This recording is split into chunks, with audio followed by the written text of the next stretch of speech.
All right, good morning, everybody. We're back on the record in State of Florida versus Ashley Benefield, 2020 CF 3014.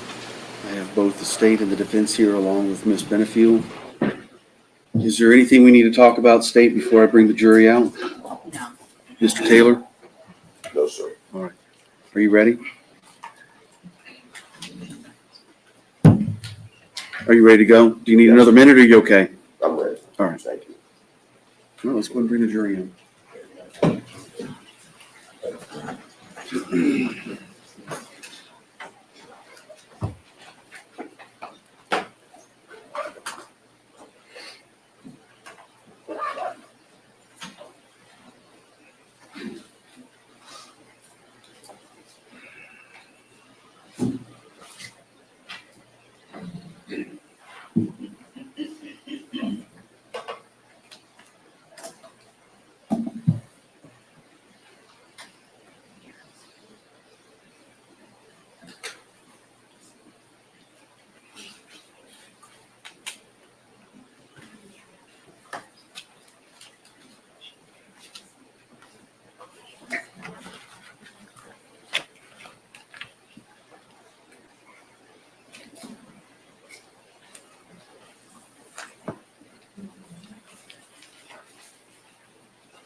All right, y'all can have a seat. Good morning, everybody. Welcome back. Before we get started, did anybody talk amongst yourselves about the case, discuss it with anyone else, or do any research about the case? No. He says no. All right, when we were finishing up yesterday, the defense had rested its case. The state, if it wishes, can present a rebuttal case. State? Judge, just very briefly state and call Eva Benefield.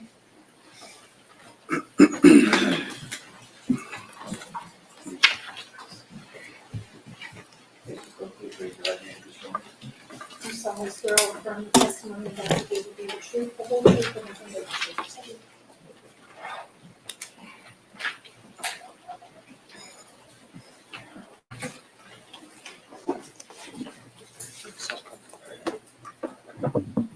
Ma'am, same rules as last time. Just make yourself comfortable. Get about 12 to 15 inches away from the microphone.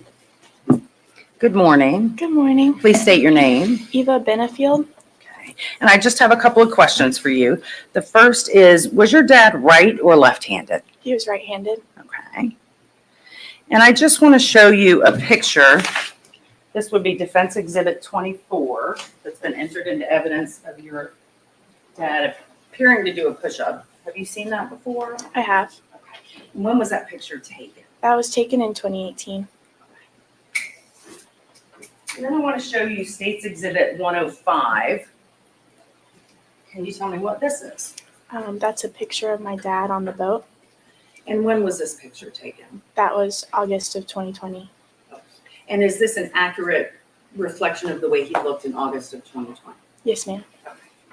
And Judge, I just want to publish it briefly. Oh, at this time, I would enter State's Exhibit 105 into evidence. Same objections? No, no objection. No objection. Proceed.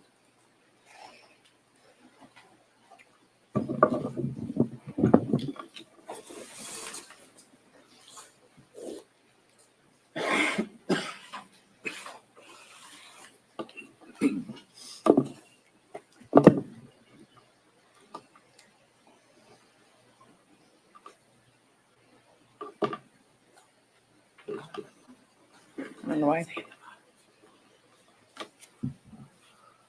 There. Okay. Is this the picture 105 that you just identified? Yes, ma'am. Okay. Thank you very much. I have no further questions. Give me cross, Mr. Taylor. No question. Can the witness be released from her subpoena? Yes. Can the witness be released? Can the witness be released from her subpoena? Yes. Ma'am, you're released from your subpoena. You're free to go. Thank you. Thank you.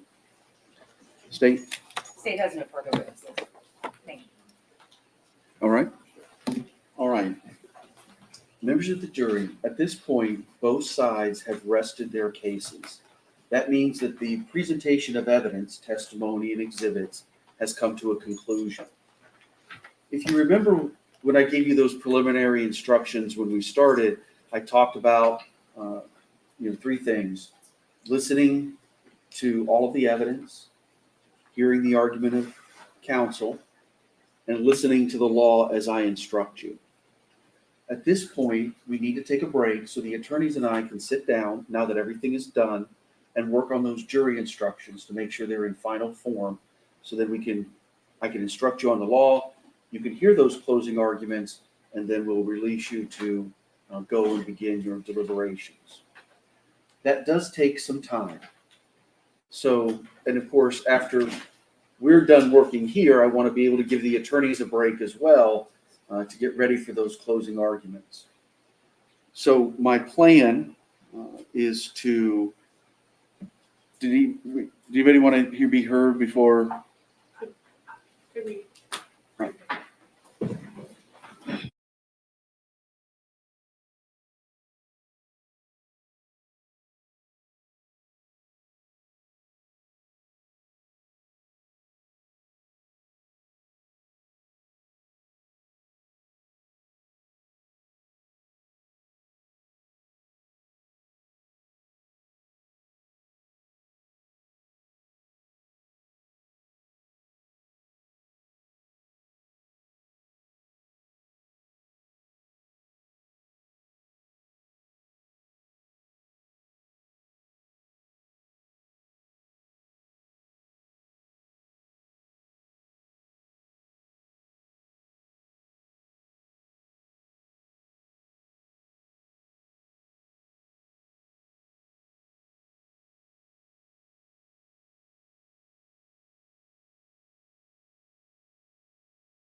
So what I'm going to do is give you a break.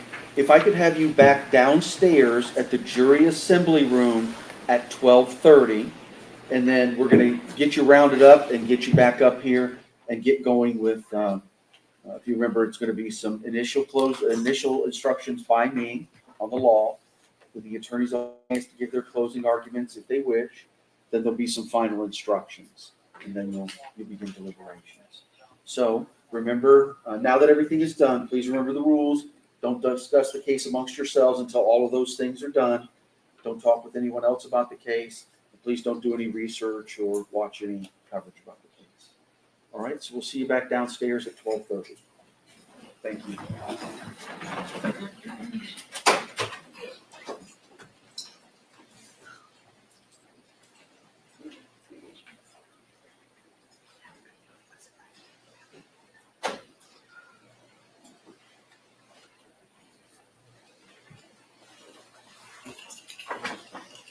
All right, you all can have a seat.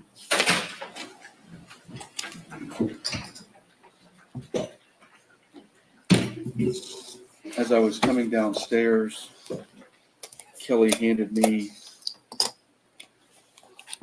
an email from the state with, I haven't had a chance to look at it yet. Yeah, so you have a printed copy? I do. I had to print out a copy for me.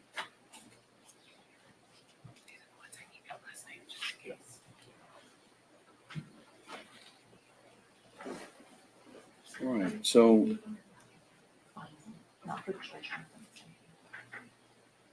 I assume that this has all of the changes that we discussed yesterday. Yes, to the best of our ability, yes. All right. So let's go ahead and take a run through these. And Ms. Benefield, please feel free to share a copy with your attorney, look over his shoulder. So Mr. Taylor, as we go through these, we'll take our time, just look at them. If you have any objections, additions, corrections, deletions, please voice them. State, even though you prepared them from the standards, if you have any objections, additions, corrections, or deletions, please let me know as we go. Yes, sir, thank you. All right. First, 3.1, any objection? No. 3.2, statement of the charge, any objection? No. 7.1, introduction to homicide, justifiable, and excusable.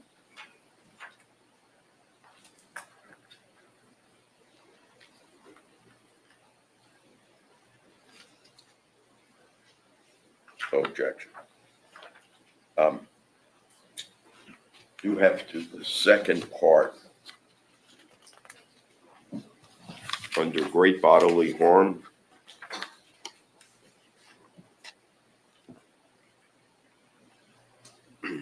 means great is distinguished from slight, trivial, minor, or moderate harm, and as such does not include mere bruises. I object to that part. I think particularly because of the nature of the facts in this case.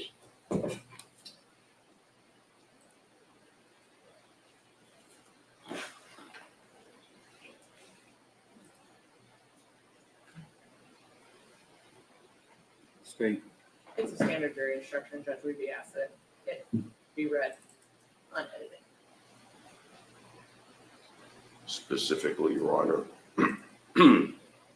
because of the unique facts of this case, that is to say, relatively minor bruising leading up to the crescendo of the actual event, I think to keep this instruction as it is to the distinct detriment of Ms. Benefield, because it's basically telling them that they can overlook what precipitated the final incident. All right. I understand your argument.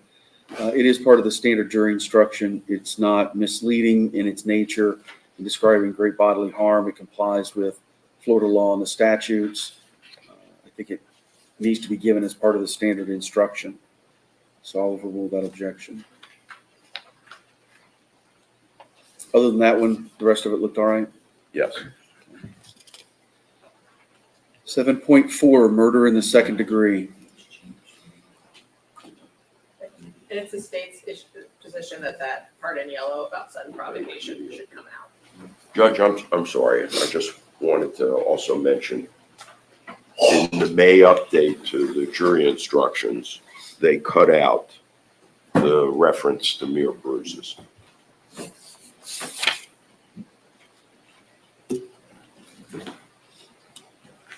No, well, online, it still has on the, Do you have the Florida Supreme Court order on that? I'm on the bar website. So No, defense. Do you have there'd be a Florida Supreme Court order. Do you have that? I do not have it with me, no, but I believe that it was removed from the May update.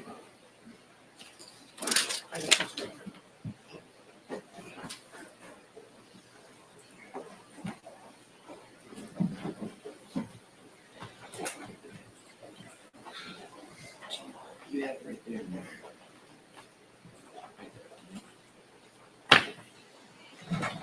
I may have it, Judge. Give me 1 second. Yeah, I'm gonna have to see it. The Florida Bar website still does not include mere bruising.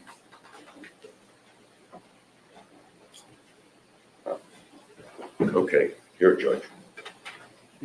Well, can you show it to the state first?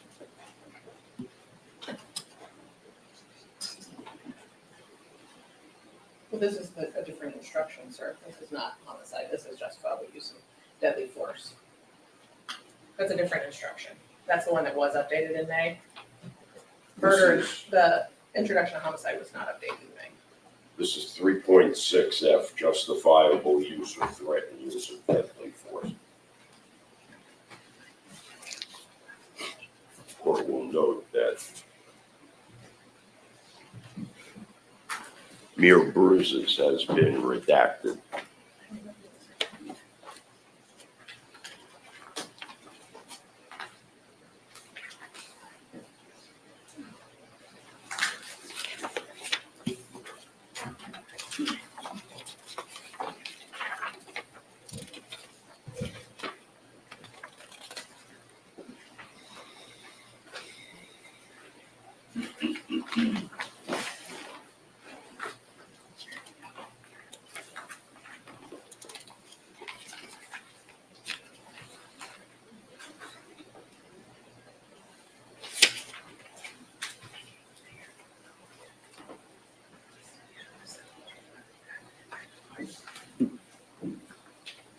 All right, thank you for letting me review that.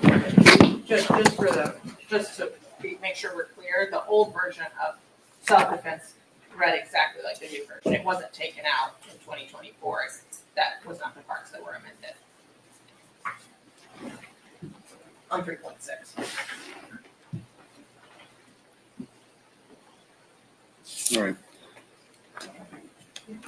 Again, I appreciate the argument. It's a standard jury instruction. It's not a misstatement of the law.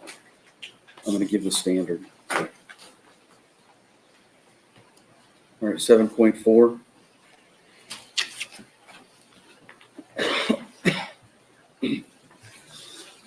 It's okay. And Judge, it's the state's position that there's been no evidence of sudden provocation. I'm sorry, heat of passion, inadequate provocation. There was no evidence that a reasonable person would have lost normal control, would have been drunk. There was no evidence of a blind and unreasoning fury, so the state would ask that that section be removed. Do you want the sudden provocation? Towards the bottom of 7.4, going to the second page. It's the yellow part. I'm fine with it like it is. So you want it in, Yes. and state you want it out? Yes, I don't think there's been any evidence that entered to go to those facts. That portion.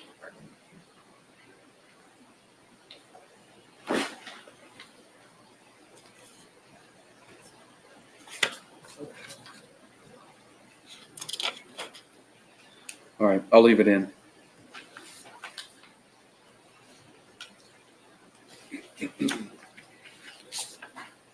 Three point three D, possession firearm. Fine. State. 3.4, lesser included. Fine. 7.7, manslaughter. Fine. 3.3A, aggravation of manslaughter with a firearm. Acceptable. All right, 3.6, justifiable use of force. Yeah. Which one?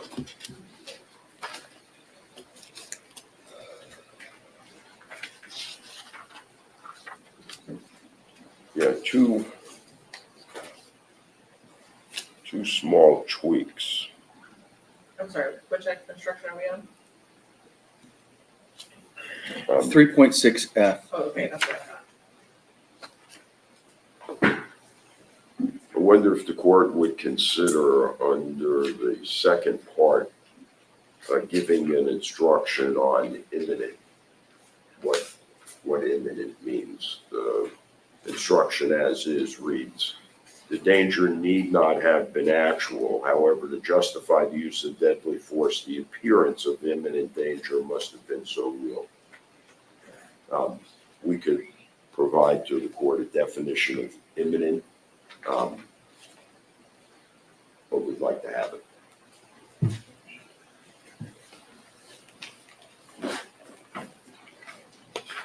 All right, do you have it? Do you have a proposed jury instruction? I'm not prepared at this point to tender it to the court.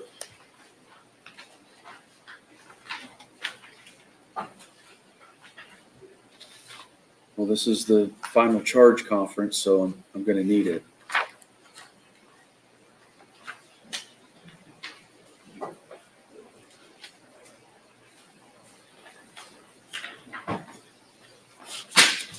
Give me a moment, Your Honor.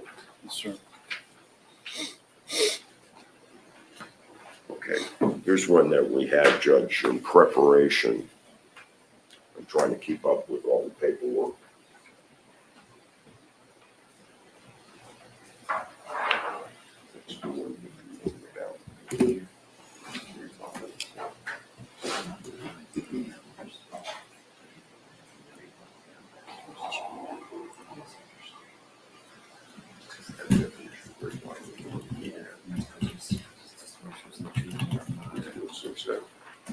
Your Honor, I'd also like to request, if we could, adding a definition of great bodily harm in the deadly force definition paragraph. Where did that definition come from? Immediate. I think it might come from case law. It says it comes from Webster's Dictionary.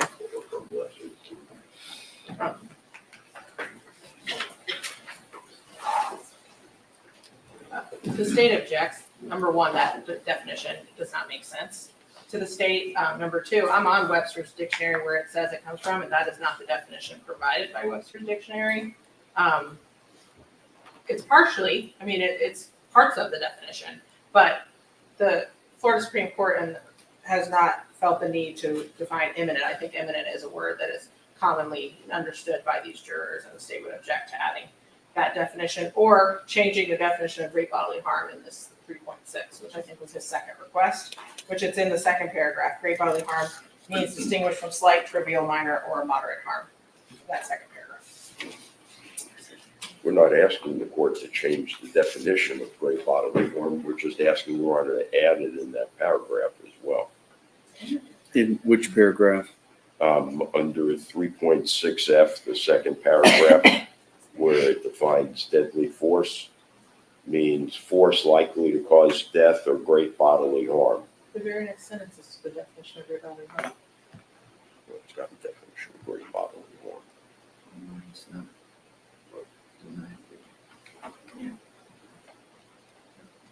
And actually, my copy has an explanation. That's the, Right, it's that's the standard. from the standard. Okay.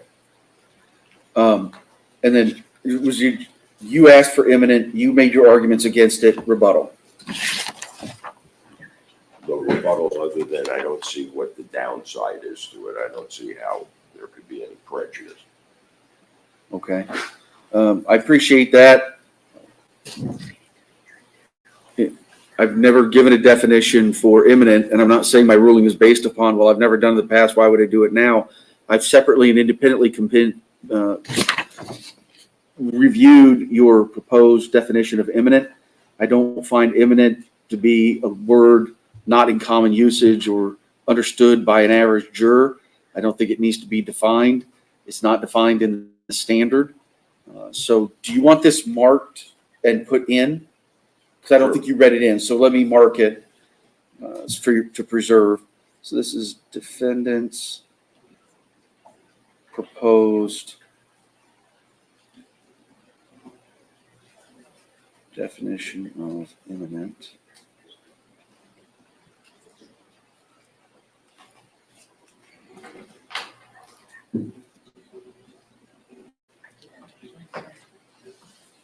Is today the 30th? All right, that'll be filed.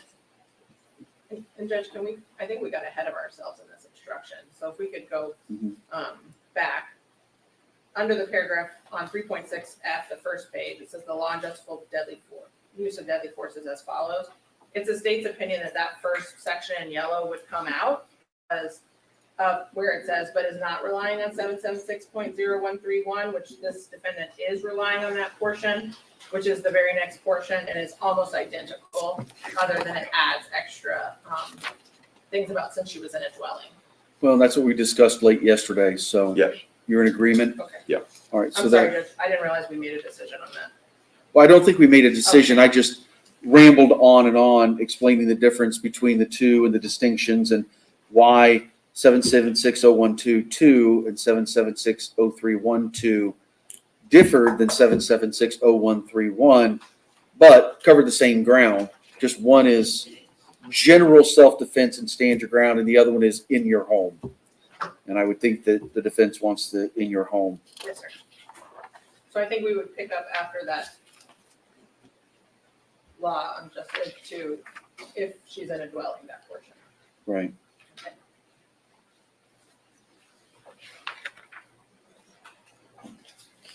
All right, here's where we're going to need to take a few moments to talk about the forcible felonies. And Mr. Taylor, I had written them down yesterday. Hopefully you saw, oh, there it is. All right, state yesterday, well, let me confirm with Vince. So on the actual self-defense instruction that we're going to use for the 776-013 subsection 1, I assume you're going to want A and B? Yes. Okay. And then the forcible felonies you mentioned yesterday are burglary, felony bat, ag assault, false imprisonment. Correct. Are there any others? No, sir. No felony battery. I thought that felony, did you say felony battery? Mhm. Okay, I'm sorry. That's what was requested. Yes, I missed it when you just said it, Judge, sorry. Burglary, ag felony bat, ag assault, false imprisonment. State, are there any of those that you want to agree with before I hear argument from both sides? No, Judge. You don't agree with any of them? Well, I may agree with false imprisonment. I need to think through burglary still. I've been thinking through it for the last 12 hours or 16 hours, but I'm not sure yet on that one. So I just think there's problems with each one of them, and I'd rather if we could just go through them. Okay. Burglary. I think it's a classic remaining inside. The testimony, if the court recalls, from Ms. Benefield was that when he spun her around in her effort to leave the home and block the door, she summoned the wherewithal to command him to leave now. You have to leave now. That would have revoked his license to be present, and as a result, at that point, he was a remaining inside burglar.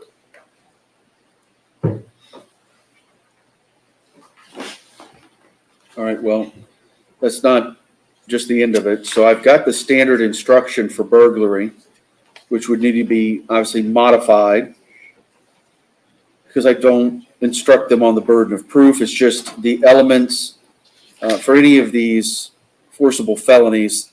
The initial portion is going to be the elements of or for the forcible felony of burglary are, and then it'll give the elements. But if you, on the burglary, under 2, there's 2A, B, or C, so I need to know which one of those you're arguing.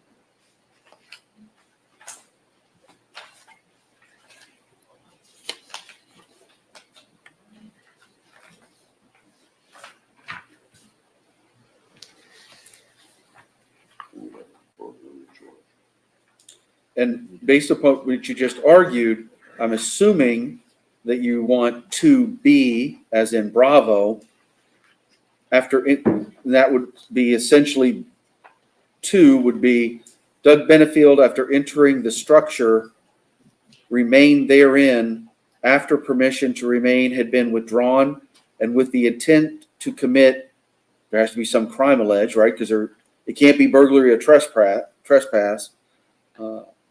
Or it could just be an offense other than burglary or trespass inside the structure. I need to know what you're proposing. Give me a moment.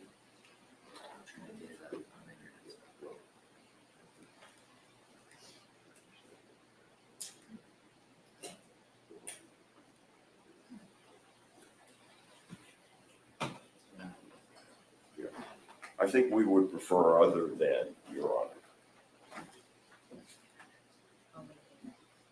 All right, State, now it's, and are you asking for any other portion of the burglary statute if it's to be given? Give me just a minute, Your Honor.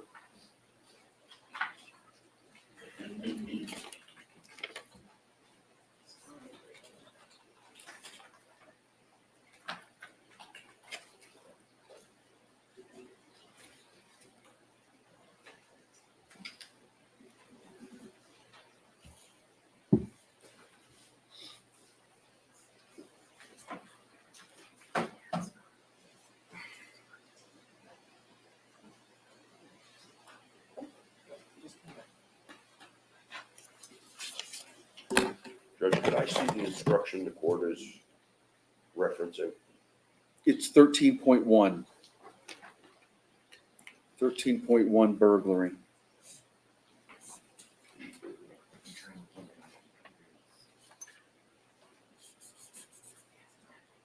Yeah, we're having computer problems, Your Honor. I think the internet just came back. It was down. Right, here we go.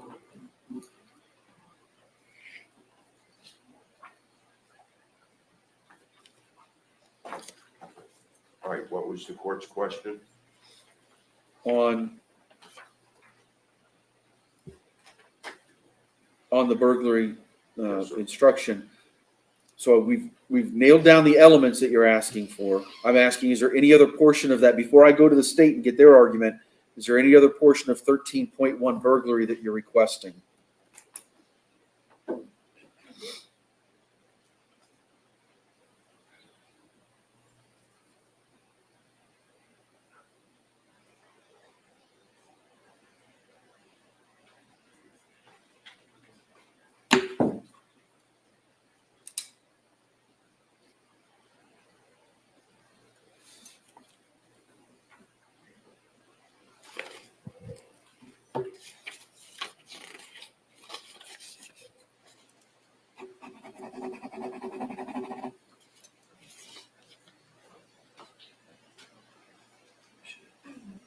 Judge, are we talking about, I just want to make sure we're talking about the same thing. Yeah, Two, so A, B, or C? the court is giving 1 and 2 had permission or consent to enter, and 2 after entering remain therein. Yeah, and then I have to give A, B, or C Okay, as appropriate. And I'm sorry, that's A, B, or C, can be in the conjunctive or the disjunctive. all right, we would request B and C, Your Honor.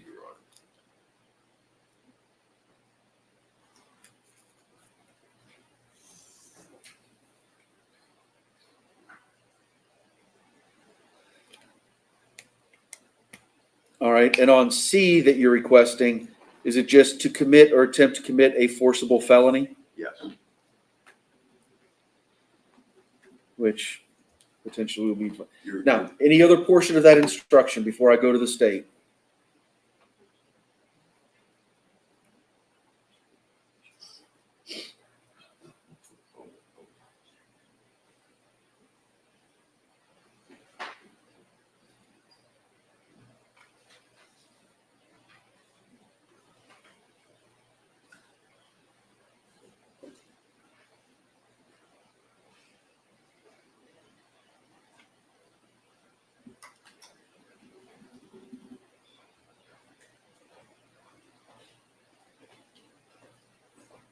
Or you state, whenever I get over to you, if I do decide to give it, if there's any additional portions, be prepared to argue those.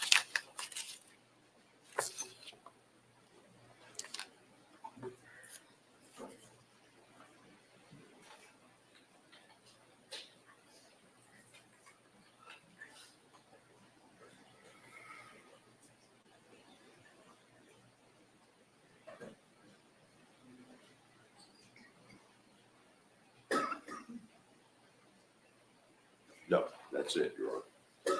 All right. Okay, that's it, state. So they want, defense is asking for that. Are you looking at the standard for burglary? Yes. So it's on the second page. Yes, sir. And if I give it, it'll essentially be something along the lines of the elements of the forcible felony of burglary are 1, 2, B and C. On B, of course, the conveyances would be struck. B would be after permission to remain had been withdrawn and with the intent to commit an offense other than burglary or trespass inside the structure. C, of course, there'd be an or. C, commit or attempt to commit a forcible felony. So obviously you object to that. But if I am going to allow it, is there any other part of this instruction that you would want to be given? 2 paragraphs. Oh, let's see. It says the,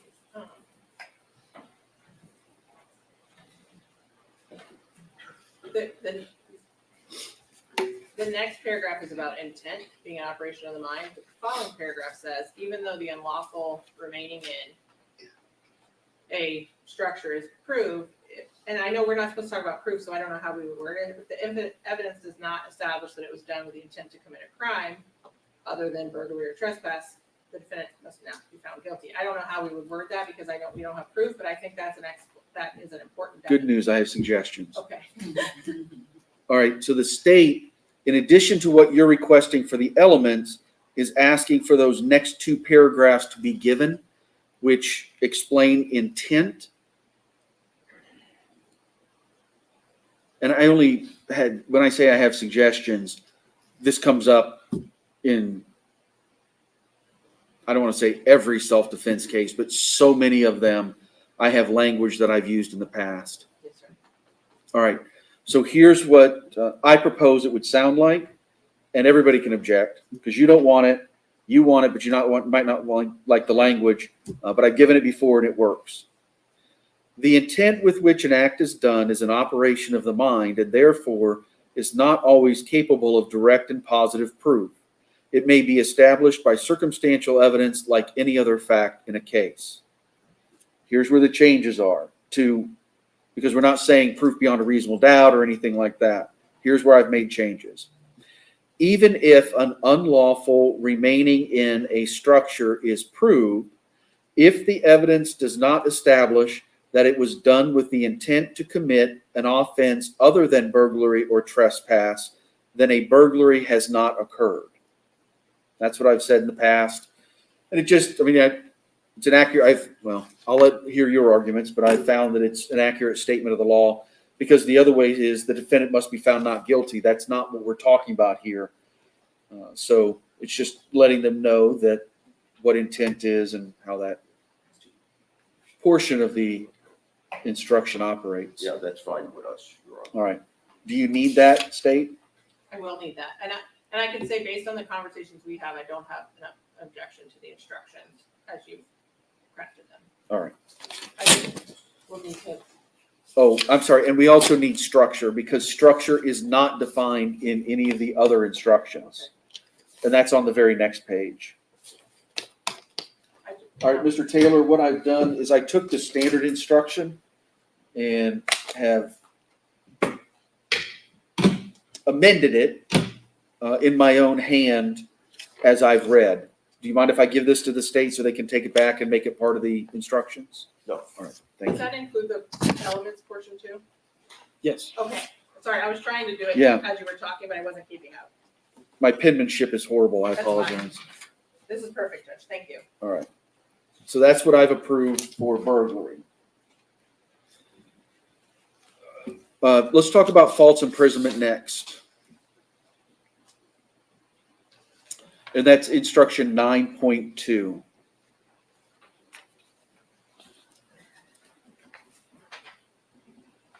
Judge, I have one thing before we leave.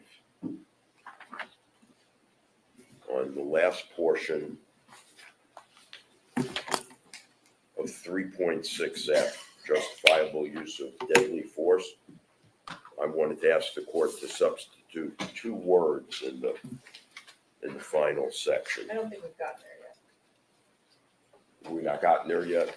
Not to the end of the instruction. We're still doing the forcible felonies portion. Yeah. Sorry.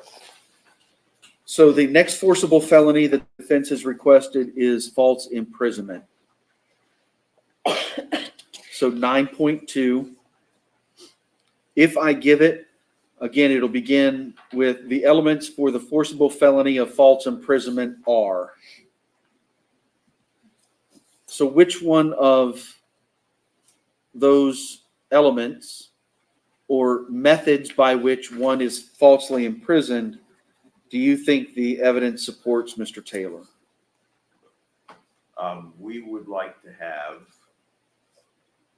confined and restrained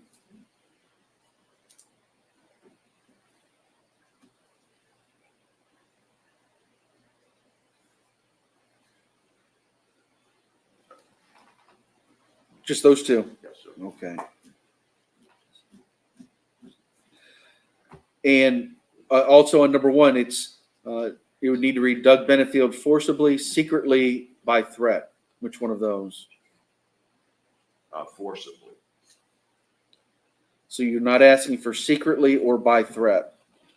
That actually make it easier because secretly has to be defined.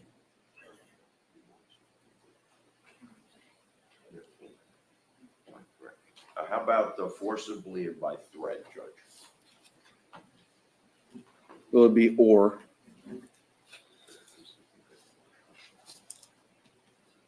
And that means we would not need secretly. All right, state. The state would object. There is no evidence at the time in which Ms. Benefield used deadly force that Mr. Benefield was preventing her from leaving. If there was a time in which there could be argued a false imprisonment, it would have been when she tried to get out the door and claims that he spun her around by her arm. But there was no evidence that when she was in the bedroom, there was any effort to forcibly or by threat confine or restrain her without her lawful consent, so the state would object. All right, rebuttal. Well, actually, I believe the testimony was that when she turned around, he was standing in the middle of the doorway, blocking the exit to the room. All right, I understand completely that each side has their own theories and thoughts and not versions of the facts, but view of the facts. However, the facts as presented by the defendant do support the giving of this instruction. False imprisonment, here's how it'll read. The elements for the forcible felony of false imprisonment are Doug Benefield forcibly or by threat confined or restrained Ashley Benefield against her will. Doug Benefield had no lawful authority to do so. That would be the end of that instruction. As I review the rest of it, the rest has to do with certain enhancements. Are you giving me that one too? Are you gonna give me that one too? I would ask. If not, I'm gonna need you to repeat it. Yeah, no, Okay. my plan is to, after I do this, give them to you because then it's all, Yes, sir. Thank you. I'm sorry to put that on you because No, I know it's you're okay. objecting to it, but It's on her. It's on all right. Anything else on false imprisonment? So I am going to give it as I just read.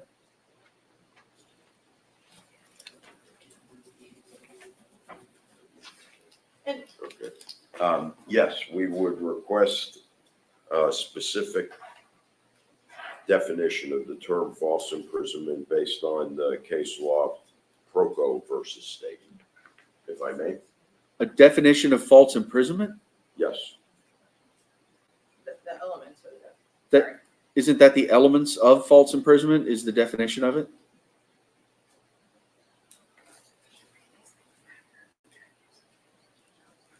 This just lays it out, Your Honor. Okay. Let me just, yeah, go ahead and take a look at it real quick. State.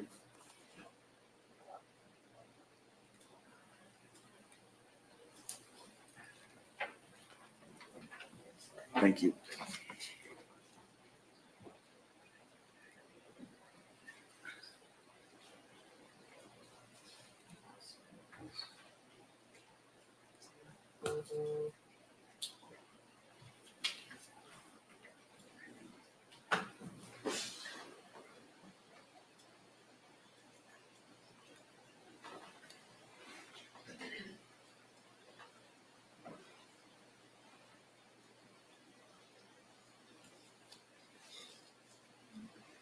All right, did you want to be heard on this?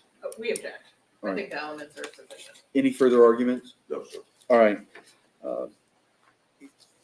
I see where you've pulled case law that defines and explains some of the factual scenarios that have been presented in various cases and whether those meant or equated to or violated the false imprisonment statute. But I don't think I would give a definition of false imprisonment in the false imprisonment instruction. It's false imprisonment, then you explain the elements, and then both sides can certainly argue whether those acts were or were not violative of false imprisonment. Do you want this one, Mark? Please.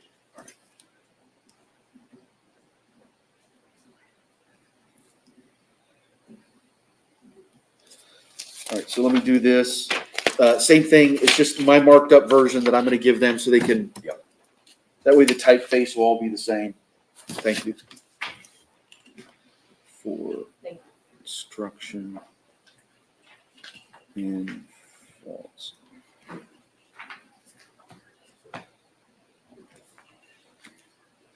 Where to put this? There we go.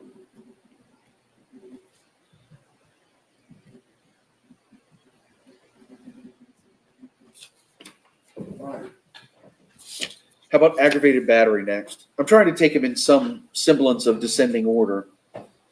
Might not be perfect, but all right. Ag bat.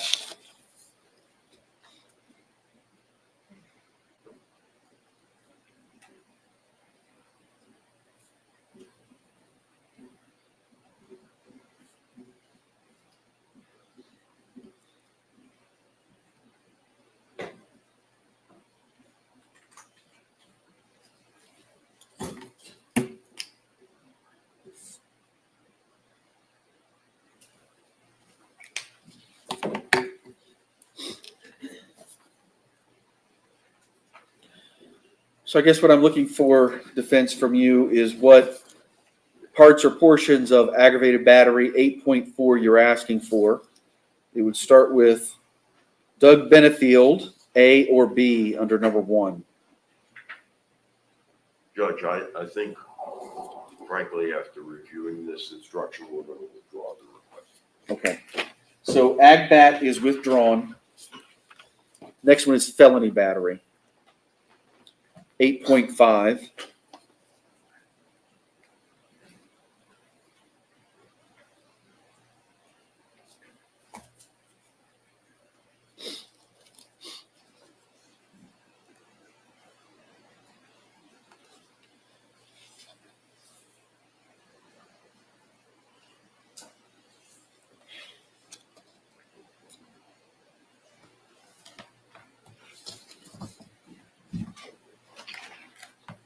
Yeah, we're going to withdraw that as well, Your Honor. All right. Felony battery is withdrawn as a forcible felony.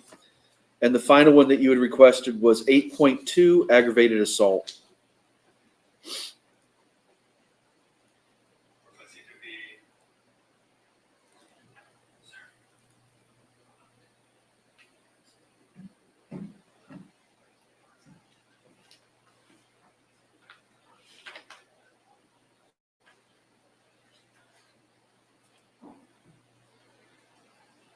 While there's a brief break, everybody check your phones. Make sure they're on silent or Okay. turned off. This please. one, I think, is viable. You want to keep? Yes, sir. All right. And so let's look. There are some options, so let me go through them.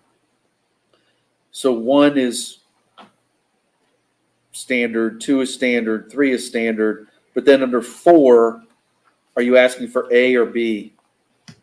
B.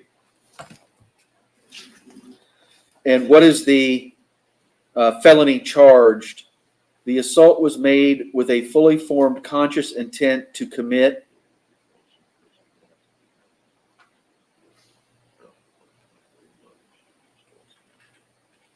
I think false imprisonment, Your Honor. Give me just a moment. I'm considering whether it would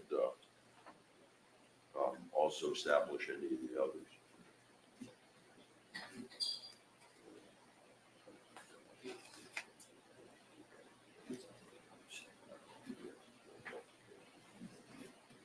False imprisonment, Your Honor. Sir? False imprisonment. Okay.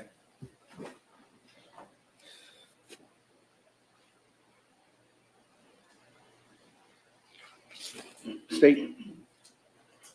It's the same argument. Well, it's a two-part argument, Judge. It's the same argument as to false imprisonment. I know you already were getting it, they're getting it, but I don't think that there's evidence that he made threats by word or act, I guess, other than "you're done," which the state would argue is ambiguous. At the time, the defendant Mr. Benefield appeared to have carried out the threat. I don't know what that means for this case, and the defendant created a well-founded fear of violence was about to take place. I mean, I think this is so akin to the self-defense argument that I think it's duplicative, but also to then say that assault was made with a fully formed conscious intent to commit false imprisonment against her. Their argument was just that he was already false imprisoning her when I just don't know how you would put this in there, Judge, because he was already committing a false imprisonment, and then when he made the threat, he was then fully informed to commit another false imprisonment. I just think it's circular, and I'm not sure that it will make sense for the jury. I think it'll be confusing. Like most of these things, it becomes a question of fact for the jury. And I'm not prepared to say precisely when, given those facts and the fluidness of the circumstances, when or for that matter, if the jury will conclude that there was a false imprisonment. All right, thank you both very much. I'll give it. The question is, any other portions of that, or it's just the elements of that one? Certainly, there's no deadly weapon.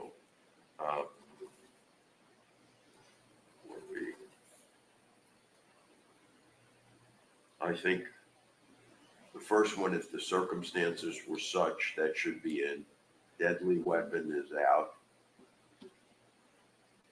as would be an object not designed to inflict bodily harm.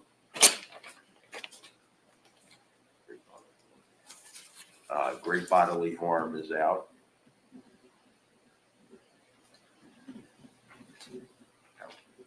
As would be, Judge, not necessary that the defendant had an intent to kill.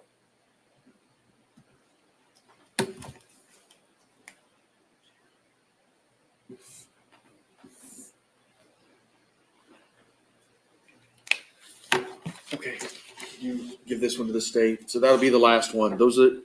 So we only did it with 2, right? 3. And I guess, Judge, I'm gonna need some guidance on how to word this. Imminent commission of forcible or burglary, false imprisonment, like, that sentence isn't gonna make sense. I'll give that to you. Thank you.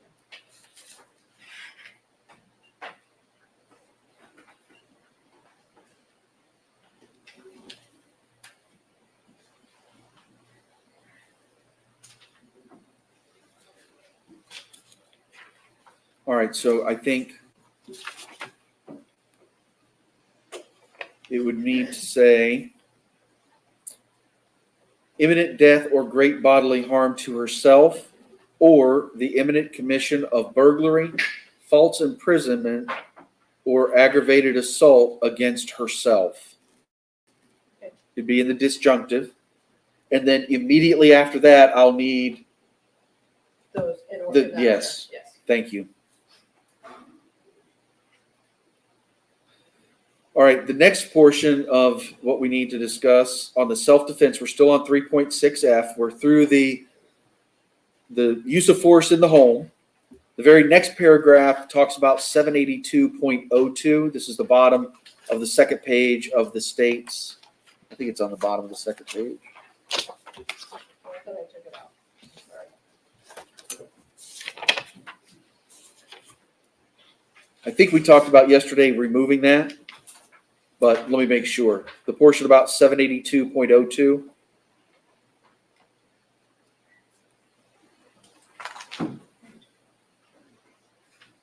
I think I already took it out, Judge.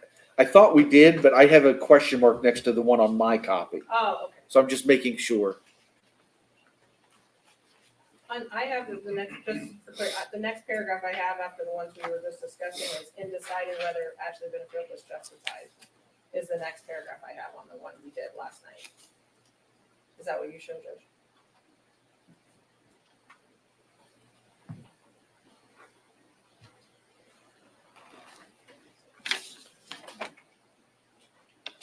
I look at the one. I had thought you had asked yesterday if we wanted A and B. We said yes. That's not what we're talking about. On which one? I'm talking about the portion that was 782.02. And like the state said, I have it, we weren't going to give it, but then I have a question mark by it, so that makes me wonder if it was, we're not going to give it, but we're going to think about it.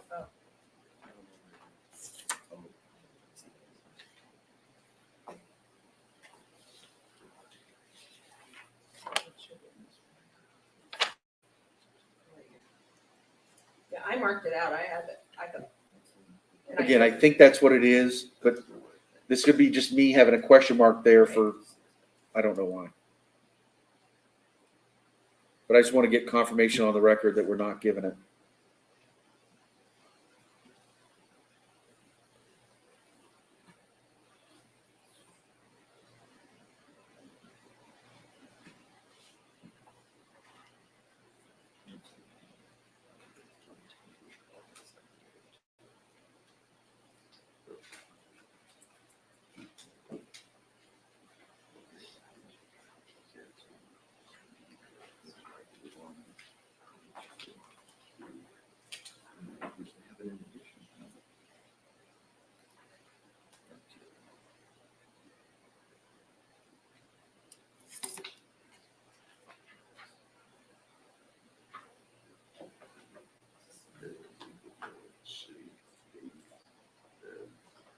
See. Yeah, we'd like to have it, Judge, and we would request B and C.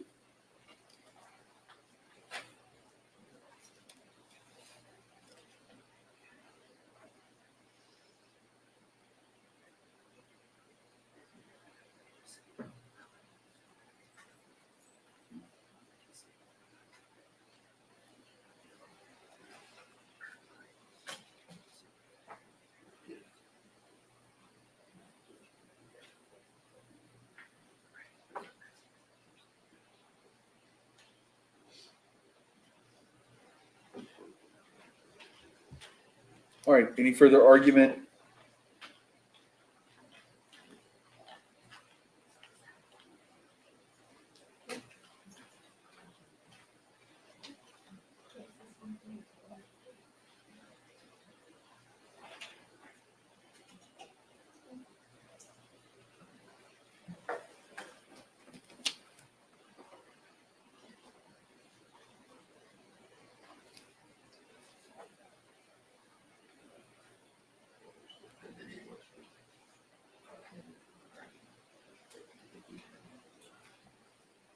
No, Your Honor.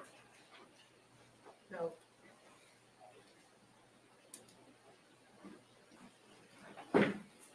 In response to the court's question, did I have any further argument? Okay. So what I before I go to the state, because this is my question, if we're giving 776013 that talks about the approved or justified use of deadly force when one is in their own home or in their own residence or dwelling house, and including, and I'm going to give to prevent the imminent death or great bodily harm to herself, the imminent commission of those forcible felonies that I'm allowing. What are we gaining by adding 782.02? It seems duplicative to me.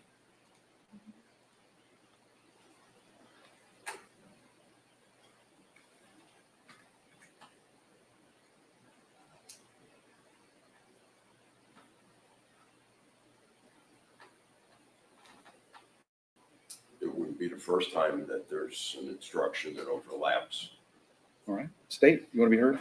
yes, Judge, it's not an instruction that overlaps, it's repeating parts that are already in the instructions. The first paragraph is in 7.1, justifiable homicide, that almost the exact paragraph.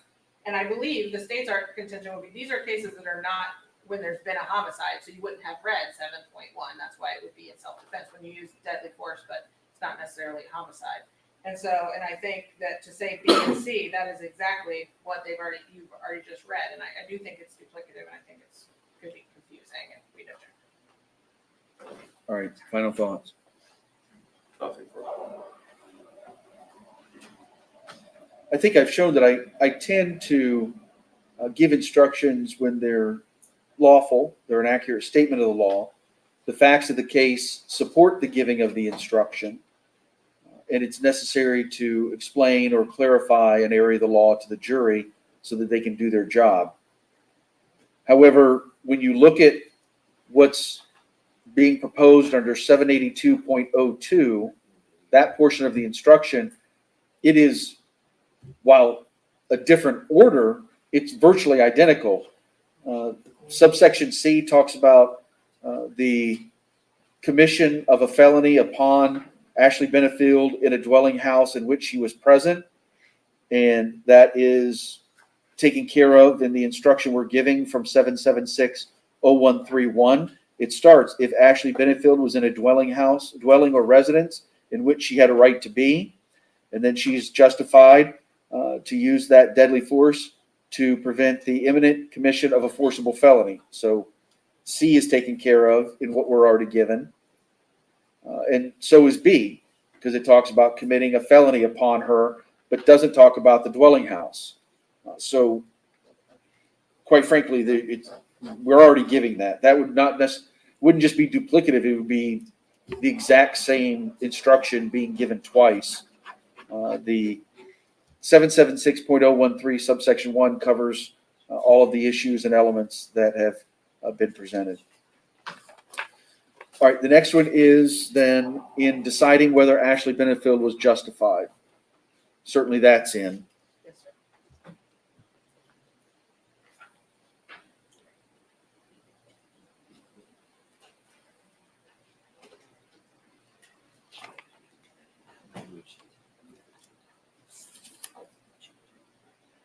And then we discussed yesterday, all of that middle part is out. And then the last portion, Yeah, Judge, yes. they've added, if I'm not mistaken, they've added totality of circumstances to that paragraph. Which paragraph? In deciding whether Ashley Benefield was justified in the use of deadly force, you must consider the totality of the circumstances. It says you must consider the circumstances at the time And the force was they've used. struck by which he or she was surrounded. So totality of circumstances at the time.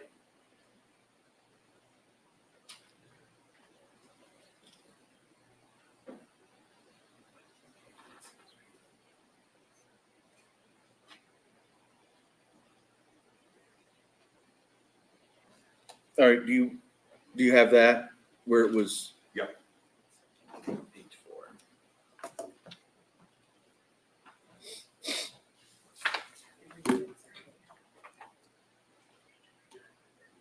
If you just throw that to the state first.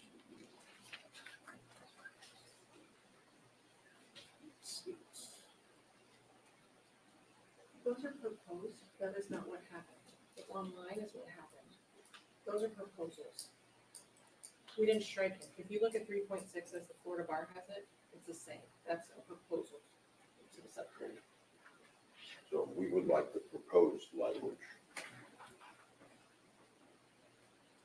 Okay. Oh, so is that just a memo that you wrote? It's the commission, it was when they proposed instructions Yeah, before they this finalized. was from the committee. So the committee proposed putting in totality of the circumstances, but it wasn't adopted. Correct. Okay, I got you. We would object. As the court Object. knows, the court's not married to the patterns anymore. All right. Thank you very much for the argument. I think the standard jury instruction that we're dealing with adequately explains the law. It's not a misstatement. It's not going to mislead the jury in any way. So I'm not going to add totality of the circumstances. The jury is told you must consider the circumstances at the time the force was used. So I think it's sufficient. So that remains. And then if you look, then all that middle part is out. And then it goes to, if you find that Ashley Benefield, who because of prior threats or difficulties had reasonable grounds to believe. Do you see that part? I already took it out on the version I did last night, Judge, so it might be, I think he's working off the state's newer version. I took out everything you had already said. Right. So All that middle part is out. So it's Yeah. going to go from you must, look at the circumstances that she was faced with. And then it has the part about you may consider and you should consider those prior threats and acts of violence that she knew about or was aware of. Mhm. So now I had on the penultimate paragraph, Yes, sir. rather than committed an act of violence, we would request that it read had committed acts of violence. You may consider rather than that, this.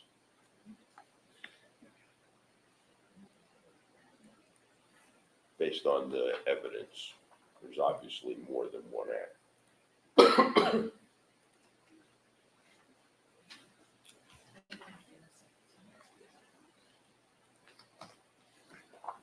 All right. Where exactly are we? The, as you said, the penultimate paragraph, the next to last paragraph, and it says Doug Benefield had committed an act of violence. They want it to be acts of violence. Oh, it does say or acts of violence on the standard, so we have no objection. I'll change it. All right. Well, so do you want it to say an act or acts or just committed acts? Acts, ACTS, acts of violence, and you may consider this rather than that. It's that fact in determining. You wanted to say this fact instead of that fact? Correct. Okay. I don't know. Plural as opposed to singular. Sure. That's fine, Judge. All right. Anything else on 3.6F? No. State? No. Okay. Thank you. 3.7, any objection? It's got some horrible. Sarah, you're not writing down each sniffle, are you? No sniffles. Okay, thank you. It's a lot. Have to make a new button.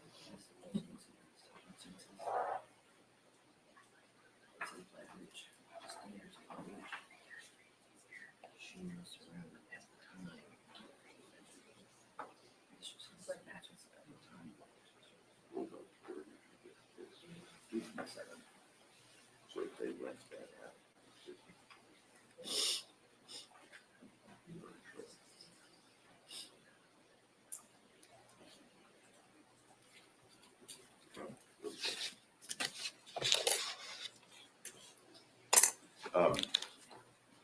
Judge, I think there's a sentence missing on this one. Proof beyond a reasonable doubt does not mean proof beyond all doubt.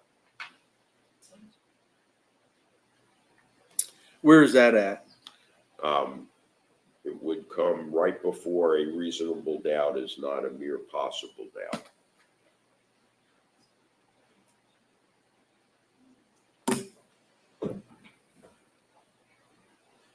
I'm looking at the 3.7. Which paragraph are you on? I'm sorry. Oh, okay. I found it.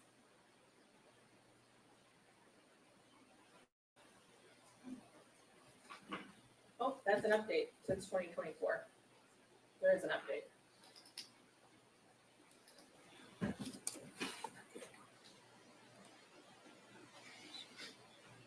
Is that the only update? Yes, that's the only request that I have as to that instruction.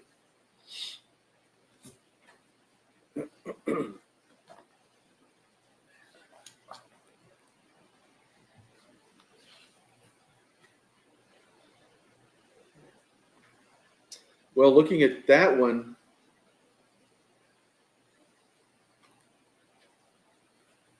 they've also added, I'm still. is this one of the ones that just came out in May or July? Obviously, our system has not been updated. So if you look at the standard, are you on the Florida Supreme Court website? Is that what you guys are looking at too? It also has an addition. See, right in the, about a third of the way down, the defendant is not required to present evidence or prove anything, which is what we've always had, Right. except for the defense of affirmative defense to the crime of relevant crime, as I previously explained to you. I think that could apply in this case. Do you want to make an argument for or against defense?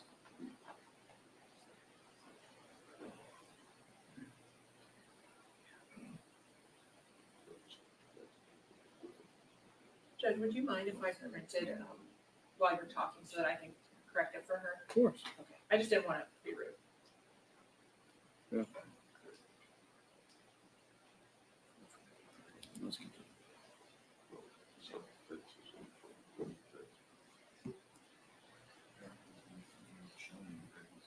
Yeah, so, it's interesting, Judge, because self-defense is an affirmative defense, but yet in the instruction, they don't acknowledge that. They just limit the instruction, or as a suggestion, insanity, reunification of an attempt, or rather renunciation of an attempt. No, I think that's confusing. I wouldn't request that.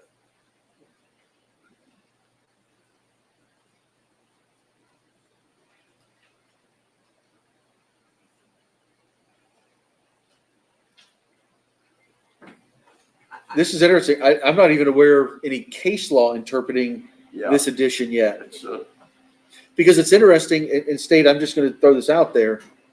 So certainly, it's an accurate statement of the law. I think we can all agree on that, right? State has to prove beyond well, first it's prima facie case, but proof beyond a reasonable doubt. Then there's the preponderance of the evidence that an affirmative defense, and the defendant has the burden of production and persuasion on it. But then the burden shifts back for the state to prove beyond a reasonable doubt the defendant did not act in.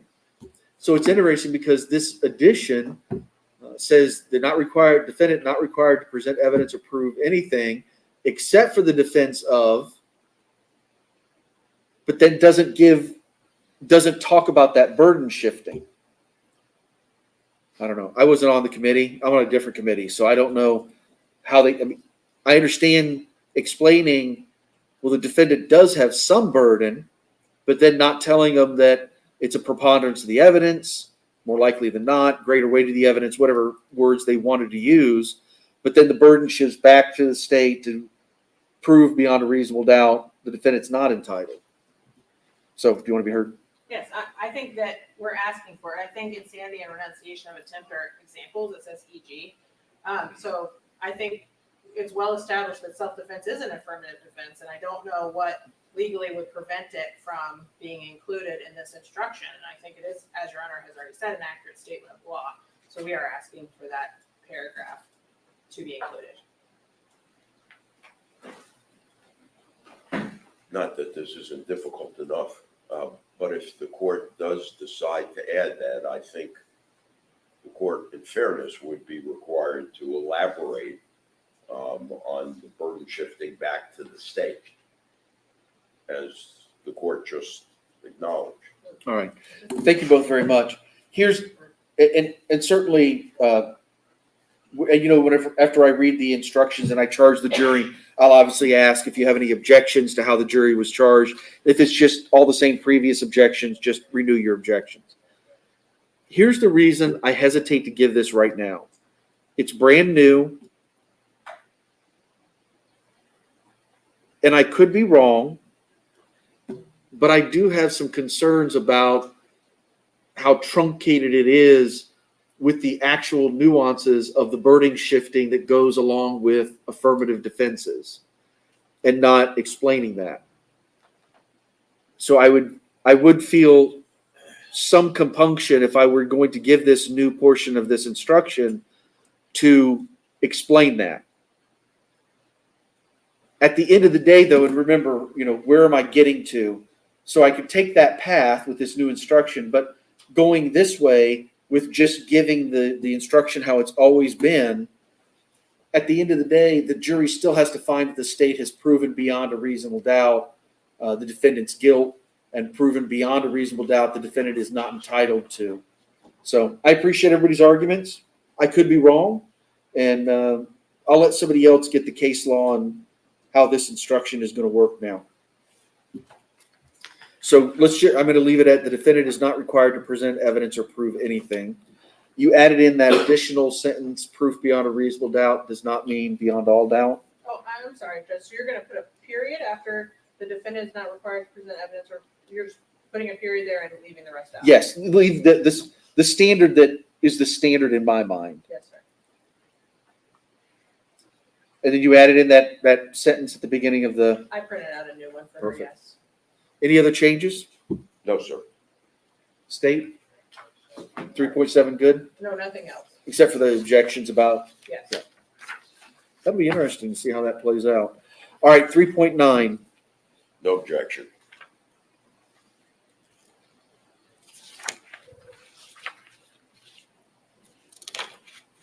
All right, perfect.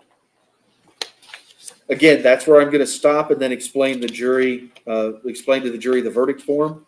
Any objection to 3.10? No. 3.11? No. 3.12? No. 3.13? No.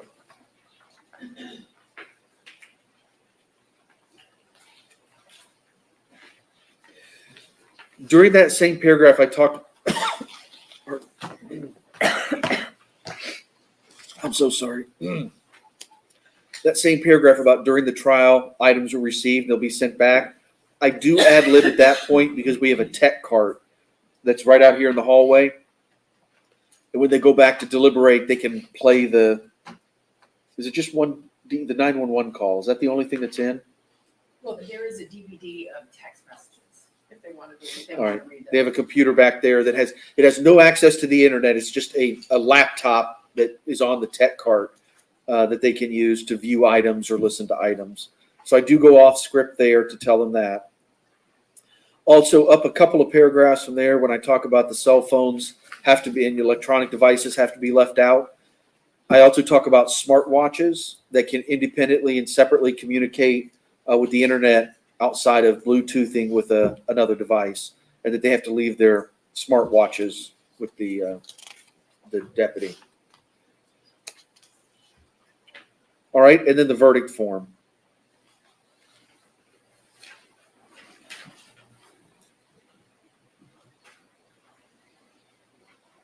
No objection. On the manslaughter, I thought the manslaughter was just, We were just talking about that. yeah, I think the manslaughter might need to be, Sometimes it's just one question. right? Well, yeah. You mean breaking the questions up? I think Right. the state, this is the jury instruction we've been using because I think that it is confusing I think it puts too much emphasis on the separate charges if you break them up. And I think if they checked manslaughter and then 1, 2, and 3, there's no harm. We just ignore 2 and 3. All right. Do you want to be heard on that? Because the factual findings are different between obviously the second degree murder and the manslaughter for the sentencing enhancements and the 10-20 life. I don't have a problem. You're okay with this one? All right, there we go. It's not a problem if nobody objects. Well, if there's nothing else, then I'm going to let you all go. It's right about 10:30, so that'll give you 2 full hours. If you could, though, be back, maybe 12:25, 12:20, 12:25, so we can get the courtroom all set. Everybody can be ready to go. I can get the jury up here, and we can get started. Is there going to be a long J-way argument? And if so, when do we want to Oh. do that? Did you want to make one now, or do you want to wait until after we let the jury go? After you let me go. All right. So the reserve on that.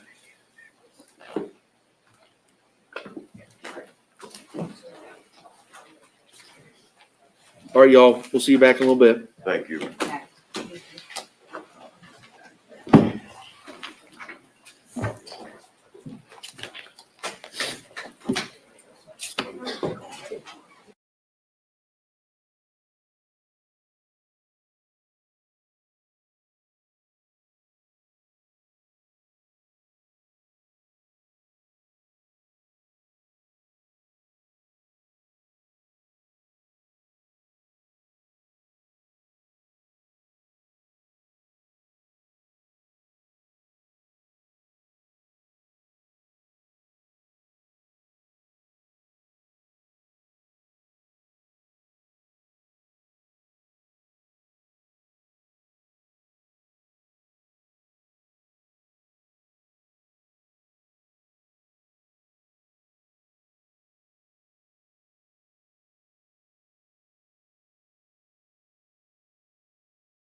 right, good afternoon, everyone. We're back on the record in State versus Ashley Benefield, case 2020 CF 3014. We're ready for closing arguments and jury instructions. However, I've been informed that there may be a change or an error from earlier. On 3.6, where it's the false imprisonment, I think your instruction said forcibly or, and you crossed out by threat, then you circled it, and I think we thought it was supposed to be left out, and so it's typo. It says Doug Benefield forcibly or confined or restrained, because you've written or, I didn't catch it. So it's on the second page of 3.6F, and it's the first element of false imprisonment. And I don't know if we were supposed to say threat or not. Okay, let me hand out, thank you for doing those and sending them. The reason I'm late coming back, I apologize. The copier upstairs is moving just as slow as the internet today, so it just took forever to make these copies. There's one for each the state and the defense, and I want you to check. I saw that, and I think I fixed it. We printed them thinking if you found it, we could at least just print that page, so. Look and see. There was also a few punctuation issues that I changed, so a couple of commas. She was typing away as best she could. No, I really appreciate you guys putting that together for the standards. But look at 3.6F, I did catch that.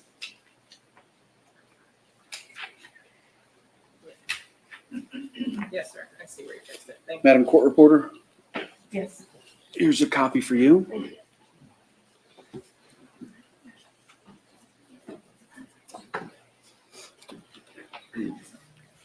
Okay, so we have one other issue, Judge. In 3.6F, when the court lays out the forcible felonies, we kind of feel like they lose their individual identity because they're not separated at all. And we were wondering if we could label them. For example, the elements of the forcible felony of false imprisonment are 2 dots, and then do the same thing with the elements forcible felony of aggravated assault are 3 dots. If you look at the instruction, the way it's printed, knowing that they're going to take it back into the jury room with them, it doesn't seem to have an individual identity. It just kind of is all lumped in there. So what I am proposing, may I approach? All right. I've shown this to Rebecca. Perhaps if we could just number them to give the jurors some sense that they're individual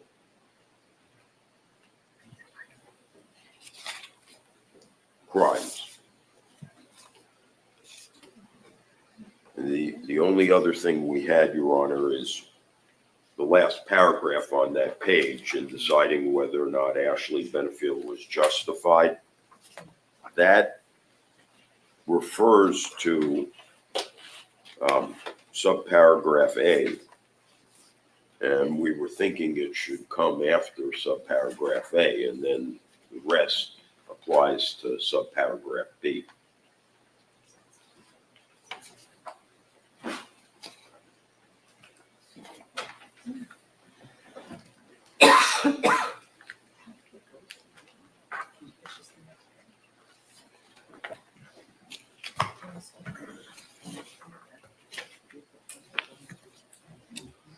All right, State.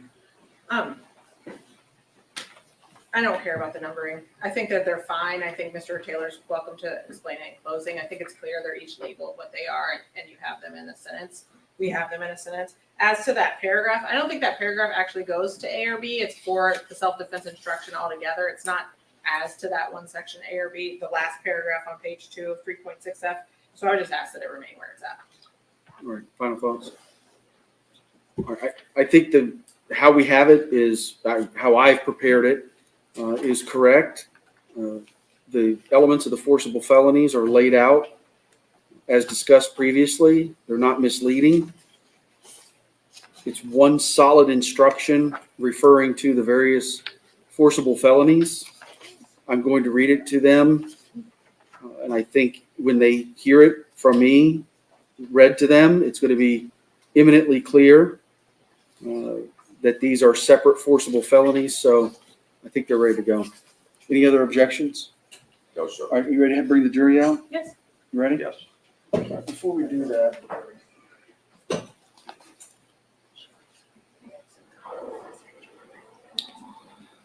All right, I want to speak directly to the observers that are in the audience. We are now about to begin closing arguments. This is when the attorneys are allowed to tell the jurors what they believe the evidence was, discuss how the law applies to this case, and explain to the jurors why they should vote one way or another. You will likely agree with one side and not the other. However, you are instructed not to behave in a manner that is distracting or in any way attempts to influence the jury using threats, intimidation, or sympathy. If the court determines that your behavior is distracting, you will be removed from the courtroom and prohibited from returning until closing arguments have been completed. This includes coming in and out of the courtroom during closing arguments if the court determines it is distracting to the jury. All right, I've got 9 copies without verdict forms. Just check. The ones I gave you should have the verdict forms, right? Yes, sir. Yes. Yours does? Okay, perfect. And Judge, I will need this screen, so I don't know when you want to put it down.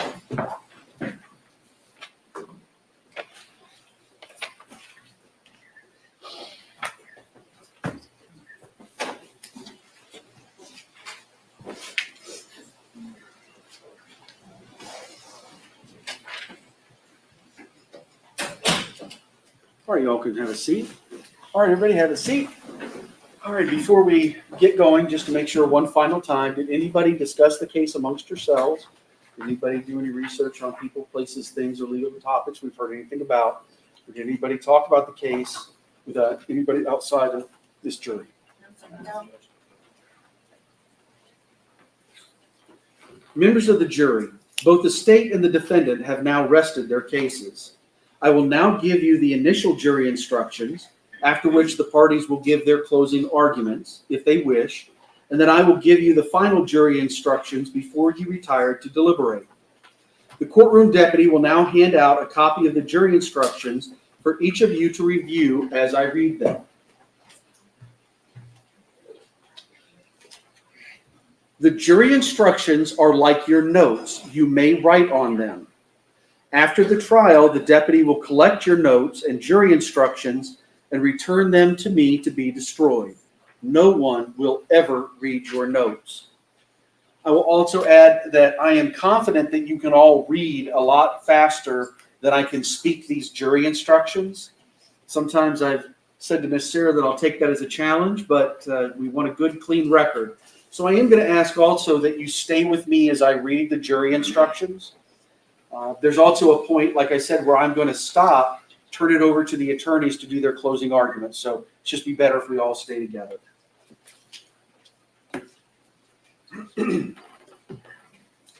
Members of the jury, I thank you for your attention during this trial. Please pay attention to the instructions I'm about to give you. Ashley Benefield, the defendant in this case, has been accused of the crime of murder in the second degree. Ashley Benefield is accused of murder in the second degree. Murder in the second degree includes the lesser crime of manslaughter, which is unlawful.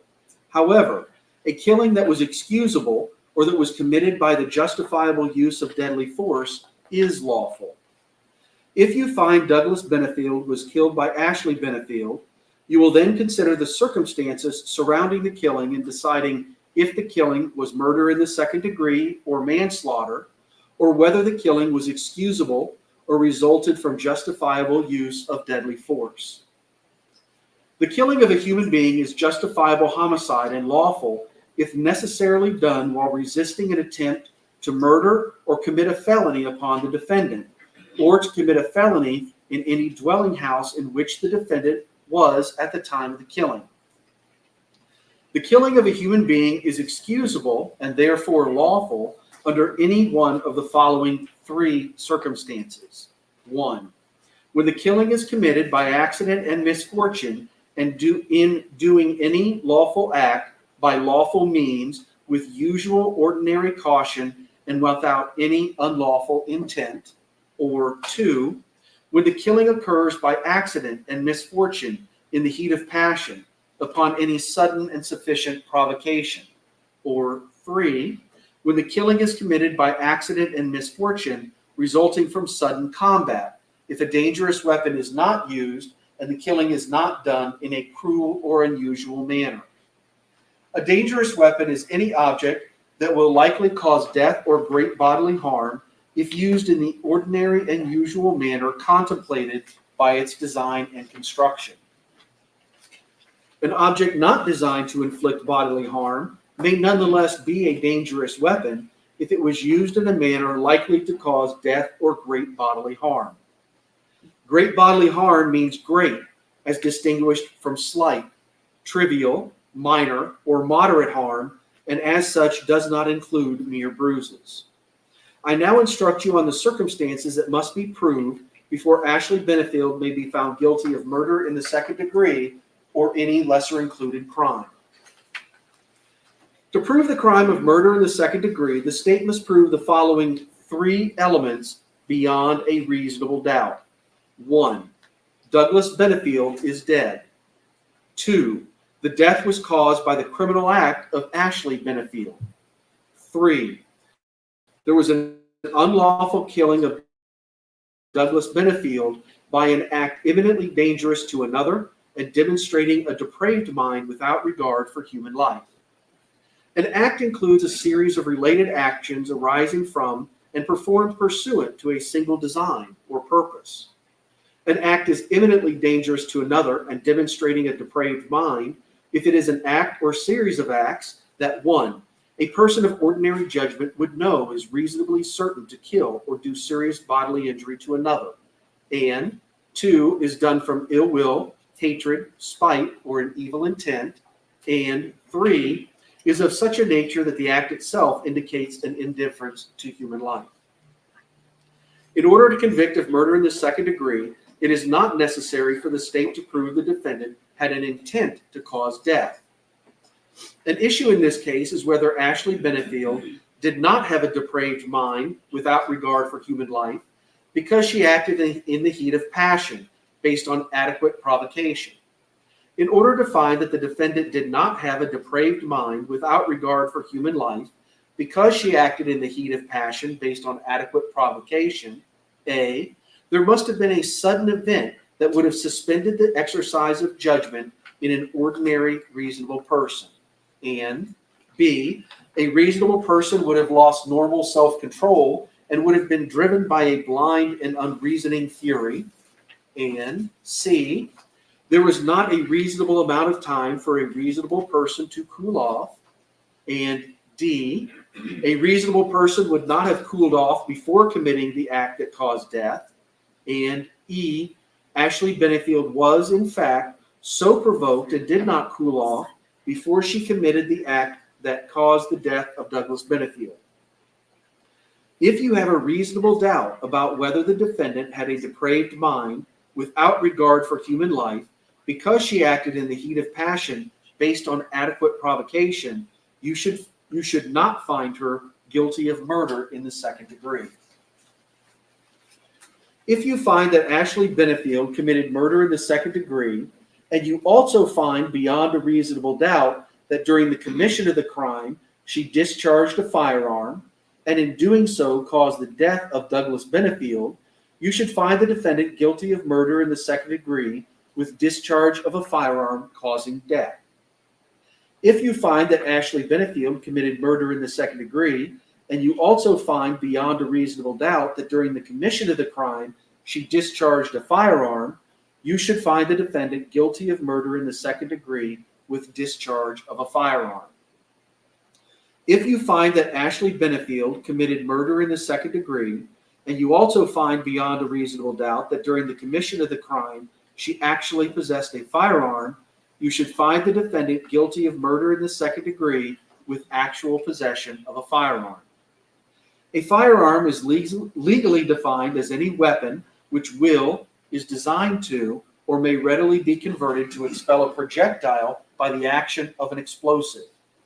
To actually possess a firearm means that the defendant A, carried a firearm on her person, or B, had a firearm within immediate physical reach with ready access with the intent to use the firearm during the commission of the crime. In considering the evidence, you should consider the possibility that although the evidence may not convince you that the defendant committed the main crime of which she is accused, there may be evidence that she committed other acts that would constitute a lesser included crime. Therefore, if you decide that the main accusation has not been proved beyond a reasonable doubt, you will next need to decide if the defendant is guilty of any lesser included crime. The lesser included crime indicated in the definition of murder in the second degree is manslaughter. To prove the crime of manslaughter, the state must prove the following two elements beyond a reasonable doubt. 1. Douglas Benefield is dead. 2. Ashley Benefield intentionally committed an act or acts that caused the death of Douglas Benefield.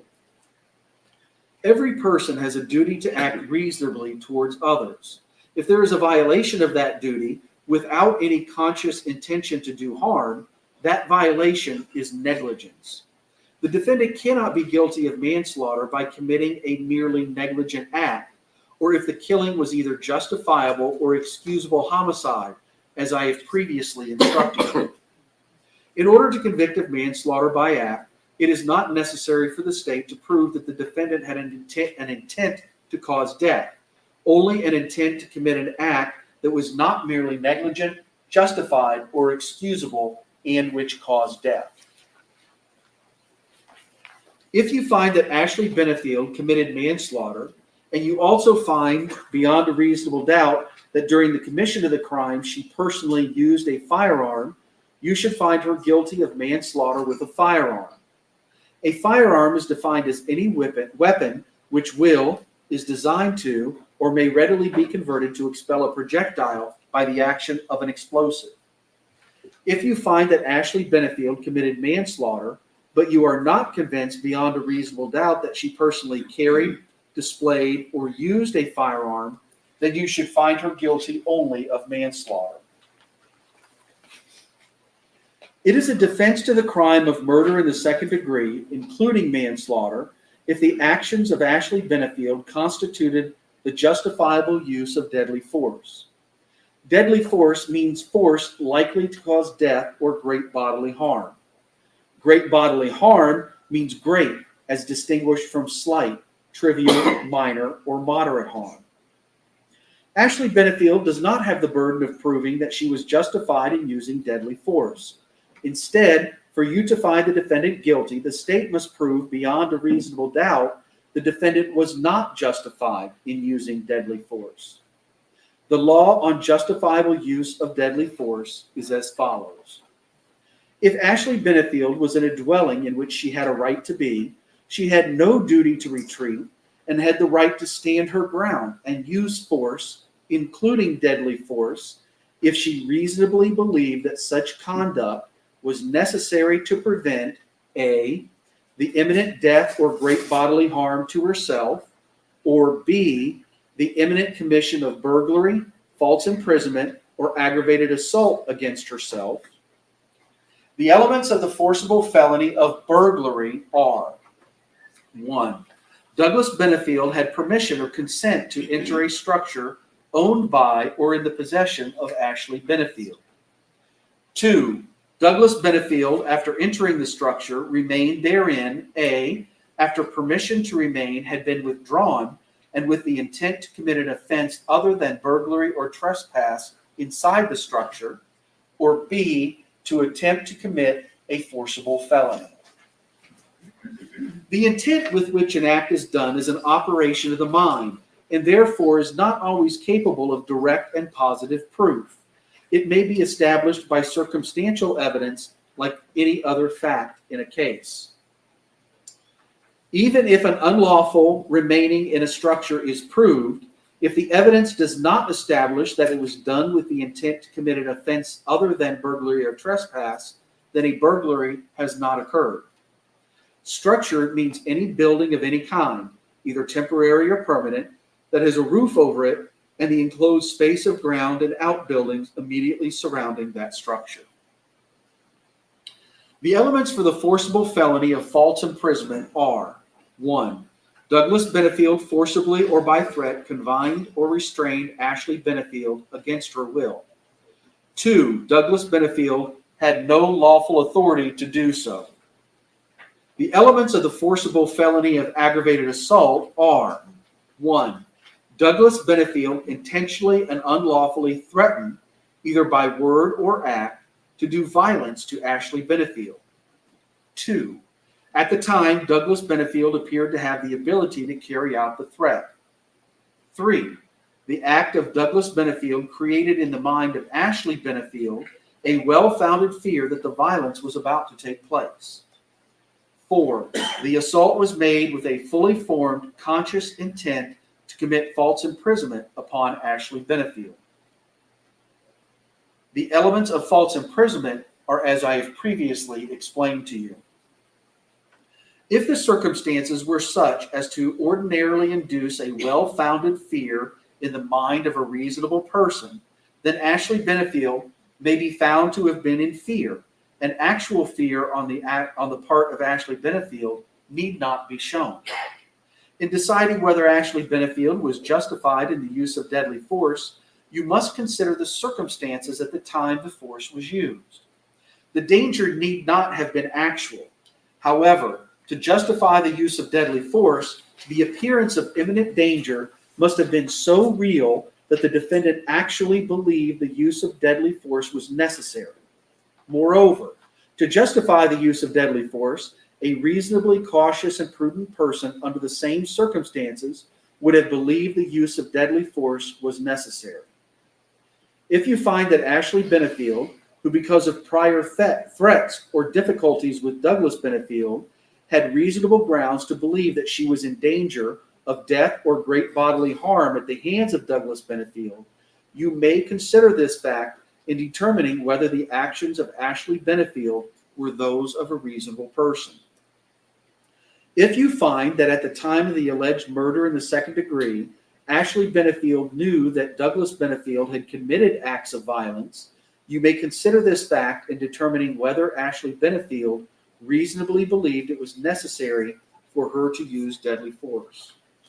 In considering the issue of self-defense, you may take into account the relative physical abilities and capacities of Ashley Benefield and Douglas Benefield. The defendant has entered a plea of not guilty. This means you must presume or believe the defendant is innocent. The presumption stays with the defendant as to each material allegation in the information through each stage of the trial, unless it has been overcome by the evidence to the exclusion of and beyond a reasonable doubt. To overcome the defendant's presumption of innocence, the state has the burden of proving the crime with which the defendant is charged was committed, and the defendant is the person who committed the crime. The defendant is not required to present evidence or prove anything. Whenever the words reasonable doubt are used, you must consider the following. Proof beyond a reasonable doubt does not mean proof beyond all doubt. A reasonable doubt is not a mere possible doubt, a speculative, imaginary, or forced doubt. Such a doubt must not influence you to return a verdict of not guilty if you have an abiding conviction of guilt. On the other hand, if, after carefully considering, comparing, and weighing all of the evidence, there is not an abiding conviction of guilt, or if having a conviction, it is one which is not stable, but one which wavers and vacillates, then the charge is not proved beyond every reasonable doubt, and you must find the defendant not guilty because the doubt is reasonable. It is to the evidence introduced in this trial, and to it alone, that you are to look for that proof. A reasonable doubt as to the guilt of the defendant may arise from the evidence, the conflict in the evidence, or the lack of evidence. If you have a reasonable doubt, you should find the defendant not guilty. If you have no reasonable doubt, you should find the defendant guilty. It is up to you to decide what evidence is reliable. You should use your common sense in deciding which is the best evidence and which evidence should not be relied upon in considering your verdict. You may find some of the evidence not reliable or less reliable than other evidence. You should consider how the witnesses acted as well as what they said. Some things you should consider are: did the witness seem to have an opportunity to see and know the things about which the witness testified? Did the witness seem to have an accurate memory? Was the witness honest and straightforward in answering the attorney's question? Did the witness have some interest in how the case should be decided? Does the witness's testimony agree with the other testimony and the other evidence in the case? Did the witness at some other time make a statement that is inconsistent with the testimony they gave in court? Whether the state has met its burden of proof does not depend on the number of witnesses it has called or upon the number of exhibits it has offered, but instead upon the nature and quality of the evidence presented. The fact that a witness is employed in law enforcement does not mean that their testimony deserves more or less consideration than that of any other witness. Expert witnesses are like other witnesses, with one exception. The law permits an expert witness to give their opinion. However, an expert opinion is only reliable when given on a subject about which you believe them to be an expert. Like other witnesses, you may believe or disbelieve all or any part of an expert's testimony. The defendant in this case has become a witness. You should apply the same rules to consideration of her testimony that you apply to the testimony of all of the other witnesses. It is entirely proper for a lawyer to talk to a witness about what testimony the witness would give if called to the courtroom. The witness should not be discredited by talking to a lawyer about their testimony. You may rely upon your own conclusions about the credibility of any witness. A juror may believe or disbelieve all or any part of the evidence or the testimony of any witness. Now, at that point, if you would please mark that spot, that's where I'm going to ask you to stop. And I'm going to take a brief moment and explain the verdict form to you. The attorneys will now be given the opportunity to do their closing arguments if they wish. Sometimes they'll show the verdict form to you. So I want to take a minute to explain it and how it works. So, and I know you can't read it from there, and there you do not have a verdict form in your packet. I have the verdict form that I'll be giving you. In the Circuit Court of the 12th Judicial Circuit in for Manatee County, Florida, State of Florida versus Ashley Benefield, case number 2020 CF 3014AX. Verdict. We, the jury, find as follows as to the defendant in this case. Check only one. When it says that, it means as to A, B, C. So as a jury, you will deliberate, and you must agree on either A, B, or C. A, the defendant is guilty of murder in the second degree as charged. B, the defendant is guilty of manslaughter, a lesser included offense. C, the defendant is not guilty. And what I meant to say earlier is you must agree unanimously. That is, all of you must agree on what the verdict is. Now, if you, as a group, you debate, deliberate, and as a whole, you find either A or B, then you must go down here to this series of questions. If you find the defendant guilty of A or B above, then you must answer all of the following questions. 1, did Ashley Benefield actually carry a firearm? Yes, no. 2, did Ashley Benefield discharge a firearm? Yes, no. 3, did Ashley Benefield, as a result of discharging the firearm, cause death to Douglas Benefield? Yes, no. So say we all this blank day of July 2024 at Bradenton, Manatee County, Florida, and then it'll be signed by the foreperson, and the foreperson will print their name. And I'll talk about that when I give you the final instructions. Members of the jury, the attorneys will now present their final arguments. Please remember that what the attorneys say is not evidence or your instruction on the law. However, you should listen closely to their arguments. They are intended to aid you in understanding the case. Each side will have equal time, but the state is entitled to divide this time between an opening argument and a rebuttal argument after the defense has given its closing argument. State. Can I have the screen, please? Yes. And how much did you want to reserve? Are you going to give a warning?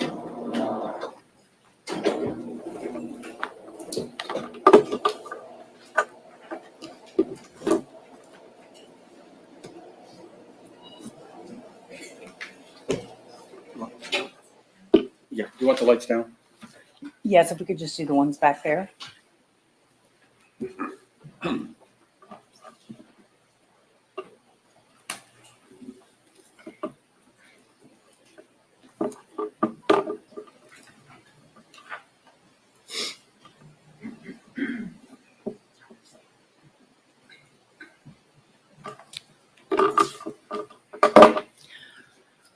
Domestic violence is absolutely a real problem. There are many, many women around that are in horrendous situations. Women and sometimes men that are in situations where they're being abused and beaten horribly on a regular basis. People that feel like they cannot get out, they have no way to get out. That is not this defendant, and it never was. Now, some of those women who are victims of horrible domestic violence may be justified in a situation where they have to use self-defense to kill their abuser. Absolutely, there can be situations where that might be a valid point, but not for this defendant.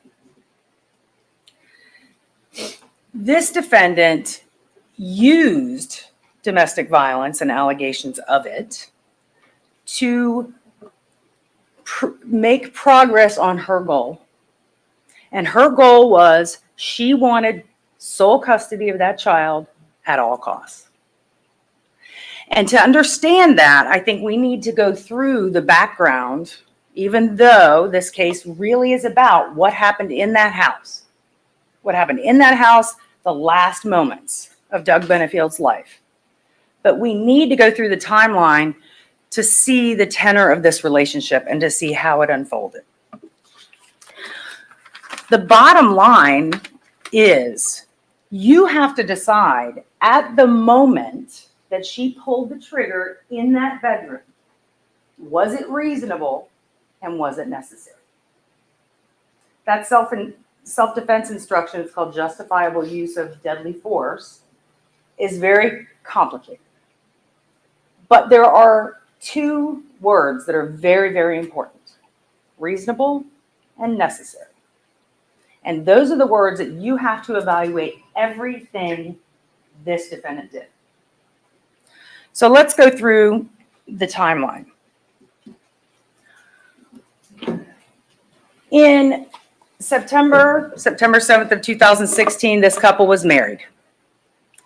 After knowing each other 13 days and a 30-year age difference, they married each other. According to the defendant's testimony, very shortly after, there starts controlling behaviors and name calling. Then, 4/15 of 2017, Doug Benefield has a vasectomy reversal. They decided in less than a year of marriage, they wanted to have a child. This is about the time where the defendant says that there are these angry outbursts in South Carolina by Doug Benefield. And the state is not trying to say to you that Doug Benefield was an angel. The state is not trying to say that his behavior in South Carolina was appropriate. Not at all. His behavior was unacceptable at the time. But he also apologized for it. If you look at the emails, the text messages between him and Ashley, he says, "I'll spend the rest of my life making this up." And he says how wrong he was and how stressed out he was. And he apologizes. But that's not the most important thing. The most important thing is what happens after that. Does any more abuse happen after that? Within days of these anger outbursts in South Carolina, there's a lavish wedding reception where everyone seems to be happy. And then within about 3 months after that, the defendant gets pregnant. In the midst of all of this, she gets pregnant. The very next month, she moves to her mother's house in Florida because she's so sick and needs someone to take care of her. That is the last moment that this defendant ever lived in the same house with Doug Benefield. Was August of 2017. Very, very important date. Within a couple of months after getting to Florida, the defendant starts this campaign of complaints against Doug Benefield, all with the idea to get sole custody of her child that she was pregnant with. So she files for a South Carolina injunction while she's in Florida. She doesn't even live in South Carolina. She doesn't even live with the person that she's trying to get an injunction against, but finds it appropriate to get an injunction in South Carolina. It is a mutual injunction. Don't mistake that. The judge did not make any findings of fault. There was no evidence presented. No one was ever found at fault. The two parties, Doug and Ashley Benefield, agreed, fine, we just won't contact each other. That is not what we are used to probably in Florida for injunctions.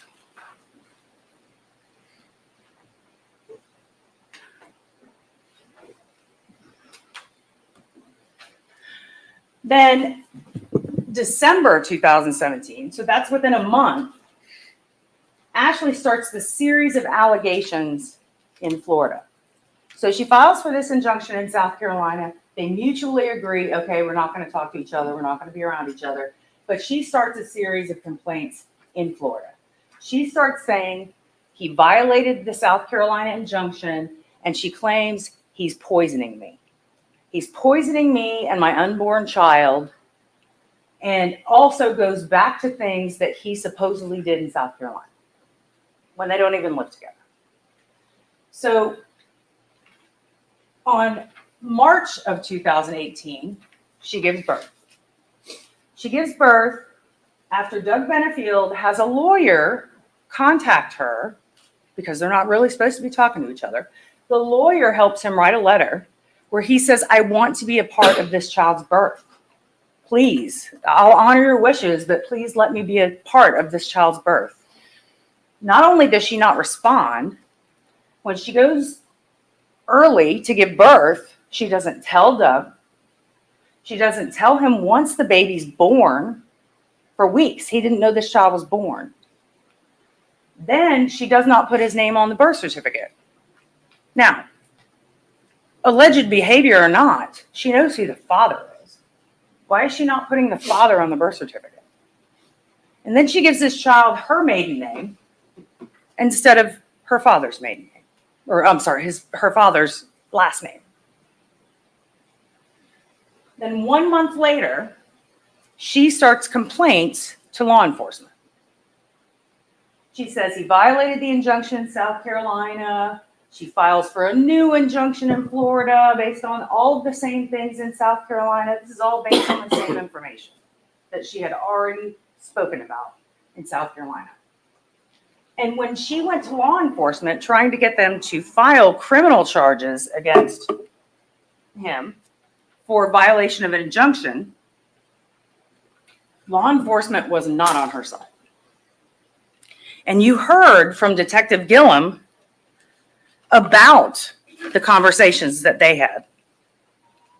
And the conversations that she had with Detective Gillum are the entire crux of this case. It is her motive. It is her plan. It is what she did everything for. He said her true motives were to use the criminal system to affect her family court case, to get sole custody of her child, which is what she wanted from the very beginning. He said it was very clear that she was trying to use the criminal system in that way, and he was very uncomfortable with that. He had forwarded charges to the state attorney's office, let the state attorney's office decide, which they end up not filing, by the way. And she did not think that was good enough. She was furious. She said, and I quote, "If the judge sees him arrested, it will help me keep my baby." She wanted him arrested in family court in front of the judge and made that very, very clear. That was what was important to her. The detective said in 20 whatever years that he's been doing this job, he has never had anybody ask him to do that. Never. And she was very adamant, and they talked for 15 to 20 minutes. And she went from crying almost hysterically to aggressive and yelling at him and then screeching at the top of her lungs, all because she could not get him to go with her plan. She also said to him, "You will fucking arrest him in front of the judge, and I will make sure that you do." Then she said, "I will do anything I have to do to keep my baby, asshole." She wasn't saying, "I'm so afraid of this man. Please help me. I'm a victim of domestic violence. I need help." Not at all. She's saying, "I want to keep my baby." And she's afraid that this man, who is 30 years older than she is, and a lot more established, has a lot more money, has a lot more resources, she's afraid that this man is going to get custody of her child instead of her.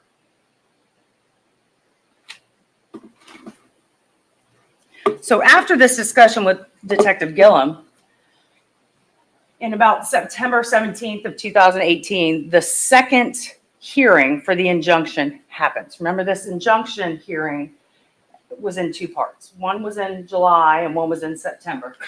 All of the same allegations. He's poisoning me, the stuff in South Carolina. Again, they're not even living together. And she fails. The judge in that case says, no injunction. And this man will have immediate visitation with his child, who, by the way, was 6 months old and he'd never met her. It wasn't for lack of trying. There may be a lot of deadbeat dads out there that don't care about seeing their children and don't want to be around. This man tried everything to be around for his child, to be there for the birth, to visit the child, to see the child. And she kept the child away from him for 6 months. And the first visitation, you heard from Stephanie Murphy, the first visitation, all of a sudden, everything's glorious again. Now, all of a sudden, the defendant wants to go with him. I'll go with you. And now we're in a stage where we're acting like we're going to get back together. Because she knew the court system was not working, and she was afraid that if she didn't buddy up to him, he was going to get this child away from her.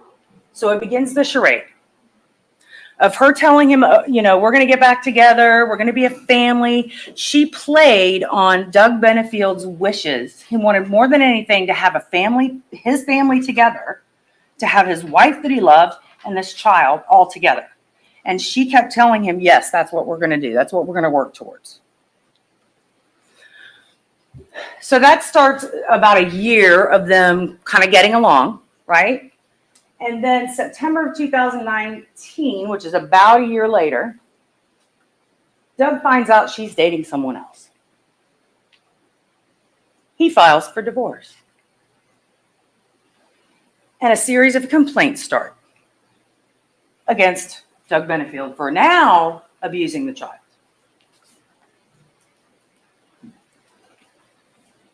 Which, by the way, were investigated by law enforcement, and not one of them resulted in any charges.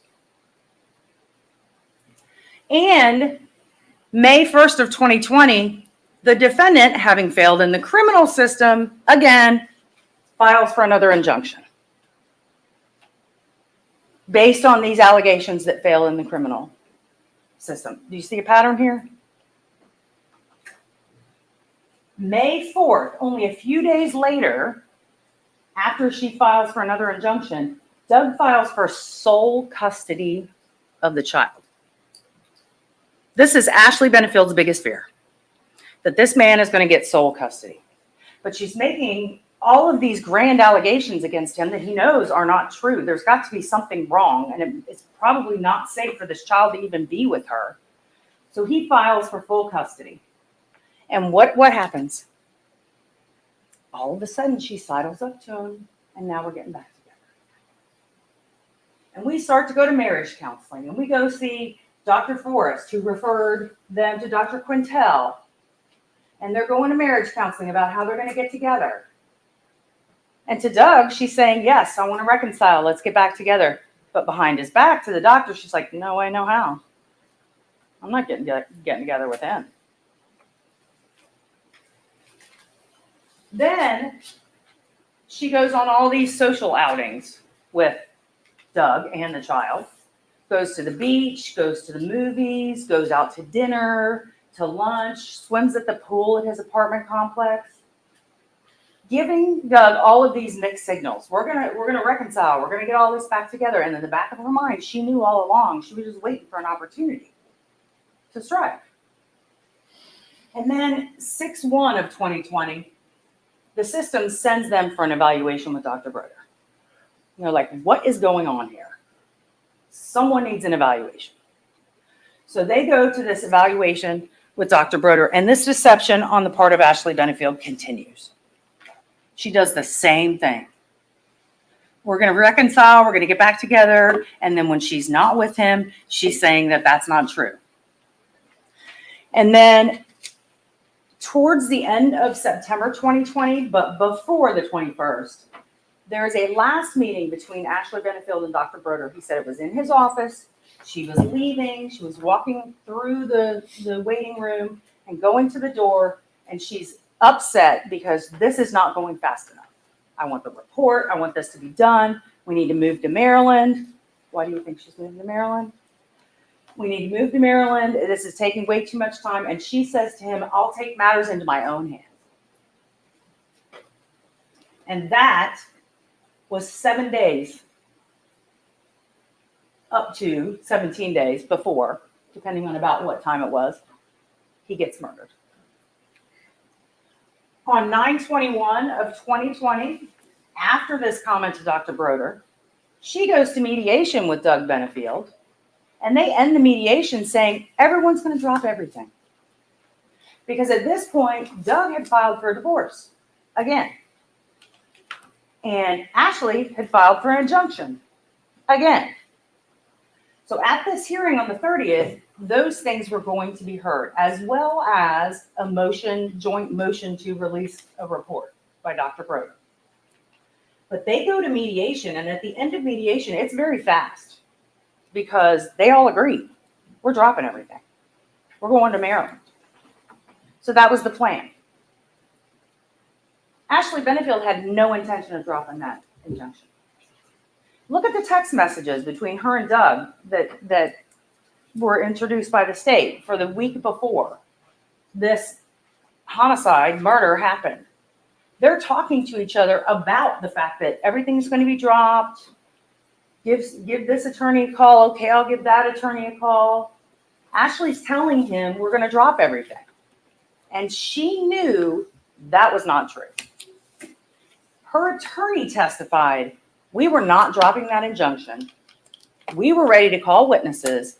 At that hearing on the 30th, we were going forward. Ashley Benefield knew that day it was over. It was going to be over. Her entire charade was going to be done. This entire get along, go along that she's trying to say was because of domestic violence. She was just trying to fake Doug out. And she knew that on the 30th, her ruse was up. Because if she goes forward with an injunction, what better way to tell someone you're not going to reconcile than trying to get another injunction? So what does this timeline tell us for what happened at the time of the shooting? Okay? It's background, yes. But also, it tells you they did not live together for 3 years. before the homicide. And if there was violence towards Ashley Benefield in South Carolina, that was 3 years before. And they hadn't lived together since. And is that something that justified her being in such fear of Doug Benefield that it was necessary to shoot and kill him? The answer is no. I do want to talk a little bit about domestic violence, and Mr. Ferris testified a lot about this wheel, this power and control wheel. So I want to put it up there. First of all, the overarching umbrella right here is physical and sexual violence. There is no physical violence in this case. There is no sexual violence. There's no allegations of any of this, unless you believe the defendant that the day this happened. But there was never any allegations of physical or sexual abuse. However, it's a power and control wheel. So let's go over some of these things. One of the first categories, using intimidation. So this is, did Doug Benefield use intimidation to control Ashley Benefield? They hadn't been together in 3 years. The first year they were apart, they barely even saw each other or spoke. So how exactly was he using intimidation to control her? And there's no allegations of threats during this time. The defendant testified she didn't say that there was anything going on during this time. One of the other prongs is using emotional abuse. Same answer. They weren't together. There was no allegation of emotional abuse. The defendant didn't talk about anything that was going on during this 3-year period, that he was emotionally abusing her. She felt comfortable enough. She even said, I told him when he thought he was going to move in with me, I told him I didn't want to do that. She felt comfortable enough to say, no, you're not moving in with me. But yet somehow he's emotionally abusing her. Then using isolation. How can that even apply when they're not even together? He has no influence over her comings and goings, over her daily routine. And she even started a new relationship with someone else. So how is it that Doug Benefield is exercising control over her by using isolation? And then minimizing, denying, and blaming. Well, nothing had happened in 3 years. So was there even anything to minimize, deny, or blame? Nothing had happened. And there was no evidence of anything happening other than maybe some things that the defendant said happened, but did they really? For instance, Doug Benefield's peeking into my windows. My neighbor told me that Doug Benefield was peeking in my window. Okay, let's think about this. She said it was her across the street neighbor. Okay? So these houses face each other. Their backyards are behind the houses. The neighbor said, I saw somebody walking in my backyard that had a ball cap on. It was dark. I couldn't see what he looked like. And when I asked him what was going on, why was he there, he said he lived there. And somehow this translates to this person is looking into your windows across the street. And the neighbor couldn't identify who it was. And here comes Ashley with her recording. Here, let me play this. Did you recognize his voice? Does that sound like him? Okay, it was Doug. Doug was peeking in my window. Really. Then the next spoke on the wheel is using children. This man did nothing but try to see his child over and over and over. Ashley Benefield kept his child from him. So if anybody was using power and control, it was Ashley Benefield against him. And I think if you look at a lot of these spokes, you're going to see a lot of behaviors on the part of the defendant that were actually using power and control instead of being a victim of power and control. Then male privilege is the next spoke. There was absolutely no evidence of male privilege. There was an email to the realtor to get a house, just as one example. And if you read that email, he says, okay, but I have to check with Ashley first. How is that male privilege? He's telling this guy he's going to talk to his wife. Using economic abuse. Again, they didn't live together. Ashley Benefield's financially independent. She has her own home. She's completely separate, has her own car. That doesn't apply. Using coercion or threats. No threats. She didn't say there were any in those 3 years. None. There were no allegations that he threatened her or hit her or did anything. He didn't make any reports or threaten to report her to Department of Children and Families. He didn't say, oh, you better do what I say or I'm going to call DCF and tell them you're a bad mom.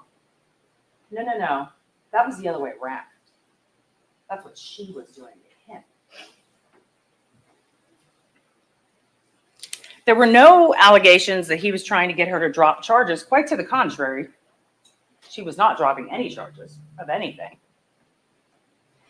And Mr. Ferris talked at the end of his testimony about domestic victim mentality. So let's talk about this.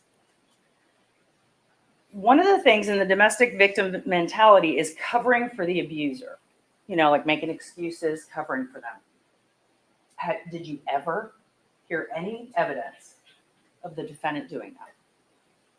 Never. Making excuses for the abuser, making excuses for their behavior. Not once. She was telling everybody, anybody that would listen. Not reporting abuse, same answer. She was telling anyone that would listen and a bunch of people that wouldn't listen. Dropping criminal charges. That certainly didn't happen. The domestic victim mentality, she won't stand up for herself. Never saw that with this defendant. And she won't leave the relationship or the home. She left. She left the home. She left the relationship. They were not together for 3 years. So how does this domestic violence mentality, domestic victim mentality even apply to her? It doesn't apply to her. Don't be mistaken about what applies to her and what does not.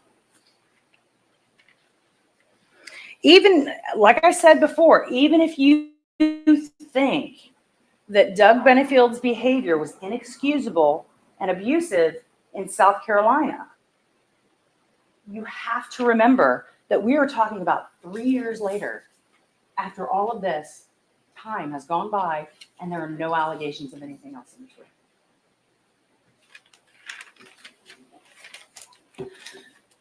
So I want to talk to you a little bit about the jury instructions that the judge talked to you about. I just have a few on here that I want to go through.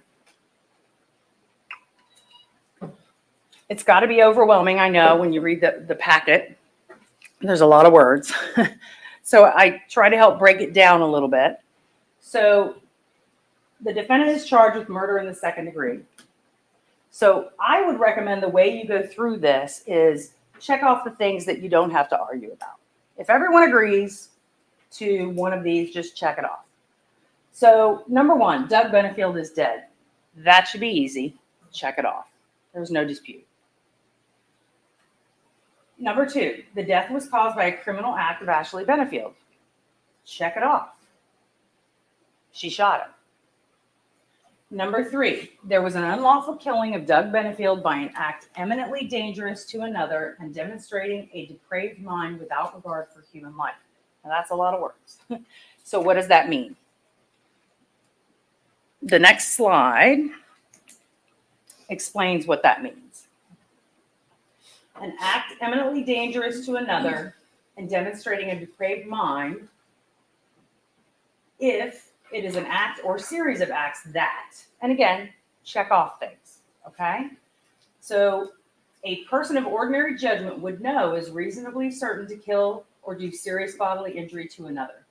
Shooting a gun, firing a gun into someone clearly qualifies person of ordinary judgment would know that that would kill someone. Check. Let's go to number 3. That this act is of such a nature that the act itself indicates an indifference to human life. Pulling a trigger, pointing a .45 caliber firearm at someone and pulling the trigger 4 times shows an indifference to human life. So then we go back to number 2. If the acts are done from ill will, hatred, spite, or evil intent. Now notice this is or. It does not have to be all of those. Ill will is a pretty low threshold. What is ill will? Devising a plan to keep this man away from his child. Is that ill will? Sure. Filing complaints against him that are unfounded and nobody ever files, fictitious complaints, that's ill will. Trying to do anything she can to keep this child to herself is ill will. Everything she did was for this goal, and everything she did was to get Doug Benefield out of the way. And unfortunately, the way she did that was by killing him to get him out of the way. That is ill will, hatred, spite, or evil intent.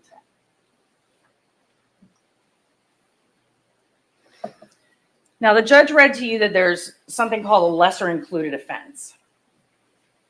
And what you may have heard, but it's in your packet, is the way you should handle a lesser included offense is such. So if you agree as a jury that the state has proven a charge beyond a reasonable doubt, you should start with the highest charge. So start with second-degree murder. And if all of the jurors agree unanimously that it's beyond a reasonable doubt that the state has proven their case and the defendant is not entitled to self-defense, then you don't even get to manslaughter. You don't have to go and then review manslaughter.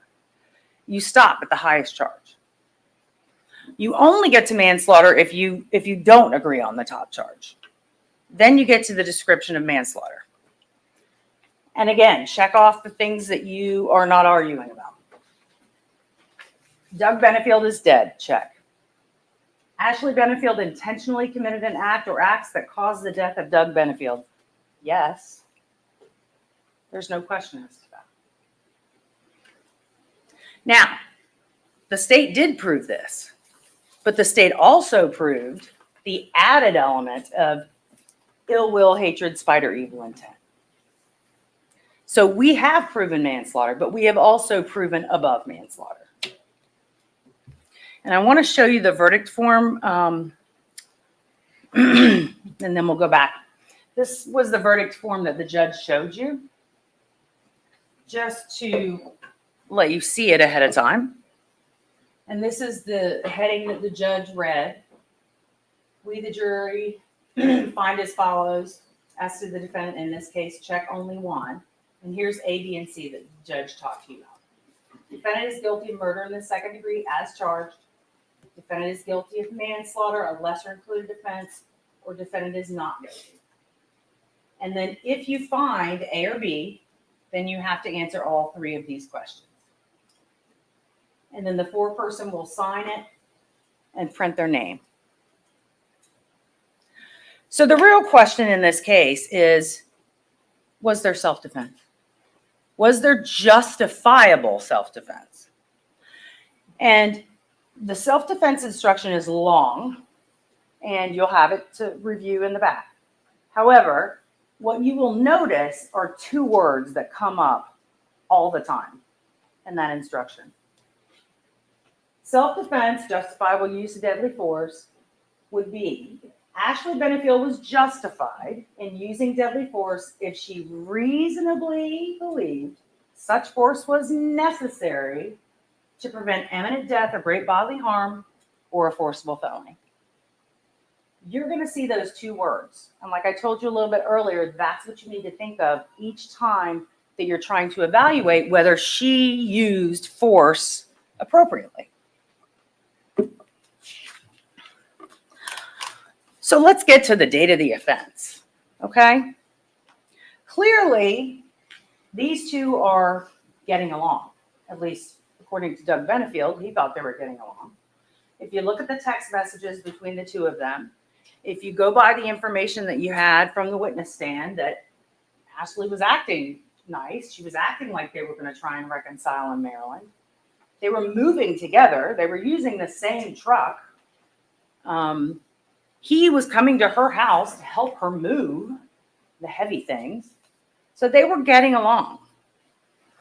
They actually went to the mediation during this time. It was about 3 days before she killed him. They had mediation where they said they were going to drop everything, move into Maryland, everything's going to be fine. But obviously that was not Ashley Benefield's plan because she knew she wasn't going to drop the injunction. Obviously, the day of the offense, Doug Benefield had a right to be at the house. She invited him over. They had text messages back and forth, trucker on the way, he's taking a picture of the stuff in the back of his truck. And she'd let him in the gate numerous times before. So he had a right to be at the house. She clearly was not afraid because she had him over. And then her mother clearly was not afraid for her because then as soon as he gets there, she goes to the park with the daughter. So nobody's afraid at this point for Ashley Benefield's safety. And there's only one person who knows what happened in that house that is still alive. And that's Ashley Benefield. And you heard her story. And she made herself a witness just like any other witness in this trial. And you will judge her credibility and the truth of what she said just like you do any other witness. And see if it matches the evidence in this case. If you noticed, when being asked questions, she became evasive. If questions got a little too difficult or she didn't really have an answer for it, specifically on cross-examination, she would use methods to avoid answering the question. One of the methods that you saw over and over was, I don't know, I just don't know, I don't know. The other method was crying. Started crying. Did you ever see one tear come out of her eyes? Did you ever see one drop of liquid? One red eye? One swollen eye? She had a breakdown. We had to take a break. Crying hysterically. Takes the stand right after that. Eyes are just fine. Makeup's just fine. That goes to her credibility. What is she trying to convey to you? The truth or her version of events?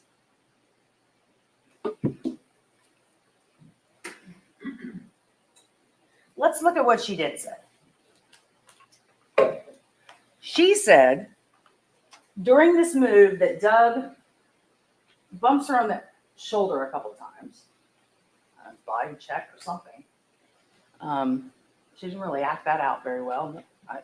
Who knows what that was. Doug carrying a box, rammed a box into her stomach and scratched her. But did you see those pictures? Does that scratch look like a scratch from a cardboard box? Wouldn't you expect a bruise to be there as well? You'll have the pictures in the back. So look at those pictures and see. There's no bruising. They look like cat scratches. The defendant also said when they were by the front door to the house that he grabbed her by the wrist and hit her in the head. So when I asked her, okay, what do you mean hit? Well, I don't know. Okay, was it an open hand? Was it a closed hand? What was it? I don't know. She should know if a grown man balled up his fist and punched her in the side of the head. And there would be a lot more damage than what she claimed she had. But she didn't know. He just hit her. Now, 4 people testified that they saw her after this incident, very shortly after this incident. Well, one of them was 3 days later, but the rest of them were very shortly after this incident. John Sands, the neighbor, he didn't see any swelling. He didn't see any injuries. He didn't see any disheveled clothes like there'd been rumble. Detective or Officer Burrell, Deputy Burrell, was the one that put her in the back of his squad car. No injuries. Didn't notice any injuries to her head or swelling to her face. Crime scene tech Dvorak took pictures. Didn't notice any injuries, any swelling to the face.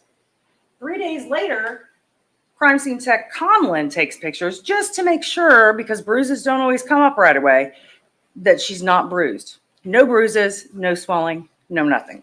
But yet the defendant sits right here and tries to tell you that her eye was droopy and the side over here was swollen.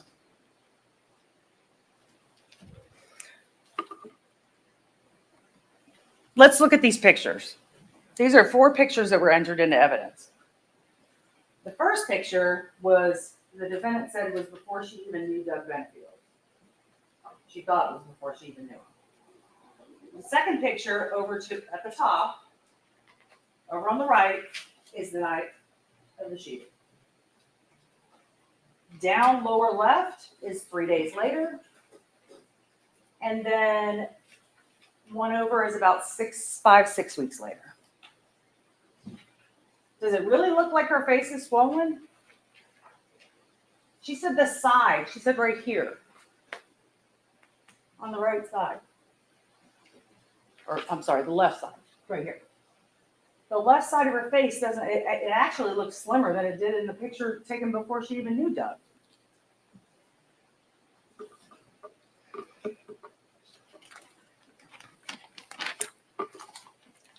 So let's talk about what she did when she claims that Doug grabbed, I think she said she was going for the front door. He grabbed her arm. She kind of spun around. He hits her in the head, although she didn't know if it was overhand or not. And then she said, I just wanted to get away. I just wanted to get away. Right? Here's the front door. Right? She went this way and could have gone right out the door. But she just wanted to get away. She didn't go right out the door. She turned to her right and went into this room. This room that has nothing in it except for a mattress, a broom, and a hamper, and 2 handguns. It's hard to see in this picture because of the lighting, but I just want to remind everyone, here's the mattress, here's the broom, nothing else in this room, but there's a hamper right here with a gun on it, and there's a gun in this closet right here. And that's where she runs.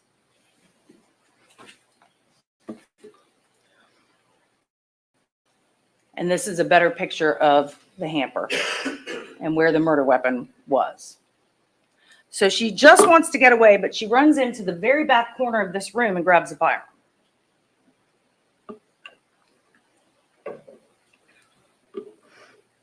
Now, she claims that as she's retrieving this firearm, he slams the door open and she turns around, right? And she sees him standing there.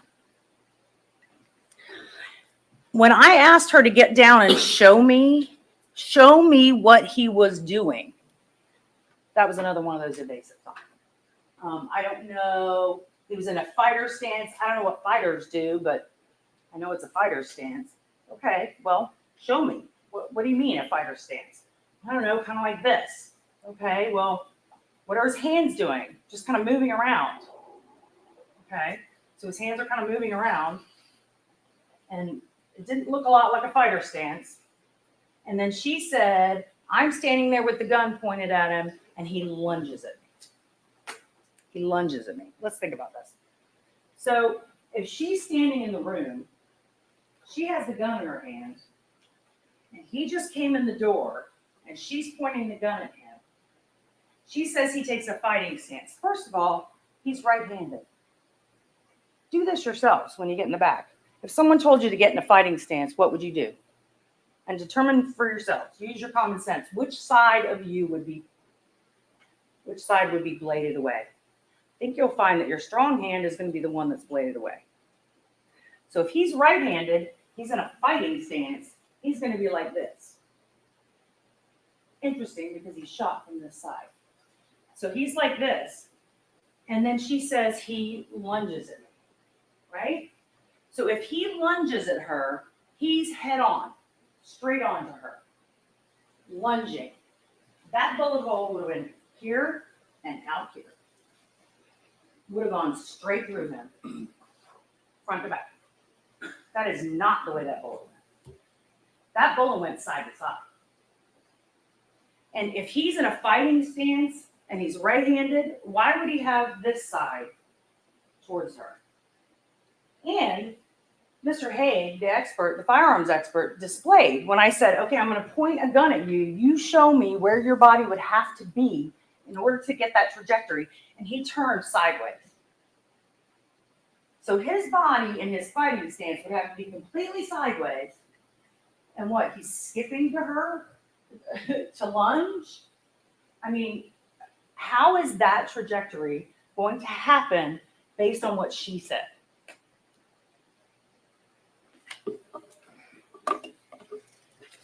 More than likely, the hands that were up was a defensive stance. He probably came into the room and said, whoa, she's got a gun, and started to turn around. He had his hands up like, whoa, what are you doing? Makes no sense to be in a fighting stance. So I want to talk a little bit about this trajectory just because there's sort of some misconception that this shot was front to back. That is just the planes with which the medical examiner uses. So it can be a little confusing. But if you look at the way this arrow is, the bullet goes in right by the right nipple and then lands right here. So it is side to side. Now, once it went in where the nipple is, did it curve a little bit to the back? Yes. That's why it's like in the back. That's why they say front to back. So it went side to side and a little bit to the back. There is no way he was facing her when she shot him. No way. Here's another angle. This is from the back. So if it went in on the side, the right-hand side, and that red dot is where it landed in the back. And let's talk about the leg wound. It's very hard to determine exactly how this leg wound happened. And we may never know exactly how it happened. But this is the basic trajectory of it if a person were in a normal standard anatomic position. This is both medical examiners said that. This is a standard anatomical position. So in a standard anatomical position, that is the way the wound path went through his leg. So you can figure out for yourself different ways that might have happened. Now, Dr. Liu said, based on information that she got from Ashley Benefield, by the way, that it must have happened this way. That once he shot the first time, somehow he falls and his legs go way up in the air and he shot like this. Where did that bullet go? If he was shot like that? The expert testified about the two that went into the wall had not gone through a body. He said the one that hit the leg was in the room. It might have been kicked, and that's normal when you have emergency technicians in there and they're kicking things around. But the projectile was in the room. It was not in the wall. So if he's falling back this way and his legs flipping way up, and by the way, Dr. Vega said the only way your legs flip up like that is if you're falling over a rail or, falling over something and your legs come up that high. So that just does not make sense with the rest of the evidence. Now, this may not be the way it happened, but it is also another way that it could have happened. He is turned away, leg up. And that bullet could have gone in and come out his knee if his leg was bent. So you use your own judgment and decide what you think about that leg wound. What's important is this wound. This was the wound that killed him, and he was not facing her at the time.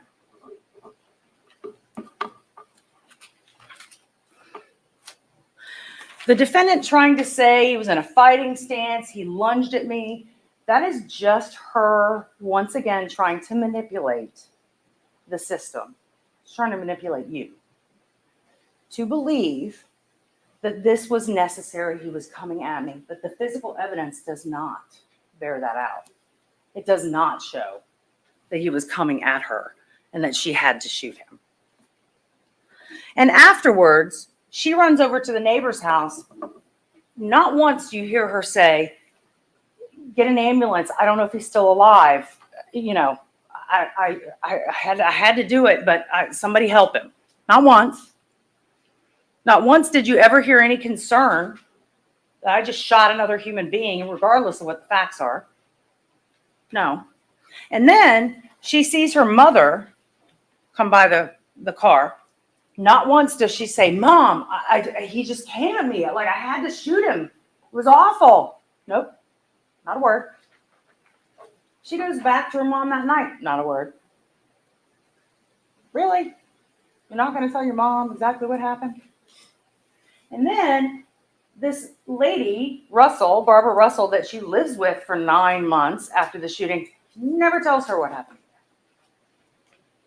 Not once. Remember, the defendant sat right there and said the defendant never punched her ever. Never choked her, never kicked her, never came at her with a knife, never came at her with a club, never came at her with a bat. And she was the only person armed in that room. Doug Benefield was not armed. He had no weapons. He was laying on the floor dying. And she goes to the neighbor and not once asks for an ambulance. And he dies, either on the way to the hospital or in the hospital. She was the only one armed, and it was not necessary. She did not have to shoot him. It was not reasonable. She did not have to shoot him. She had an agenda, and it worked for what she wanted, and she got what she wanted. Because after she killed him, what did she get? Sole custody of the child. And that's murder. Thank you.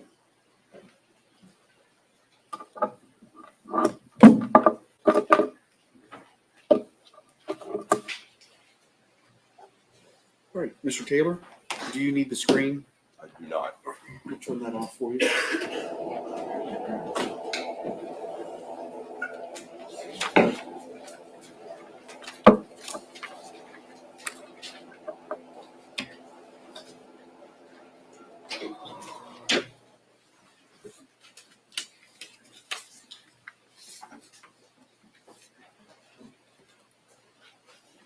Yes, sir, when you're ready. Thank you. Good afternoon, ladies and gentlemen. I have a bit of a cold. I tested 3 times and it's not COVID. Don't need to be concerned. I've just listened to the state's closing argument. I have to tell you, I think there's obviously some real different perceptions of what the evidence is. I think perhaps there's even been some distortions. You all have taken, we've observed, pretty careful notes. If I say something that is not reflected in your notes or is not as you recall it, I want you to trust your own recollection. But I think if you check your notes, you will find that what I represent to you is accurate. This is and has been a fundamentally flawed prosecution. And I think we can demonstrate that through the testimony of 2 of the state's witnesses. The first is Stephanie Murphy. And you may recall she was the attorney who was representing Douglas Benefield. In my cross-examination of Stephanie Murphy, I served up for all of us, but especially for you, the members of the jury, what the state's theory of prosecution was. And I said, so Miss Murphy, let's be clear so that there's no misunderstandings. It's your belief and the state's theory that Ashley Benefield killed her husband because the Broder report was scheduled to be released 3 days later. She said that's correct. Check your notes. Now, the state, in their opening statement, even made it dramatic. They said to you, this report by Dr. Broder was to be released on the 30th of September, but she killed him on the 27th to avoid that. If you look at the emails that had been introduced into evidence that reflect the conversations back and forth between Stephanie Murphy, Faith Brown, Miss Benefield's family court attorney at the time, and the judicial assistant for Judge Moreland, you will read in no uncertain terms, black and white, the Broder report was not set to be released on September 30th. Not only was it not set to be released on September 30th, there was not even a day for it to be released scheduled. Stephanie Murphy was attempting to have it scheduled. The JA wrote back in no uncertain terms, Judge Moreland will not hear that. The only thing being heard on September 30th is the domestic violence injunction. The other witness that I think reflects what a fundamentally flawed prosecution this is Detective Gillum. You might recall that Detective Gillum, check your notes, said that the South Carolina domestic violence injunction that required no contact by either one did not go into effect until November 27th. But if you look at the written email that we introduced into evidence, where Detective Gillum is contacting Gina Torsha, Miss Murphy's assistant, Detective Gillum tells her, wait a second, he's helping them. Wait a second, this injunction, unless I'm reading this wrong, this injunction went into effect on November 3rd. The judge signed the order on November 27th, but on November 3rd, he announced it in open court, and Doug was present, and so was Ashley. So unless I'm reading this wrong, I want you to be aware of that. This is Gillum trying to help them. This is the same Gillum who gives you quotes of exactly what Ashley Benefield said 2.5 years later without having one word of it written in his earlier report. The same Gillum who I asked the following questions of. Detective Gillum, do they teach you in police academy about the importance of writing reports? Sure. And is the reason why the reports are so important is because it preserves important facts about a particular incident? Yes. So how many cases do you handle, Detective Gillum, in a month? You might recall he said, oh, probably about 20. And then we multiplied that out by 2.5 years. I think we were into about 600, 700 cases. Yet he remembers the exact words she had to say, despite the fact that on the day she said it, not one word of it appears in his supplement 2.5 years earlier. Ladies and gentlemen, Detective Gillen, you might also recall, countermanded the capias, the arrest warrant that the other deputy issued for Doug Benefield when Ashley went down there and explained that Doug Benefield had mailed her this package in violation of the South Carolina restraining order. Detective Gillum said he remanded it, he reversed it, and he was going to refer it over to the state attorney's office. This was a good old boy network. They liked Doug, and they never looked back. And that's the truth of the matter.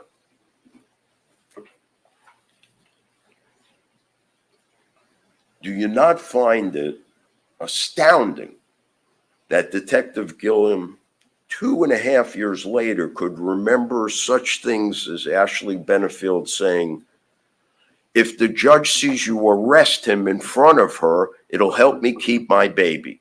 Isn't that something that you would put in a report?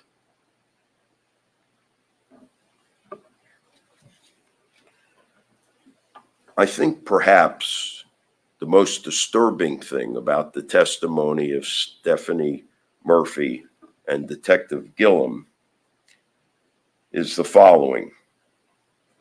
Remember that common sense I told you about that you're going to be able to take with you back into the jury room, and that without offending anybody, there would probably be more than 100 years worth of it, which there is.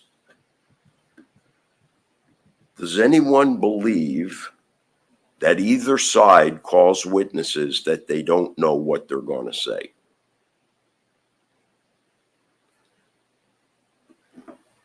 So how do you reconcile the state calling Murphy and Gillum knowing that they're going to testify inaccurately? Read Gillum's written email about how he misrepresented his knowledge of when that South Carolina domestic violence injunction went into effect when he testified in front of you, and read the emails between Stephanie Murphy, Faith Brown, and Judge Moreland's judicial assistant. Okay, so what happens after that testimony? I want you to remember that the state's theory of prosecution up to that point is that Ashley Benefield Judge, I'm going to object.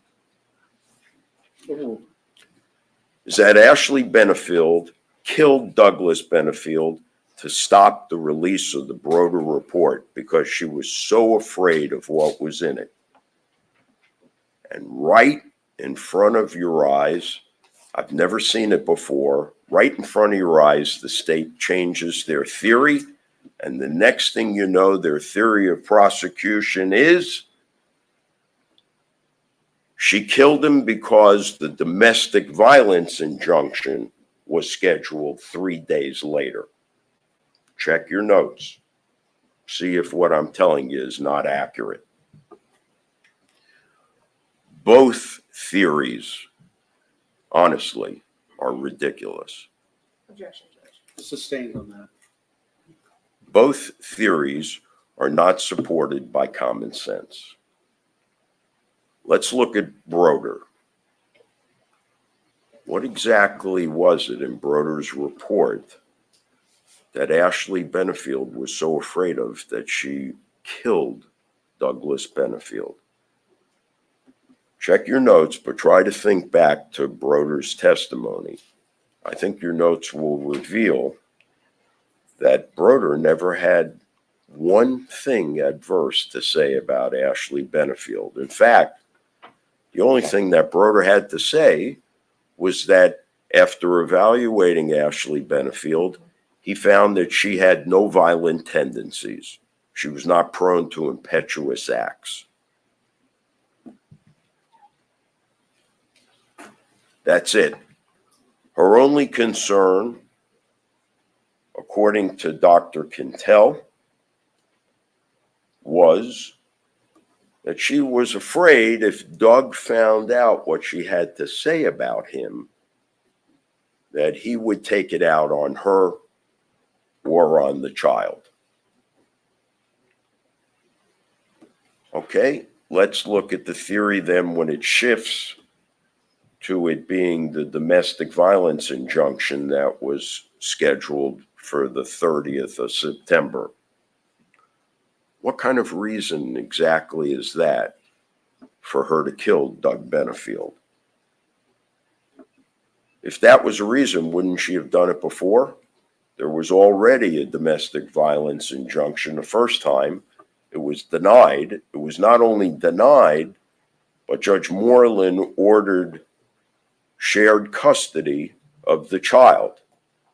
Why wouldn't she have killed him then? For 4 years, Ashley Benefield did what any law-abiding citizen can be expected to do. She filed complaint after complaint after complaint, calling Doug Benefield's behavior to the attention of the authorities with no result. Over and over again. No relief. So she kills him? Really, that's quite a leap, ladies and gentlemen. You need evidence to support such an inference. You know, you can't take innuendo and wrap it up in an inference and call it a fact. You got to have evidence that supports a theory. For example, you know, in the reasonable doubt instruction, I'm going to show you in a minute, but it says a reasonable doubt can arise from the evidence, from the lack of evidence, and from a conflict in the evidence. So what evidence would you need to show to support this theory that flies in the face of common sense? Well, how about somebody who comes in and testifies, yes, I heard Ashley, I overheard her say, you know what, I'd kill this SOB before I'd let him be alone with my child. Or how about this? How about downloading from Ashley's phone when she's sitting there in her most private moments, never expecting it to be revealed to the world, searching on the internet how to kill an abusive spouse? How about that? Instead, what you saw in her most private moments, 6 months before this happened, was her searching on the internet how to co-parent with an abusive spouse. Am I making this up? Check your notes. How to get along with an abusive spouse.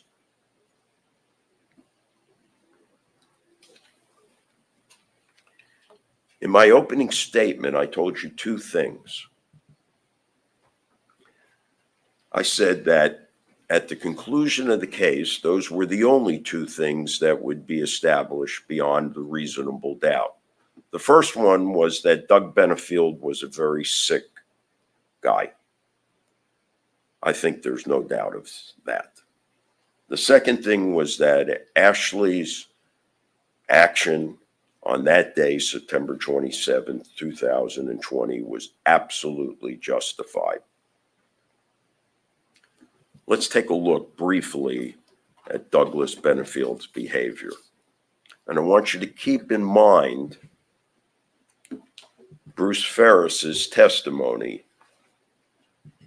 who's the former cop who specialized in domestic violence, ran a domestic violence department, and then was so fascinated by it, went back to school to become a licensed mental health counselor. I thought he was a pretty persuasive witness. Doug Benefield shoots a gun into the ceiling of their kitchen to intimidate Ashley to stop speaking. Now, those are easy words for me to speak. And they fall on ears and you move on to the next thing. But I want you to try to imagine how it would feel. Objection. Sustained. How would one feel sitting in their kitchen, having their husband pull out a gun and actually fire it into the ceiling of their kitchen? Can you imagine the trauma of such a statement? Do you think that that's something that you forget about after 6 months, after a year? I think that's something you remember for the rest of your life.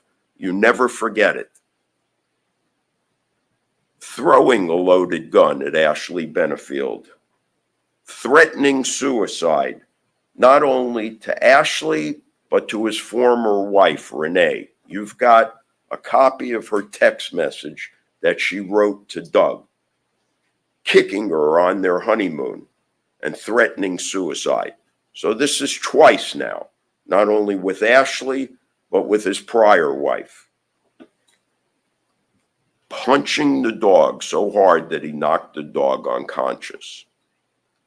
Bruce Ferris on the wheel. Now, I'm not an expert on the wheel. I don't pretend to know it anywhere near as well as apparently Miss O'Donnell does. But I can tell you with certainty that it has a provision, and Bruce Ferris elaborated on the fact that abusers tend to hurt pets because they have no empathy and because, check your notes, they can control the victim because the victim loves the pets. So hurt the pets, you keep the victim in line. You get compliance, control, and compliance. That's what they seek. Threw the cat down the stairs, put a tracker on her car. The neighbor catches him in the yard at night. It wasn't in the house across the street. You've got the schematic of the houses in the neighborhood. You see Mr. Sand's house is right next door, literally to the left of Ashley's house. Ashley's house has got the red dot on it.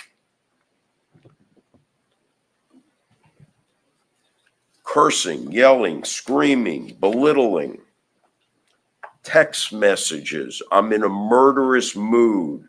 I want to rid the earth of them. Take them out.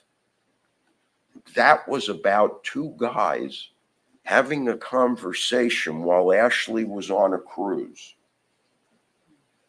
Doug Benefield was so demented that just hearing in the background two men speaking while Ashley was on a cruise makes him say he wants to take them out, rid the earth of them. That puts him in a murderous mood. Of course, Ashley at the time at 24 thinks, well, gee, that's kind of flattering. I guess this guy really loves me. Oh, that was just a little tip of the hat to what was to come. The South Carolina injunction, he violated it. There's no way around that. How about driving from South Carolina to Florida so that you could follow Ashley in the car? I mean, if that's not determination, what is? If that's not fixation, what is? If that's not obsession, what is? And most chilling, I thought, was Mr. Vincicaro, the realtor, who, while the injunction is in effect from South Carolina, look at the email between Doug Benefield and Vince Vincicaro. I asked him, did you have any dealings with Douglas Benefield? Yes, I did. What was it? He was a customer looking to buy a home. Where was that home? It was the house immediately behind Ashley Benefield's house. This is sick, ladies and gentlemen. This is while the domestic violence injunction is in effect. Not only that, but then he says to Mr. Vincicaro, well, I have to first check with Ashley. Well, you know that's a lie. He can't check with Ashley because the injunction doesn't allow him to communicate with Ashley.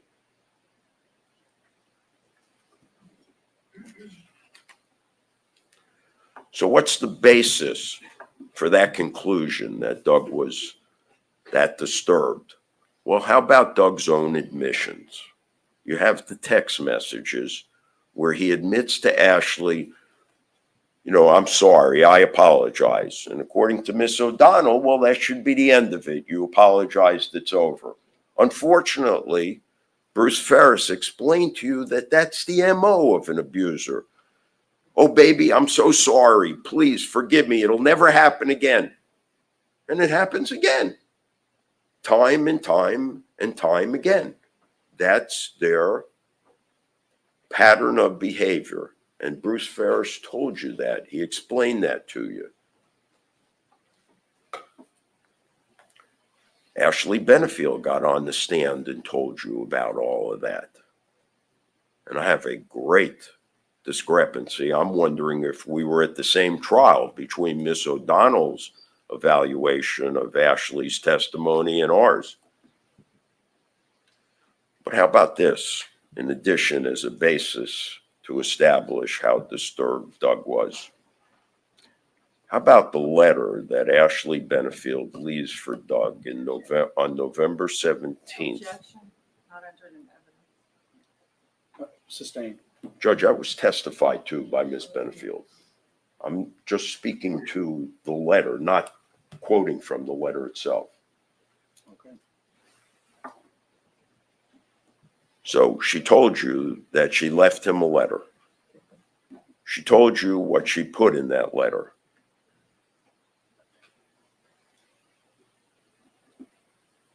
That letter recounted some of the things that he did. Some of the things that you heard about in the trial, such as shooting the gun, punching the dog. Objection, non-general letter. Ooh. So, how about that as a basis to support it?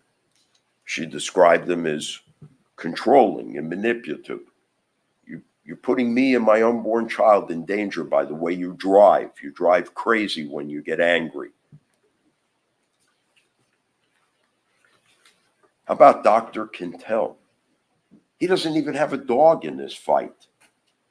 He's got absolutely no reason to shade his testimony one way or the other. What did he tell you that he concluded about Doug?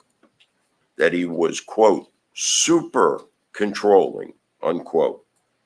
That he was jealous. That he was intimidating. That he was a real alpha male.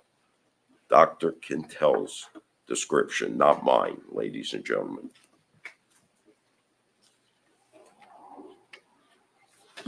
And then we have Ashley, who's the victim of domestic violence. We have the history of the prior acts of domestic violence by Doug.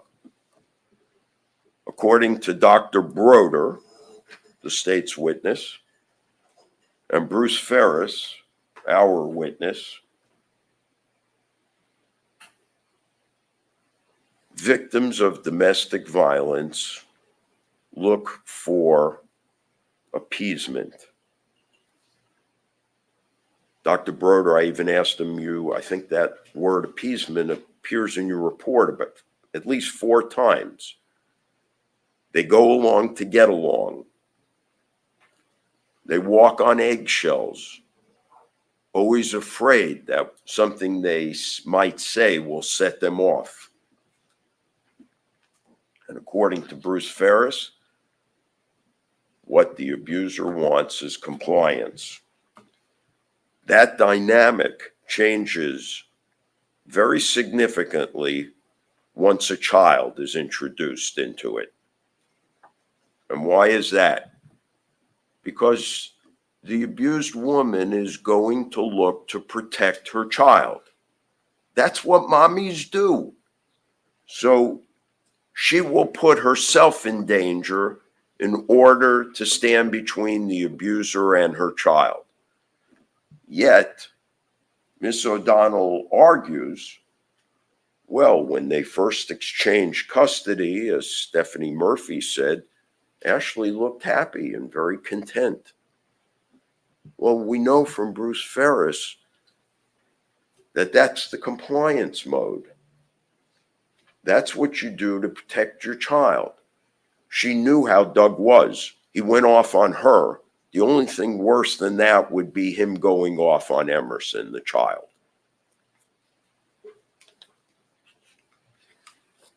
You keep the beast at bay. Those were the words of Broder and of Bruce Ferris. Importantly, Bruce Ferris told you that victims of domestic violence appear to act happy. So you have these text messages in the week leading up to the shooting where they're saying nice things to one another with emojis and smiley faces. And you have the video of the restaurant where Ashley and her mother and Emerson are present. And Ashley appears to be acting happy, when in fact she's actually quite scared, according to Bruce Ferris. But you go along to get along.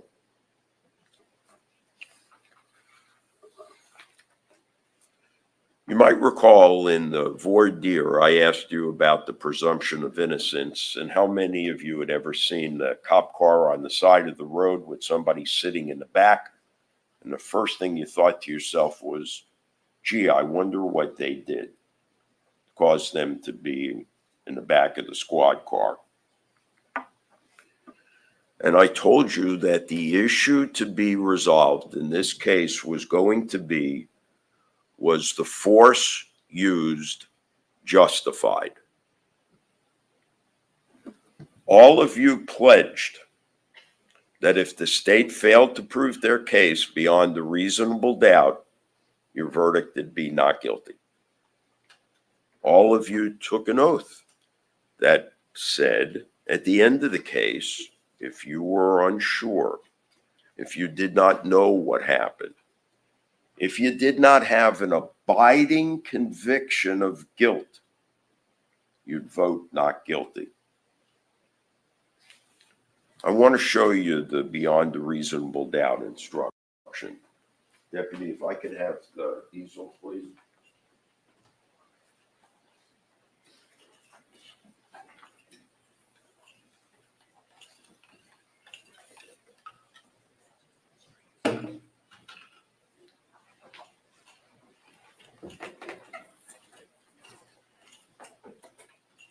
This is in your packet of instructions. You're not going to have to memorize it.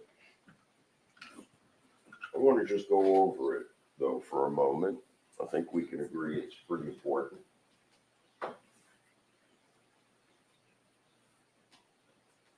It reminds you that the state has the obligation and the burden to prove the case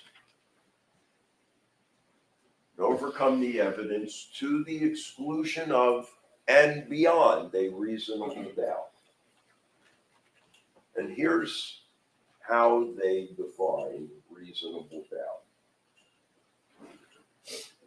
A reasonable doubt is not a mere possible doubt, a speculative, imaginary, or forced doubt. Such a doubt must not influence you to return a verdict of not guilty if you have an abiding conviction of guilt. On the other hand, if, after carefully considering, comparing, and weighing all the evidence, there is not an abiding conviction of guilt, or if having a conviction, it is one which is not stable, but one which wavers and vacillates, goes back and forth. Gee, I don't know, I'm not sure. Then the charge is not proved beyond every reasonable doubt, and you must, not you can, ladies and gentlemen, not you may, you must find the defendant not guilty because the doubt is reasonable. A reasonable doubt as to the guilt of the defendant may arise from the evidence, conflict in the evidence, or the lack of evidence. Thank you, Deputy.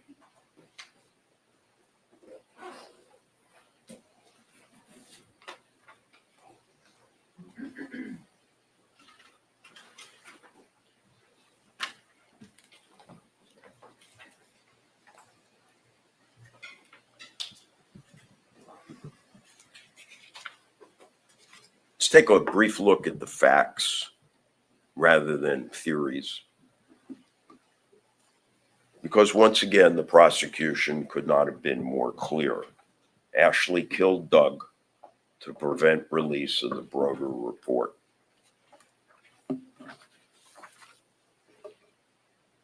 So where was the evidence to support that theory?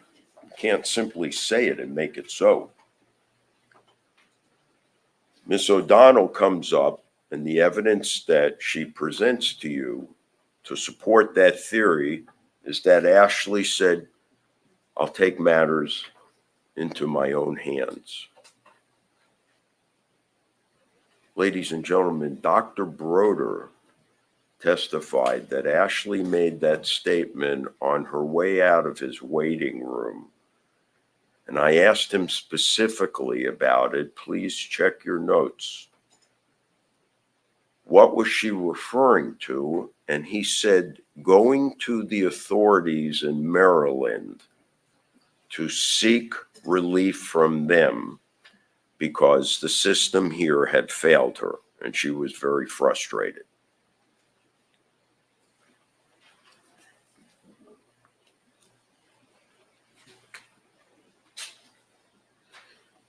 Miss O'Donnell also told you that Doug Benefield filed for sole custody of Ashley. Please check your notes. No one ever testified to that. There's absolutely no evidence in this case that such a thing was done or a statement was made. Other evidence in the case? Justin Warren, the lead homicide detective. State never even called him. Objection. We called him. What did he tell you? He told you that in his arrest warrant, he said it did not appear that Douglas Benefield was facing Ashley Benefield when shot. Now look, Dr. Vega came in here and testified that the shooting in the chest, the shot to the chest, was from front to back. Yet Miss O'Donnell comes up here and distorts that and tries to tell you that it wasn't from front to back. It was from side to side. Dr. Vega told you the trajectory of the chest shot was front to back, right to left. Now, not only did Dr. Vega tell you that, Michael Haig told you that, front to back. Dr. Liu told you that, front to back. There has never been any evidence introduced in this trial that the chest shot or the arm was anything other than front to back.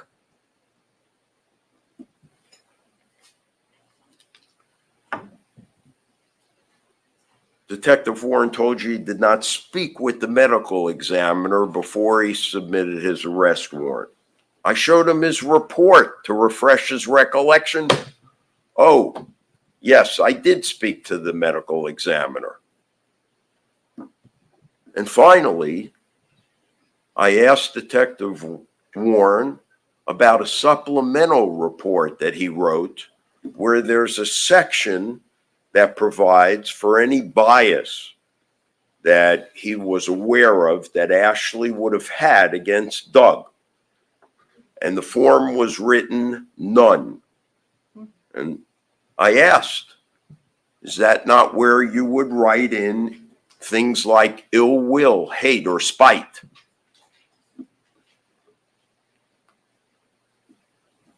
Mike Haig, let's look at his testimony for a minute. I think you'll remember him. What he said, I thought, really presented it well, was in explaining what forensic meant.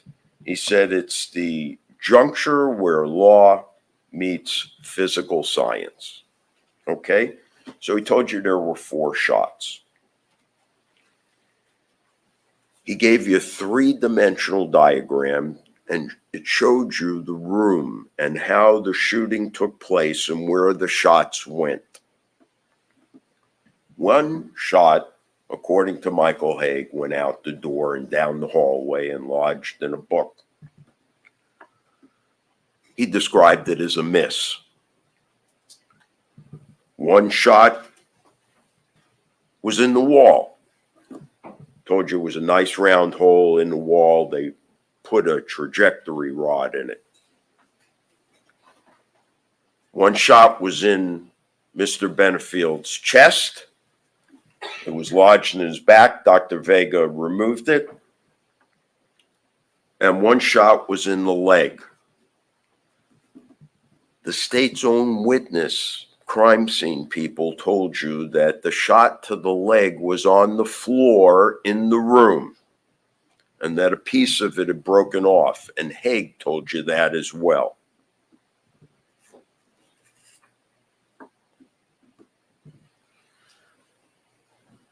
According to Miss O'Donnell, if you completely suspend the explanation that Dr. Liu gave you about the shot to the leg, if Douglas Benefield was running away, that's how you could get the shot in the leg. You might remember that the trajectory or the wound path to the leg was up. Ashley would have had to have been lying on the floor to shoot up so that the bullet would go in a calf. Dr. Liu explained to you exactly how that happened. We even had our summer law clerk, William Galvano, come here and demonstrate. It's a proper argument.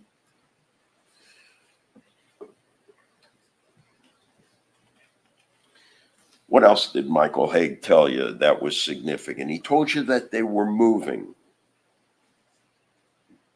He said both Douglas Benefield and Ashley Benefield was moving. And he even showed you how it went from right to left in that 3-dimensional diagram, with the first shot out the door, the second shot in the wall, or one shot out the door, one shot in the wall, one in the chest and one in the leg. He showed you the 2 different cones. That would be consistent with what Ashley told you about trying to get more distance to move away from him. There was only one way to go in that room. She was already back to the back of the room, so the only way she could go was sideways to her left. Finally, he also told you that Ashley's explanation was absolutely consistent with the physical evidence. Then we had Dr. Liu, Emma Liu, former medical examiner for Miami-Dade County, who has always testified for the state, except here, she came in and testified for the defense. Why do you think that is? Dr. Liu told you that the abrasion to the arm, she believes, was from front to back, and she believed it was the shot that went out the door and down the hall. And the bullet would not have mushroomed or expanded, as you heard Michael Haig explain, that bullets are designed to be able to expand. Because the wound was so superficial, there would not have been enough tissue in the hollow point of the bullet to expand it.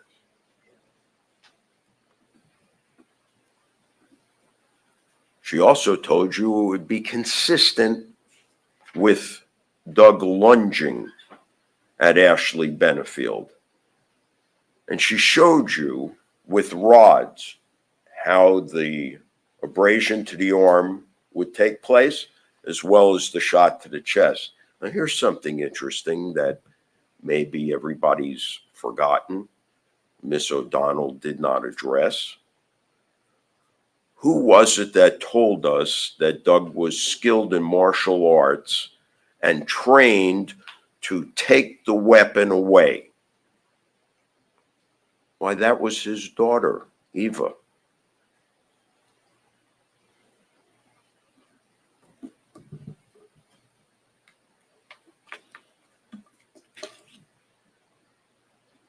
So here's Doug, who gets into his fighting martial arts position and lunges at her to grab the weapon, and Dr. Liu explains the abrasion shot.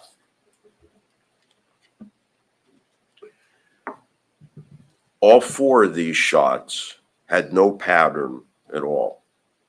These are four random shots, no association whatsoever, indicative of somebody who's in an absolute panic firing a gun. What's more, as not only Mr. Sant told you, Mr. Haig told you, and as the state's own witness told you, if you don't hold the weapon properly and give it the pressure that it needs, it will result in a jam from one of the cartridges, just like what happened here.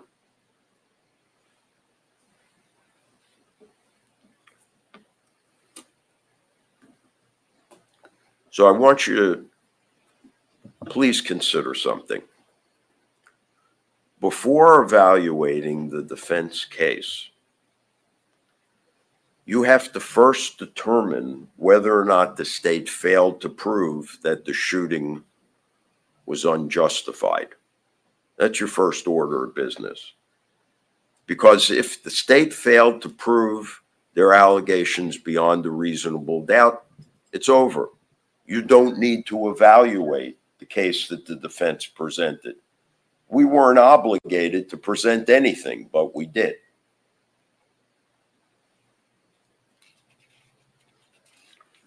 And I think we can agree that if the state's case does not meet that threshold of beyond and to the exclusion of every reasonable doubt, your verdict must be not guilty.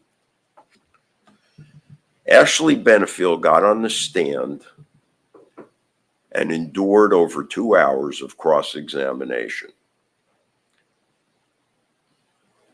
It was our perception that the state never landed a blow in over 2 hours. That's 2 hours in addition to the hour and a half that I had her up there on direct examination. In the world in which we live, it sounds strange to try to reduce an event like this to an explanation within an hour and a half. But this is the only form that we have to resolve things like that. So we did it. And Ashley got up there and she explained to you exactly what happened. And she did it well. And the state never touched her.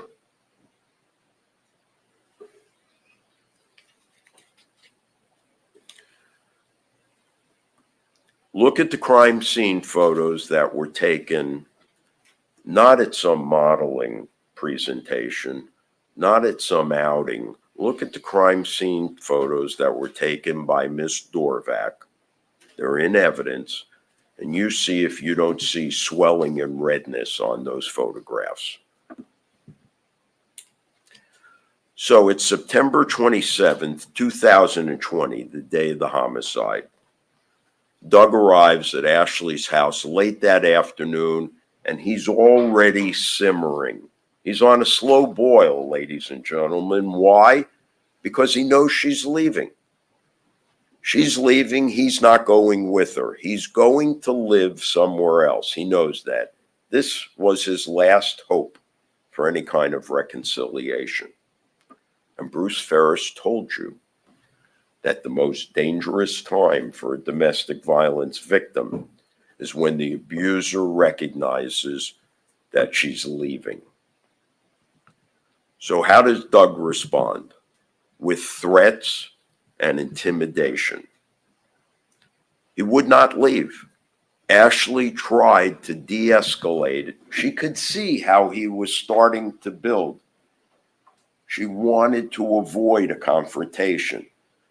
Gee, you know, Doug, we pretty much got everything done. Why don't we quit for the night and we can continue tomorrow?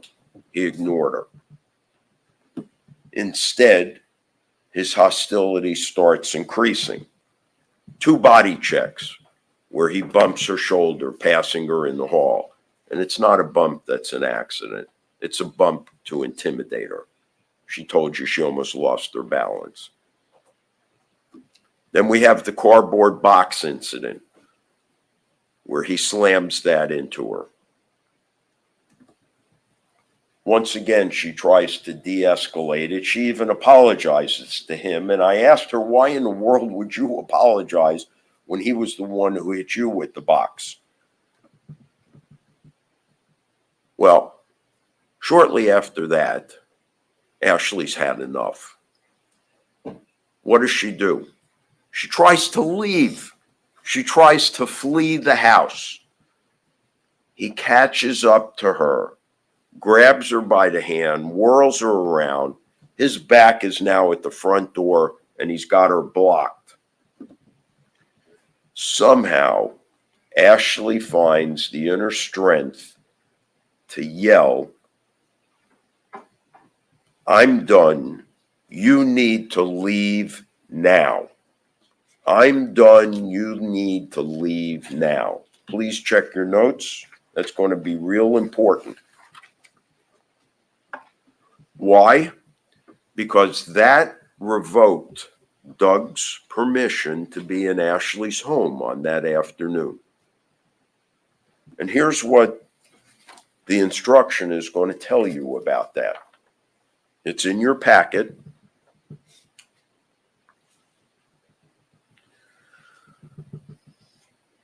It's going to say the law and justifiable use of deadly force is as follows. If Ashley Benefield was in a dwelling in which she had a right to be, I think we can all agree this was her home. Doug did not live there. He was there by her permission on that day to help pack things.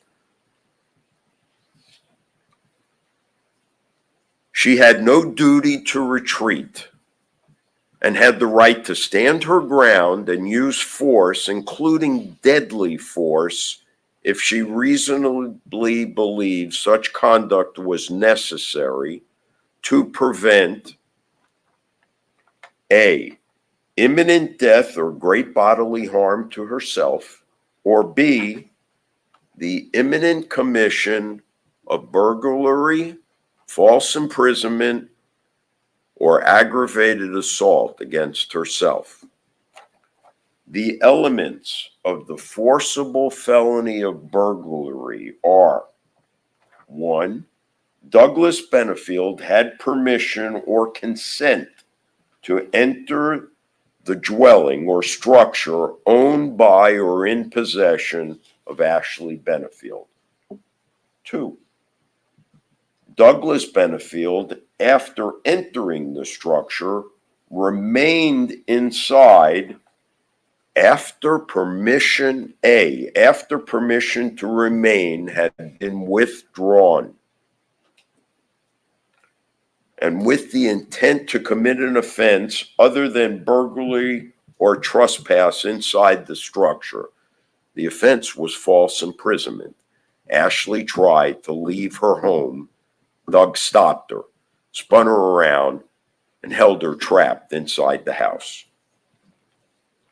Or B, attempt to commit a forcible felony.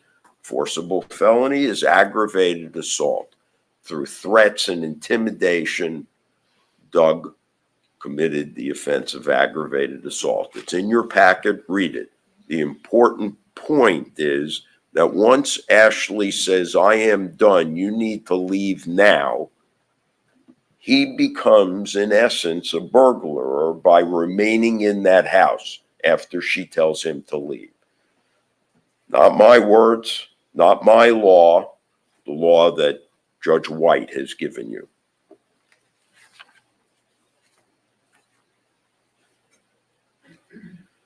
The last witness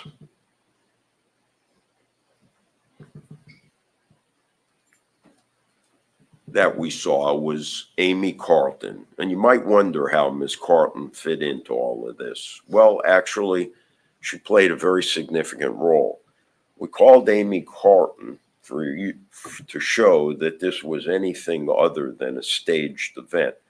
If you accept Ms. O'Donnell's interpretation of this, it was a staged event. It was a setup. Miss Carlton told you that she was out walking her dog with her husband. They heard a series of shots, and less than 30 seconds later, Ashley emerged from the house, hysterical, screaming, holding the gun, and ran right next door. If you're going to stage an event like this after the shooting, you're going to certainly check the scene to make sure it's going to support your version of the event. Because if it doesn't, you're on your way to prison. It's going to take you less than 30 seconds to do that. The state has failed to prove anything here beyond a reasonable doubt. We prove self-defense beyond all doubt. But the burden is not ours. It's theirs. And they must prove it beyond and to the exclusion of every reasonable doubt, which, ladies and gentlemen, they just have not done. So, for the last several years, I've walked hand in hand with Ashley. Objection. I'm now going to surrender her fate to you. I've presented to you everything that I possibly could to show you the dynamics of what took place on that day and why they took place and what Ashley knew about Doug at the time they took place, to show you that her action in using deadly force was reasonable. The judge is going to tell you in your instructions you can take into account what she knew about the domestic history with Doug, the size differential between Doug and Ashley. Ladies and gentlemen, Ashley Benefield is not guilty of murder in the second degree. She's also not guilty of manslaughter. When you read the manslaughter instruction, it tells you that it is not manslaughter if the shooting was justifiable, if it was in self-defense. The manslaughter instruction tells you that as well. You all promised in voir dire that you would stick to your guns and not be intimidated by the majority or the other jurors. Manslaughter is a compromise. Ashley's not looking for a compromise. She's entitled to more than that. This is either second-degree murder or it's not. If you follow the oath that you took and you read the instructions, we're confident you will return a verdict of not guilty in this case. Thank you very much. Thank you, Mr. Taylor. Thank you, Judge. Rebuttal?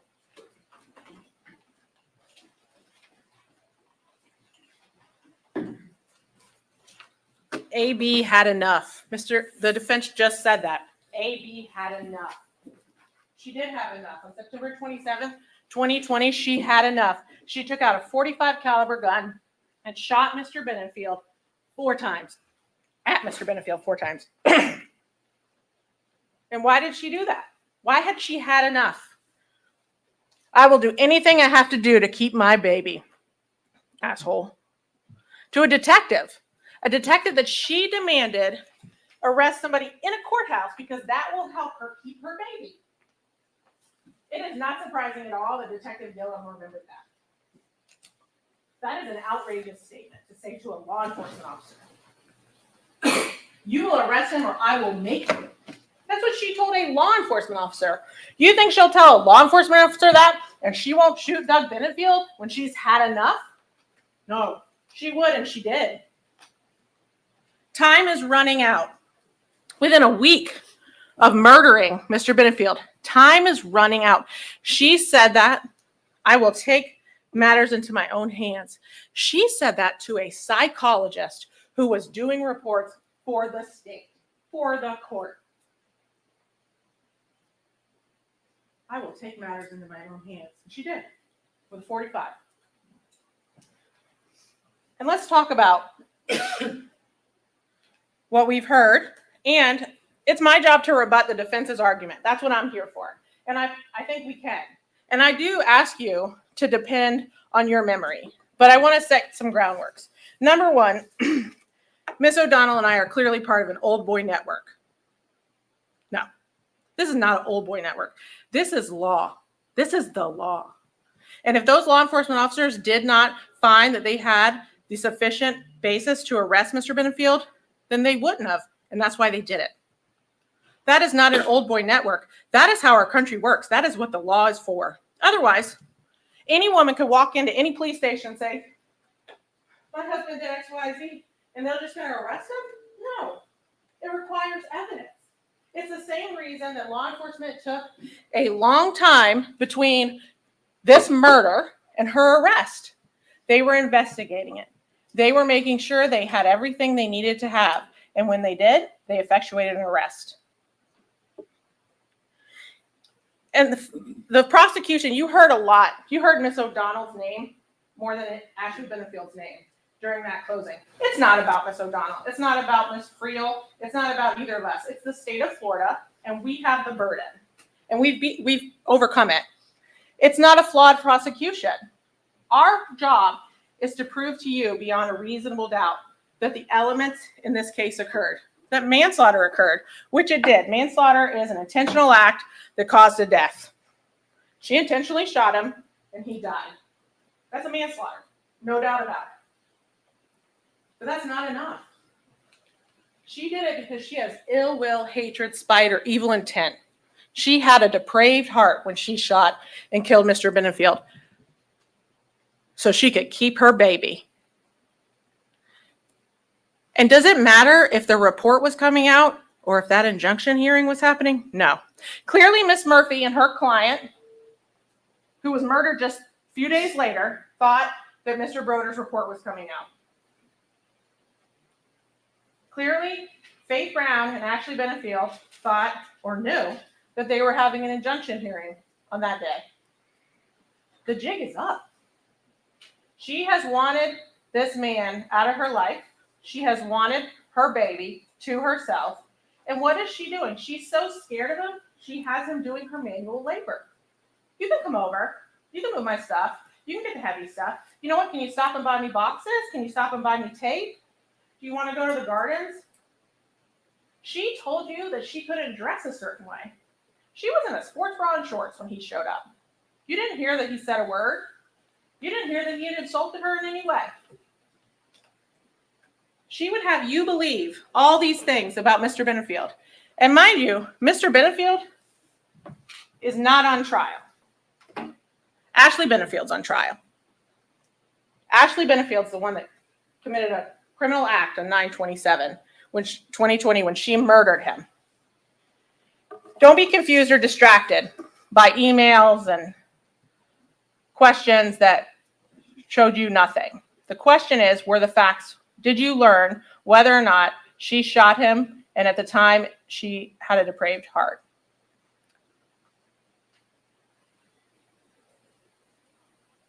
And there was no dishonesty by Stephanie Murphy. Don't be confused by that. I think they just had a different understanding of what was going to happen. There's certainly no dishonesty by Detective Gillum. Not remembering something, or Detective Warren, and being dishonest are two wholly different things. And nobody's expected to remember everything. The question for you, as Miss O'Donnell said, is whether or not it was reasonable and necessary for her to kill him, for her to shoot him that day when he's in a shorts and a t-shirt and flip-flops doing her work for her. And keep in mind, this ninja we've heard of, 5'9", 169, adult small t-shirt. Adult small t-shirt, size 30 waist. We know what that means. This is not a huge man. This is not a hulking beast of a man. And the state is not contending that he didn't make mistakes. He certainly did. One of the biggest being trying to maintain this relationship. It ended in his death. But was it reasonable? Never hit her. She said he never hit her. He did some outrageous things, but never hit her in any sort, way, shape, or form. In 3 years, they'd been apart. 3 years. Reasonable. Is it reasonable? She would have you believe that, and look at those text messages. Look at the text messages going into that week, that whole week. And look at, I would ask you to read the state's version, because that is the complete conversation. Oh, I'm sorry. Those are the older text messages. When you look at the older text messages, this murderous intent, he's talking about her old boyfriends. She admitted that. And them choking her during sex. He's not talking about wanting to go out in the world and murder people. He's certainly not talking about her. It may not be what the average person thinks of a way to express your love, but apparently to Doug Benefield and to her, it was. Because she's like, I know, baby. Don't talk like that. She never checks him, right? She never says, oh, don't. She says, I think she says, it was just a fight. These men that were just talking, she says it's a fight. So don't be confused. Look at the evidence. But in the text messages leading up to that week, look at them. You have them. They're the ones Miss O'Donnell did that had the video of them playing a game at Panera where they're all yucking it up. I would dispute that she was afraid. I would dispute most of what Mr. Ferris said, but we'll come back to that. So she would have you believe that this man who has never struck her, who in 3 years she reports no abuse. 3 years. He's done nothing. She left him while pregnant, did not tell him that she birthed his baby, did not give that baby his name, and then files before he ever meets his child to terminate his parental rights. And no allegations that he insulted her, came to her house and hit her, did any of those things. Shot any guns, had any guns, none of that. Right? So she did all those horrible things. If you want your baby, those are horrible. To Doug Benefield. She did all those things. Nothing happens. But this day, when she has been dictating for a week when he could come over, when he could help her, what they would do, she would have you believe that he got so enraged because she was done moving and she was tired that he hit her for the first time ever. And you get to decide if you believe her or not. I would submit to you that did not happen. There's no evidence of it, and you know it. You can see by those pictures. I don't care what Barbara Russell, who's clearly biased, right? Barbara Russell is a clearly biased witness. That's her. They have some kind of relationship that is clearly not professional. and she sat there and told you that she saw swelling. Keeping in mind, she saw her the night of. This is somebody who she had a professional relationship with and then moved in. The night of, that's who comes to her, this woman. She tells you that she has edema on her face. I don't know what edema is. I assume it's swelling and bruising. It's not there. You can see in those pictures. You're going to look at them. You can look at them till the cows come home. You won't see swelling. All those law enforcement officers who are trained to look for that, crime scene techs who went there for the sole purpose of finding injuries, and had some lawyer pointing out that her ear was red. Look at that picture. There's no redness. No redness. So he becomes so enraged that he hits her for the first time. She doesn't go down. She didn't say I fell. This man is a trained fighter who's a ninja, and he hits her and she doesn't go down. And she can't tell you if it was a slap or a punch. There's a big difference. There's a big difference. And if he punched her in the eye, her eye would look way different than it does. There's no swelling on the side from a punch. She'd have a black eye. Not a bruise, not a swell, nothing. So let's say it was a slap. Let's believe her. It was a slap. There's no redness, no swelling, no bruising, no scratching, no evidence in the photos. I mean, if somebody slaps somebody in the face, there's a red mark. Nothing. Within minutes. And even if you don't believe law enforcement, which I submit there's no reason to not believe them, Mr. Sand, that sweet old man who she brought this drama into his home, said, I didn't see any injuries. Wouldn't he be the one in the best position to see if she had been slapped in the face moments before? Certainly. He didn't see it because it wasn't there. It's an attempt to manipulate the system, which is exactly what she continues to do. And keep in mind, he's flipped out to the point of hitting her for the first time because she's tired and doesn't want to move anymore. That's what she told you. She didn't say she had tried to break up with him. She didn't say she had told him she didn't want to see him again. She didn't say any of those things. She told him she didn't want to live together when they were alone together, and it was fine. It was fine. So he gets so enraged and pops off and hits her or punches her in the face when she's tired, but not when she says she doesn't want to be with him. Is that reasonable? It is not.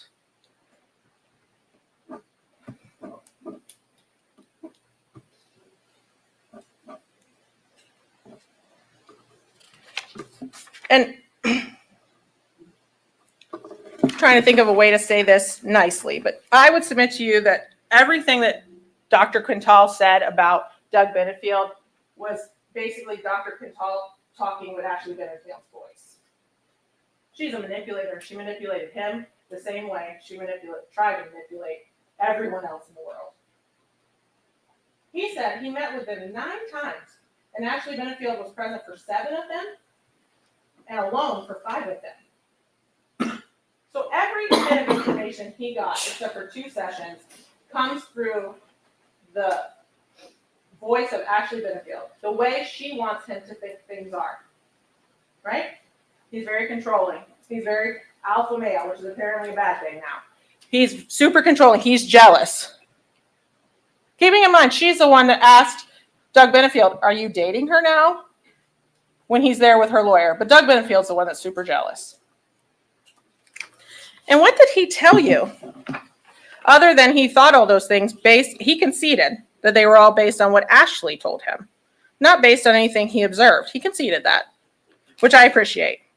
But the weird thing was that he had this weird encounter where he thought that Doug didn't want to see the child. And what did he say? I saw him for a few minutes in my waiting room. I went into a session for an hour, and then I saw him for a few more minutes, and then we started their session. So what happened in that hour? Dr. Quintal doesn't know.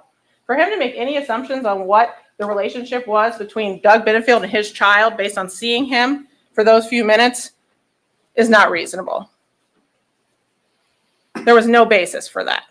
And keep in mind, through all of that she's dictating when Doug can see that baby. We don't know if he knew she was out there. He's sitting in the lobby of a psychologist or a therapist's office. We don't know that he knew she was out here. There's so many assumptions the Dr. Quintel jumped to in order to say those things, and they're just not reasonable. Despite a court order, she's dictating when Doug sees that baby and how, and then you're supposed to believe that it was something weird about Doug that he didn't go out to the parking lot.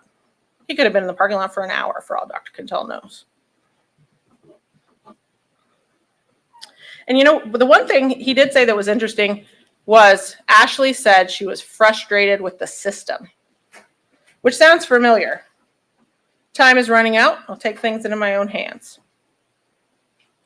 I'll do anything I have to do. She's frustrated because she's trying and trying and trying to do these things based on things that are not happening or not true, and it's not going her way. She tried to terminate his parental rights. The judge said, he can see that baby. That 6-month-old that he's never seen. So what did she do? Well, I don't really want him to do that, so I'm going to dictate how he sees the baby. Now I'm going to be sweet again. Now I'm going to go back. I think the only person that was in a cycle was Ashley Benefield. I'm not going to talk to you for months, but once somebody says you can have my baby, now I'm your best friend again. That's not Doug Benefield. He acted the same way in those text messages as she told you he did for 3 years. No violence, no threats, no manipulation, no emotional abuse. And that brings me to Dr. Ferris. Mr. Ferris. Mr. Ferris has never seen a relationship he wouldn't say is a domestic violence relationship. He would not concede anything. On direct, Mr. Taylor was giving him hypotheticals that had 6 or 8 aspects to them. And he was able to just answer. Well, yeah, sure, that's domestic. Goes right on the wheel. I'm asking him simple questions, and everything he would not concede. The only one he conceded about was that if she was living on her own, he couldn't have been economically controlling her. But how do you not concede that one, right? That's common sense. Every other thing he refused to concede. And this is one thing I will agree with Mr. Taylor. We have different perceptions because I think Dr. Ferris was clearly biased based on his inability to answer my questions when he clearly could answer the defense questions. It's clear from what was happening in this relationship that Ashley Benefield was not a victim of domestic violence. Doug Benefield's the victim in this case, not Ashley Benefield. And that there was not this power and control wheel that Doug Benefield was on. And keep in mind, Mr. Ferris would have you believe that somebody could be violent and then never be not violent again. That's what he said. I said, are you telling me that once there's violence in someone, it can never be changed? Well, if that's true, why does he teach CBIP? He makes his money on CBIP, right? Certified Battered Intervention Program. If what he told me was true, he's wasting people's time because he doesn't believe anybody can get better. And we all know that's not true. People change. People learn. People realize what they've done. People apologize for what they've done. And while saying the words is not enough, 3 years of not being any way violent or threatening or abusive, that's an indication that Mr. Benefield was trying to change. He was trying to do anything he could to be with his wife and to be with his baby.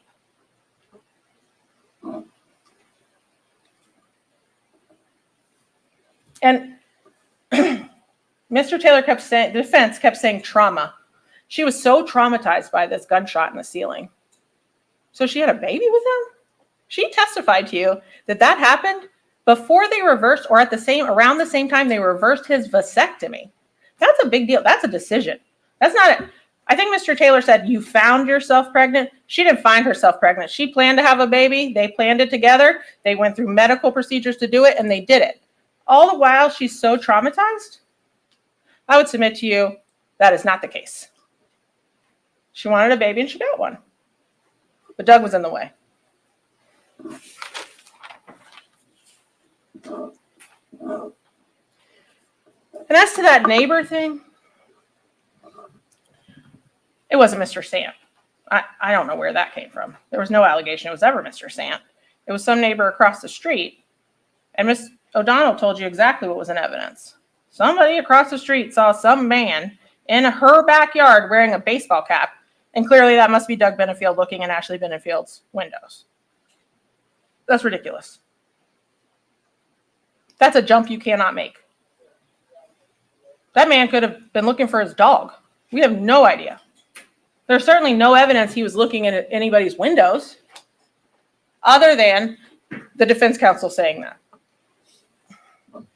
And even if he was, does not make it reasonable and necessary to shoot him. Is not a basis that would cause you to believe he's going to kill you. Going to kill you. Not a basis. I would submit to you he never was in that yard. He was never looking in the windows. But even if he was, a tracker, not a basis to believe he's going to kill you, if that even happened. The house, buying the house, I read that very differently. First of all, he wasn't trying to buy, he was trying to rent. And if you don't believe that they were talking while they had this mutual injunction, they were, I'm sure. Miss Benefield was lying to him, telling him they're going to move to Maryland and live in separate houses, but co-parent. And she was all the while planning with her attorney to have an injunction hearing in a matter of days. It's reasonable to believe that that mutual injunction was, I'm sure, Ms. Benefield was speaking to him when it was convenient for her, when she could get something out of it. It only goes with the rest of it. This letter we've heard about that Ms. Benefield testified all these things, it's another effort at manipulation. We don't know when she wrote that letter. We don't know what she put in it. We don't know if any of it was true. I can write a letter and tell you that I'm the Queen of England. It doesn't make it true. And just because I say I wrote it 3 years ago doesn't mean I did.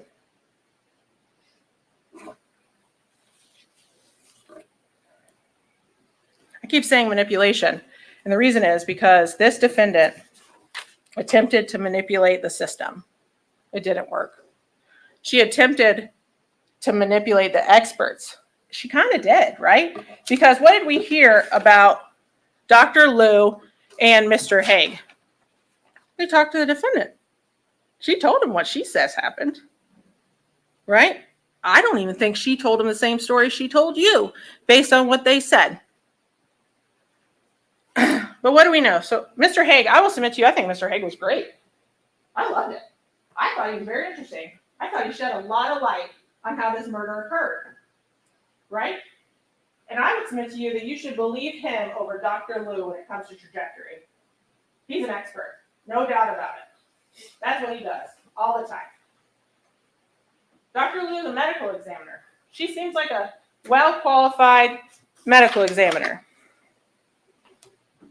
who did testify mostly for the state because she worked for the state and is now testifying for the defense. And the defense asked you, why would she do that? She did that because she's getting paid. She got paid to be here. That's why she's here. That's why she's saying those things. And most of them were probably very accurate. So Mr. Haig tells you there's 4 shots. We know that, right? We had 4 casings. We have 4 projectiles. One is in Mr. Benefield's chest or back. And I think there was some misunderstanding of what Ms. O'Donnell was trying to show you. What she's trying to show you is that if it was from the front, because say I'm lunging, it would go in my chest and out the back. That's not what happened. It went front to back because it hit him here and came out here. Well, that's front to back. That's not front to back like it goes in my chest and comes out my back. That's front to back because it didn't end up here, right? Or she didn't shoot him in the back. It ended up in the other side of his back. It goes across his body, destroying his lungs, destroying his spinal cord, damaging his ribs. And what did Dr. Liu say? He dropped. He dropped. I think that's important. So Mr. Haig said there's 1 bullet, right? We got 4. 1 is in his chest. So we know where that one is. 1's in the living room wall. that Mr. Haig said he believed was going down and struck the tile and then bounced up and hit the wall. He knows better than me. Seems reasonable. 3 is in the wall, number 7. Perfectly round. Typical gunshot. Nothing in its path, because what did he say? If something was in its path, it would begin to tumble. It wouldn't be that perfect hole that we picture as a gunshot in a wall or a target or anything else. And then through his leg. So which bullet hit his arm? And I think Dr. Liu might have been correct when she had that young man laying on the floor. It probably went through his leg when he was on the floor. Because Ashley Benefield told you something. She said she's shooting down. We know that's not true, right? Because his chest is way up here. His chest isn't down here. But she told you that I had stopped shooting when he fell. That's also, I think, untrue. Dr. Liu told you he would have dropped. So he's paralyzed, laying on the ground, and she continues to shoot at him. Otherwise, if you believe that she's moving from left to right to get away from him, he's dancing around dodging bullets. They would have you believe this is a very tight room. I don't know how tight it is, but you can see there's either a full or a queen size mattress in that room, and there's plenty of other room. This is not a broom closet. This is a full size bedroom. And what else do we know? Dr. Vega said that they had been at least 3 feet apart. 3 feet apart. Uncontroversial. Nobody said anything different. Except for our firearms guy, who talked very fast, but said he looked chemically at the shirt and found nothing. 6 to 7 feet. 6 to 7 feet. Even if we go 3 feet, you have to keep in mind that's from the end of the gun. She is pointing a gun at him. Here to Mr. Benefield is at least 3 feet, if not 6 to 7, when she hits him in the chest. At least 3 feet when she hits him on the leg, because Dr. Vega said there was no stippling on the leg. They're not in close combat. We keep hearing about this.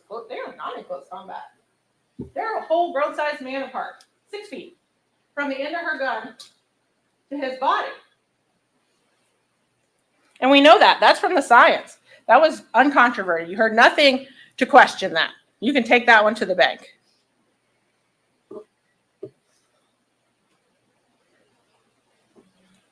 And I would submit to you that those 2 experts, Mr. Haig was the one you should be depending on, even though he also spoke to Ms. Benefield, so clearly got one side of the story, or a made-up story. And that Dr. Liu is not the expert that Mr. Haig is on trajectory.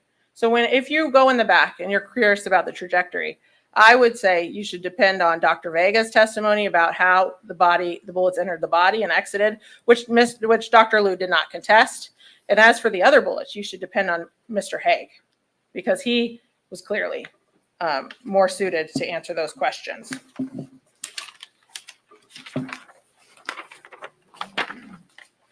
As to Detective Warren, poor Detective Warren, who gets called just to be impeached, said he had opinions. You know whose opinions don't matter in this case? Detective Warren's. Mine don't matter. Ms. O'Donnell's don't matter.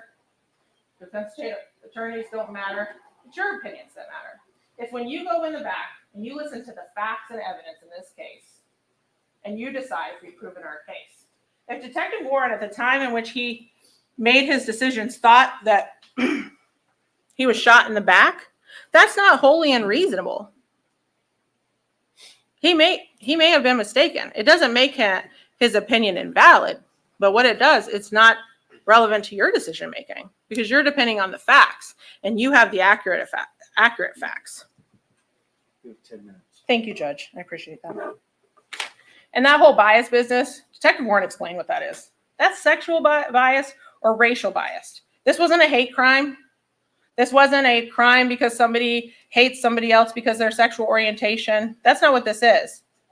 That's not a place to put ill will, hatred, spite, or evil intent. Ill will, hate, spite, or evil intent is not bias. It's an element of second-degree murder. It's a depraved heart. And that's what Ashley Benefield had when she murdered Doug Benefield.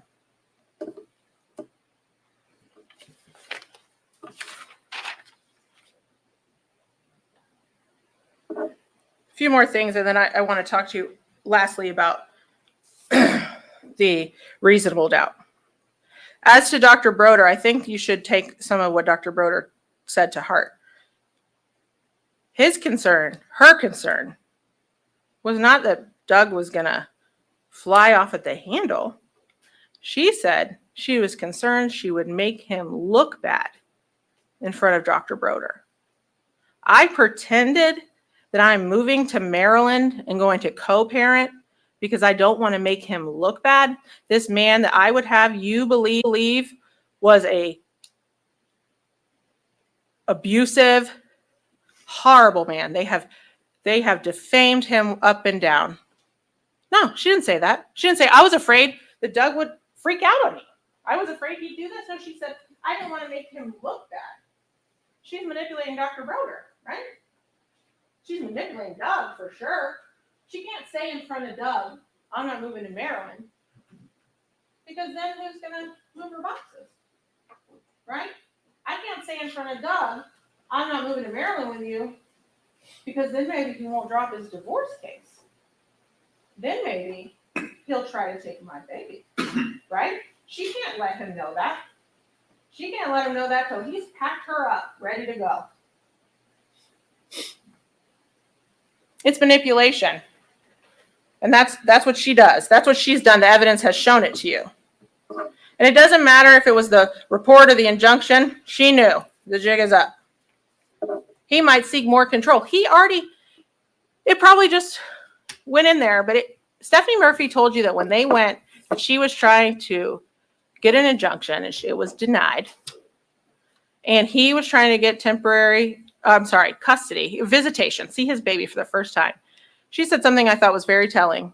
The judge gave Doug sole medical control or primary medical control over the baby.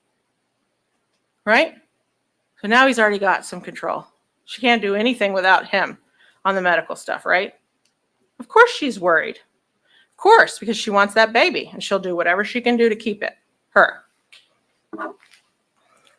And I wouldn't put anything in the fact that she didn't confess on her phone, that she didn't tell somebody that she had shot him one way or the other. She didn't even tell her mama.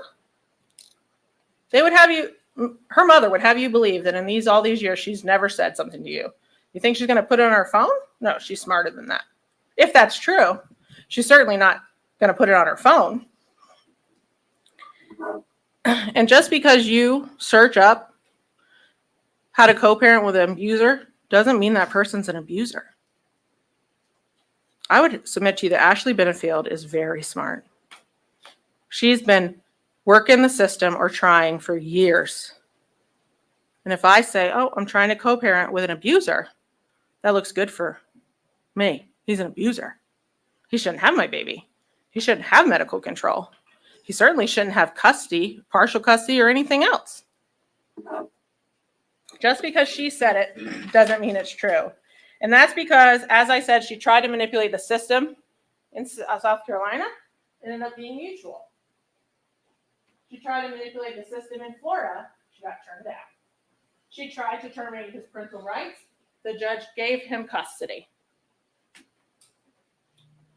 She tried to manipulate the experts, as I already talked, and I think in some cases she did. And she's trying to manipulate you. You can decide what you think about her testimony. She's a witness like any other. But I would submit to you that that was all manipulation. There were no tears. You use your common sense. If you cry and have to take breaks and you're racking, then you're going to have a swollen face. Your eyes are going to be puffy. You're going to have snot. I don't know what other word to use. She didn't even get a tissue until I can't remember who, either the judge or the defense attorney told her, hey, there's tissues. oh yeah, I should have a tissue. She'd been crying for 15 minutes. Didn't need a tissue. That's manipulation. That's her efforts to manipulate you and make you believe that she was a victim. She is not the victim. Douglas Benefield was the victim in this case. And reasonable doubt, I would ask you to read your instructions because that board they put up was an incomplete instruction. It left out parts. And the part is that proof beyond a reasonable doubt does not mean proof beyond all doubt. You don't have to get back there and have no doubt. You have to get back there and decide, did she shoot and kill him with a depraved heart? And I would submit to you she did. And then you have to decide, was she justified in using self-defense? Was it reasonable and necessary based on what happened in that house that she shoot and kill him on September 27th, 2020? It's not a mere possible doubt, a speculative, imaginary, or forced doubt. That's not what we're talking about. We're talking about a reasonable doubt. And the state would submit to you that we have proven beyond a reasonable doubt that Doug Benefield is dead. The death was caused by a criminal act of this defendant, Ashley Benefield, and there was an unlawful killing by an act imminently dangerous to another and demonstrating a depraved mind without regard for human life. And it was not justified. It was not based on self-defense. It was not reasonable and necessary to stand 6 to 7 feet away from that man and shoot at him 4 times. And I would ask that you come back and find this defendant guilty of murder in the second degree with a firearm. Thank you. Thank you, Judge. All right, can you go back to your instructions? And if you remember, we left off at 3.10. And we're going to ask when you find that, if you just look up at me and I'll know we're all on the same page.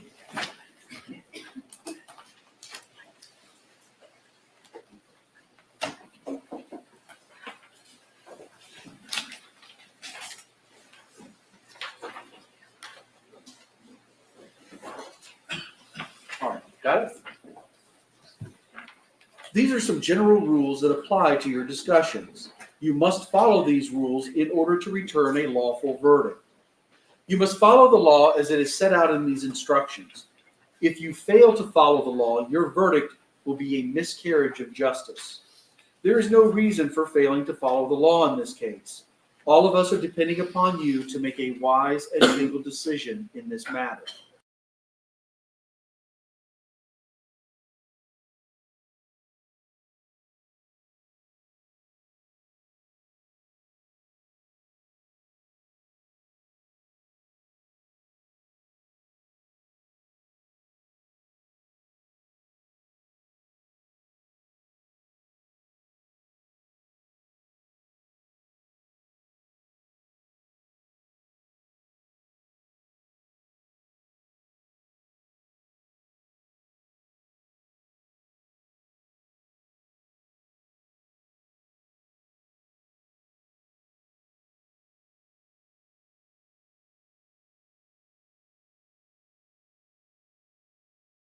Must be unanimous. That is, each juror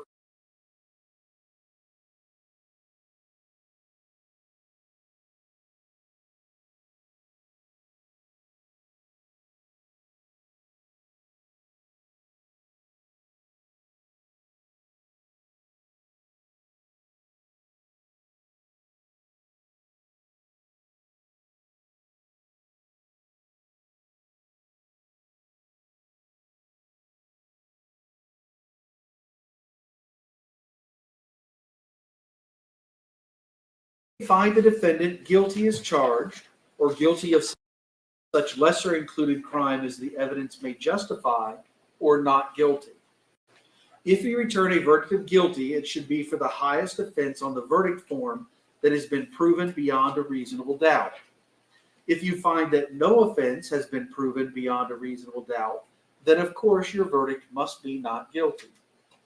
The verdict must be unanimous. That is, all of you must agree to the same verdict. Only one verdict may be returned as to the crime charged. The verdict must be in writing, and for your convenience, the necessary verdict form has been prepared for you. And of course, I explained it earlier. In just a few moments, you will be taken to the jury room by the court deputy. The first thing you should do is choose a foreperson who will preside over your deliberations. The foreperson should see to it that your discussions are carried on in an organized way, and that everyone has a fair chance to be heard. It is also the foreperson's job to sign and date the verdict form when all of you have agreed on a verdict, and to bring the verdict form back to the courtroom when you return.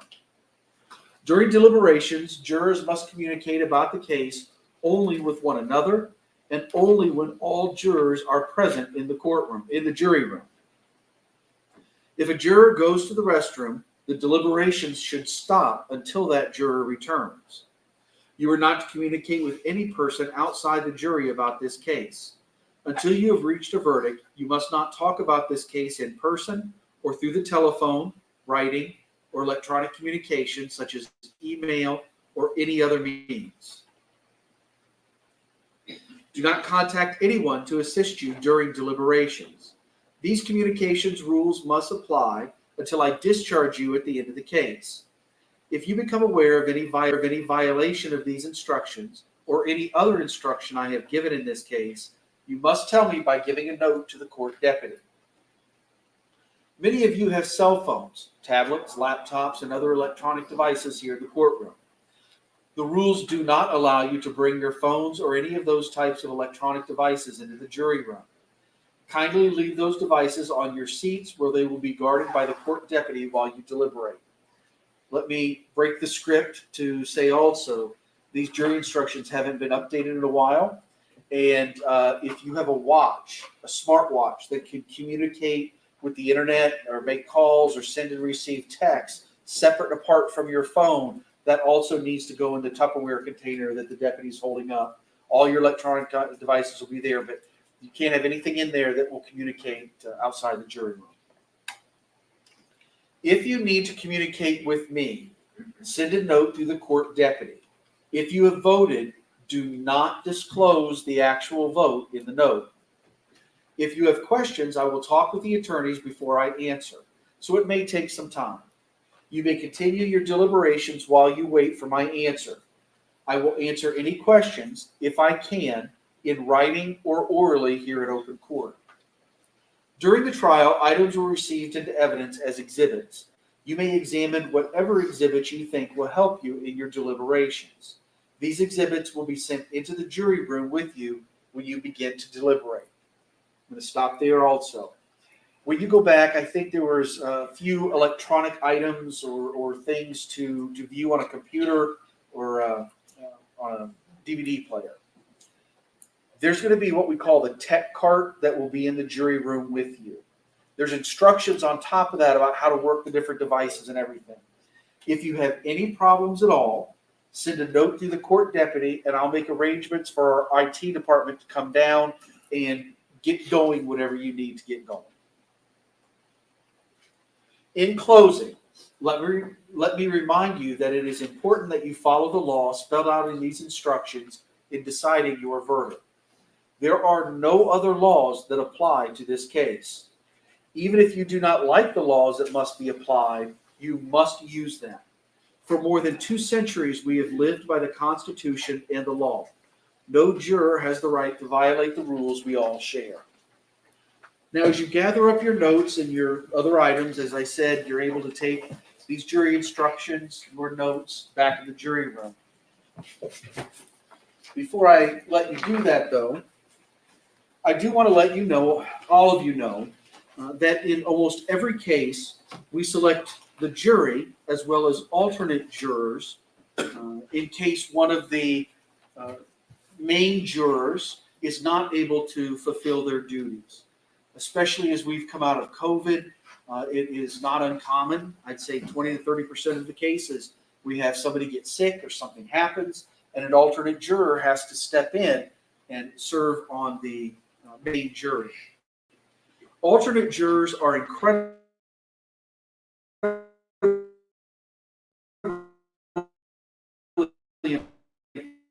important, as it does happen every so often. In this case, jurors 38, 42, and 43 have served as alternate jurors. As such, I'm not able to allow you to retire to deliberate with the rest of the jury. Do the 3 of you have personal effects in the jury room? You have stuff in there. Here's how this is going to work. You're going to leave your notes here. I'm going to ask you to go back in the jury room with everybody. The deputy is going to take you back. I need you to gather up all your personal effects and then come back out here to the to the courtroom so I can give you your final instructions before we let you go. But I'll need you to come back out.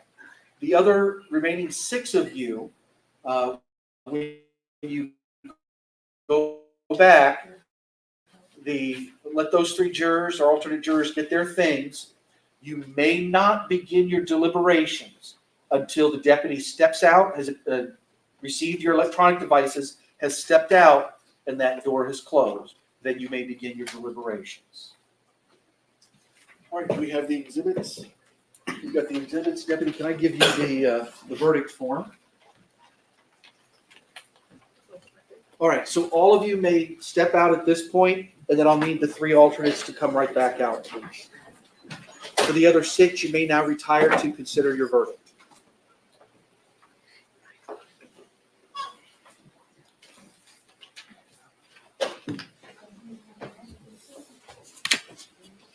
All right, you all can sit down.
Welcome back. You can just grab whatever seat you want. I won't keep you much longer. We've got, Deputy, we have all the notes and. Yes, sir. I want to just take a minute and thank you for your service. I was here for jury selection, and I know that some of you missed very important work engagements that you expressed meant a lot. Some of you missed doctor's appointments, and all of you missed personal time at work, with your friends, with your family, in sacrifice of your civic duty as serving as jurors. Contrary to what a lot of people think, I find this to be possibly the most stressful part of my job, because I now sit and look at all 3 of you who have given us a week and a half of your time so willingly and so graciously, and to say, I'm sorry, I can't let you deliberate. Now, sometimes I do this, and you see the smiles come on people's faces because they're glad they don't have to be part of the deliberations. And I have received some angry calls afterwards about being an alternate and the person wanted to go back and deliberate. However you feel, relieved or upset, I just want to say thank you for doing your civic duty, for answering the call, for being here, and just being so generous with your time. I've watched the entire jury this the last 7 or 8 work days, and you have been incredibly attentive, paying attention. There's been a lot of people in and out of this courtroom. You have not been distracted one bit. You are exactly what we want in our jurors. And I thank you on behalf of myself, the other judges of the 12th Circuit. Thank you so much for giving us your time. I am now, I have some certificates of appreciation that I'm going to give you to commemorate serving as a juror. Also attached to each of those is the paper for work, if you need it to show where you've been for that. If for some reason that paper is not sufficient for your needs, please reach out to my judicial assistant. My card had her direct number, and if they need a letter from me or whatever they need, we'll get it to them to show that you've been here this entire time serving as a juror. I am now going to read you your final jury instruction. I wish to thank you for your time and consideration of this case. I also wish to advise you of some very special privileges enjoyed by jurors. The law gives you a unique privilege not to speak with anyone about the jury's work. Although you are at liberty to speak with anyone about your jury service, you are also at liberty to refuse to speak with anyone. It will be up to you to decide whether to preserve your privacy as a juror or not. With that said, again, I offer my heartfelt thanks on behalf of myself and the other judges of the 12th Circuit, all of the court administration, and for all the citizens of the 12th Circuit for being part of this process. I now discharge you as jurors in this case and release you from any further obligations in this matter. If any of you would like to be escorted to your vehicles, all you have to do is let this deputy know, and he will make sure that you are walked all the way to your vehicle until you leave. Thank you again very much. Thank you, Judge.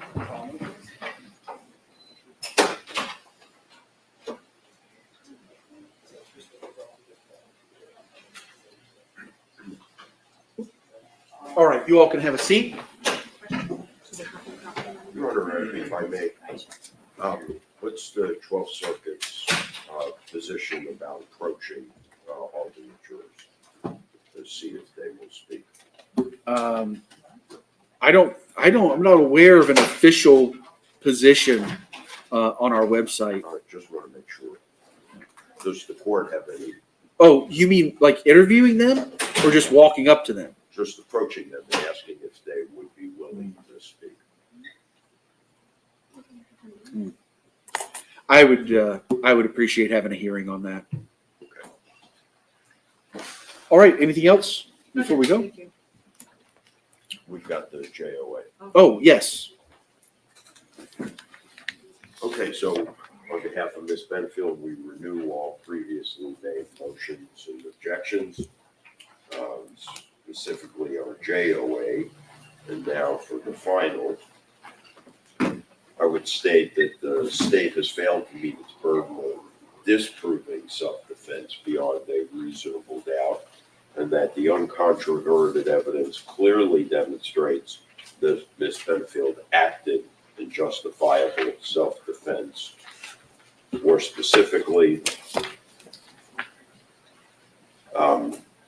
she testified that Mr. Benefield physically intimidated her, prevented her from leaving the residence, struck her on the head, pursued her to her bedroom, and advanced on her in a threatening manner despite her warnings to stop. She reasonably believed her life was in imminent danger of death or great bodily harm. The state has presented no evidence to rebut Ms. Benefield's account of events, as stated in Hernandez Ramos versus State at 496 Southern 2nd 837, Florida, 2nd DCA 1986, quote, "The state has the burden of proving guilt beyond a reasonable doubt, which includes proving beyond a reasonable doubt that the defendant did not act in self-defense. The state's evidence was legally insufficient to prove guilt beyond a reasonable doubt because the state failed to rebut the defendant's direct testimony that he acted in self-defense, and in fact, some of the state's evidence corroborated defendant's testimony of self-defense. Thank you. Steve? Judge, and I would just say that the state has met its burden, that a reasonable jury could find beyond a reasonable doubt that this charge has been proven. Would ask you to deny the JOA. Any rebuttal? No, sir. All right, I'm going to reserve at this point. All right, if there's no other business, then we are going to be in recess until we have a question or a verdict. I would ask if you could please leave a cell number with the clerk so she has, so we can get a hold of you. Please don't be more than 10 minutes away so you can get back here pretty quick if we have any questions or issues. What time do you think you'll let it go to? Go for the evening? Yeah. I tend to let them go until they ask to leave. The issue that's in the back of my mind right now is to see if they ask for dinner. What do we have a cutoff for that? To order? Like 6, 7 p.m. 7? Sir. So, I mean, usually if they're hungry, we'll hear from them between 5 and 6. That's my experience. But if we don't hear from them, maybe by 5:30, I might have the deputies just kind of knock and say, "You guys okay? Do you want a menu?" And just that'll be it. Okay. That way, I don't have to call you all back to deal with that. Yes, thank you. The other thing I will not call you back for is if they ask for IT help. I don't reconvene for that. Thank you. Okay. Thank you, Judge.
All right, welcome back. We're back on the record in State versus Benefield, 2020 CF 3014. And you've been called back because there's a jury question. And I'm going to read the question, then if either side wants to approach and look at it yourselves, you sure can. I'm going to read it as it is. Dr. Quintella testimony. Defense recall. Was his description with Doug based on his observation or what Ashley told him, i.e., domineering, super controlling, alpha male, over the top, not genuine?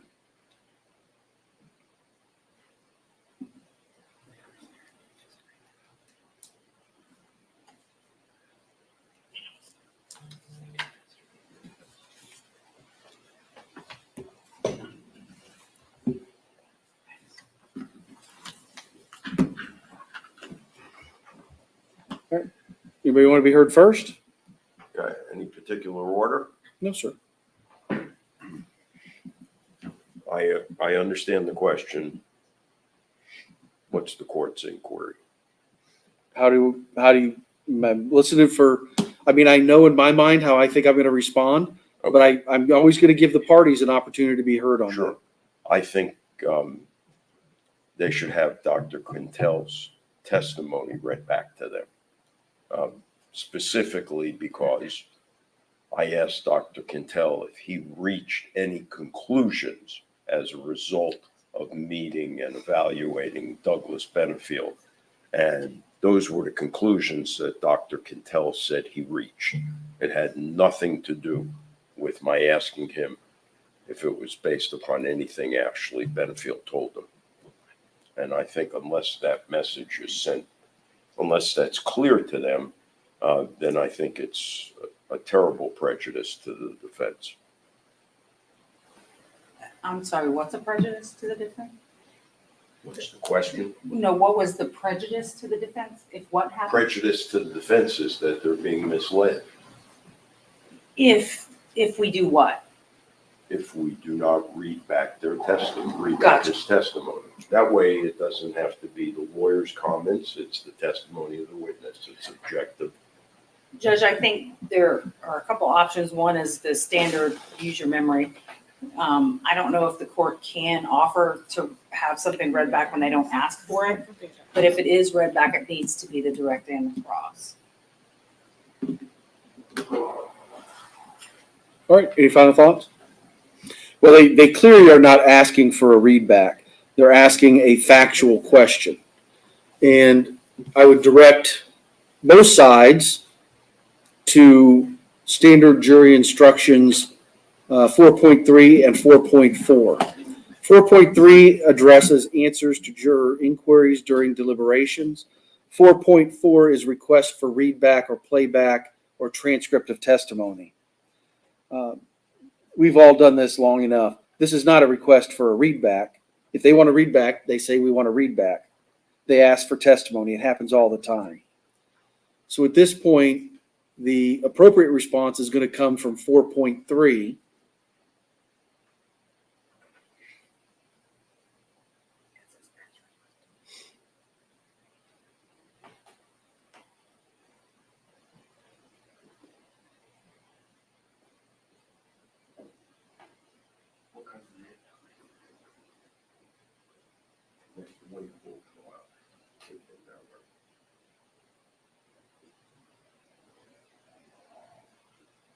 Judge,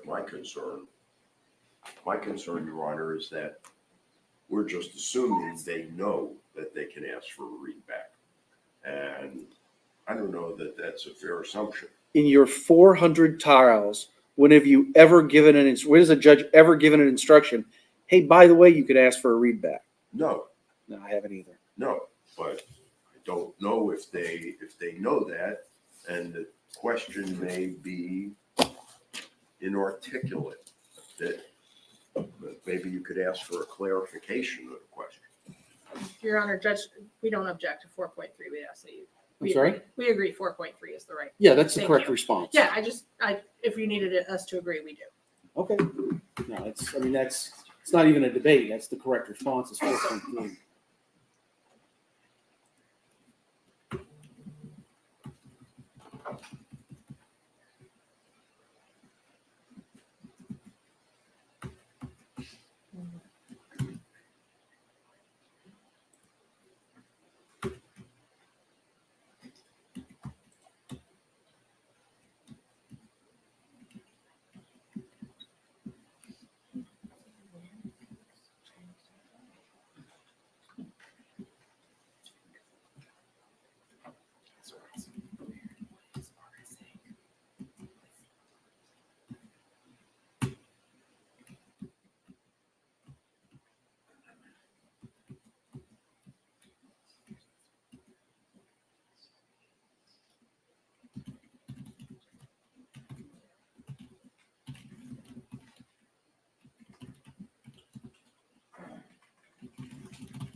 Okay, I'm going to read you what I plan on telling them, and then you can comment on it how you want.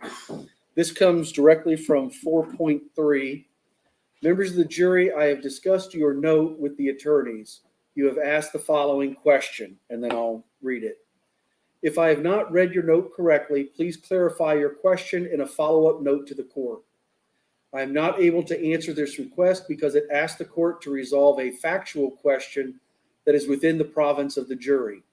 Your decision must be based only on the evidence presented in the trial and the law that I have given you.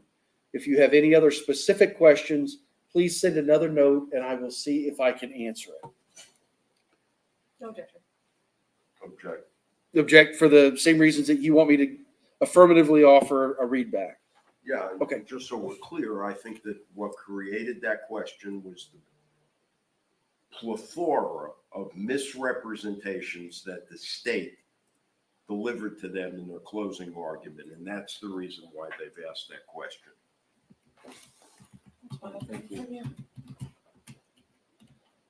But you know what? Tell me his name. It's not Quintella.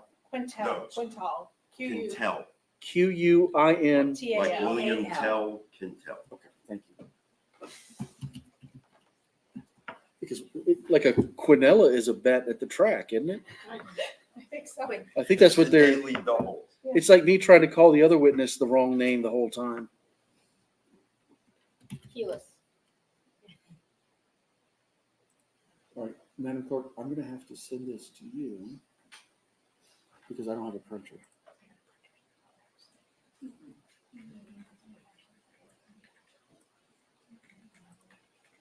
Yeah, I'm sure.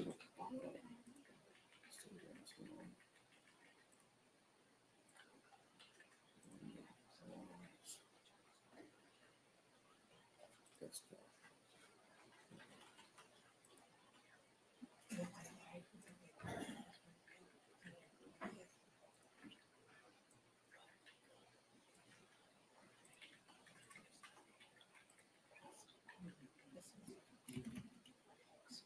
Yeah, pop right away.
All right, ready to bring the jury in?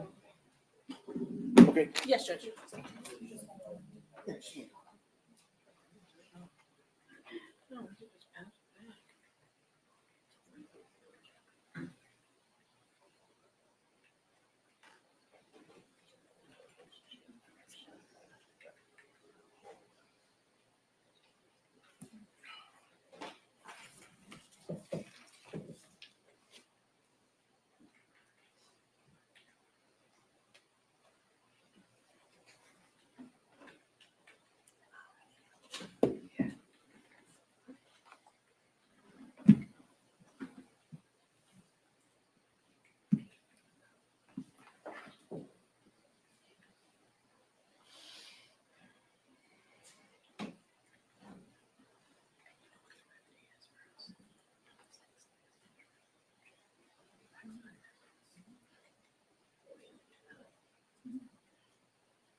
Do you guys want me to broach the subject of food as well? Yes. Yes. Up to you, Judge. Okay.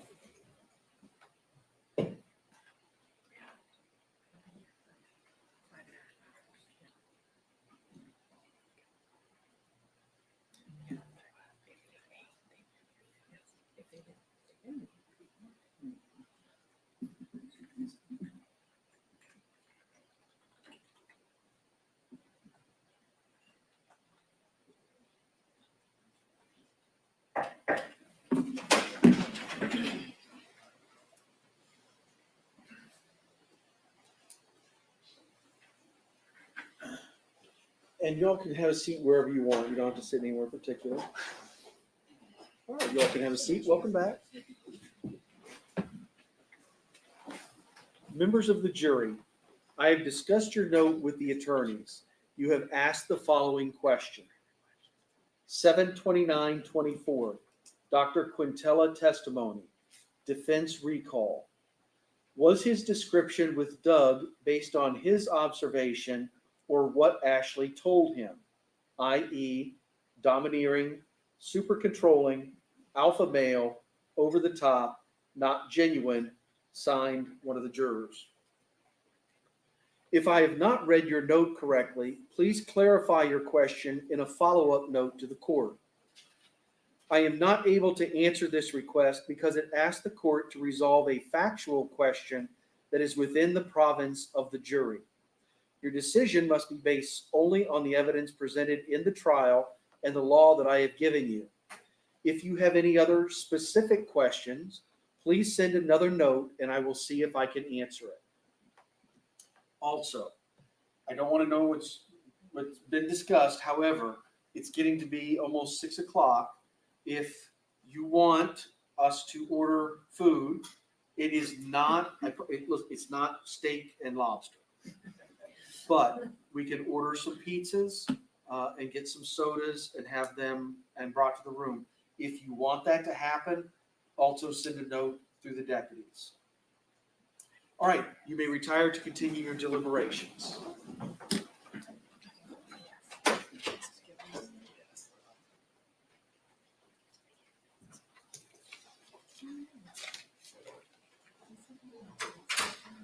All right, you can have a seat. The jury is out.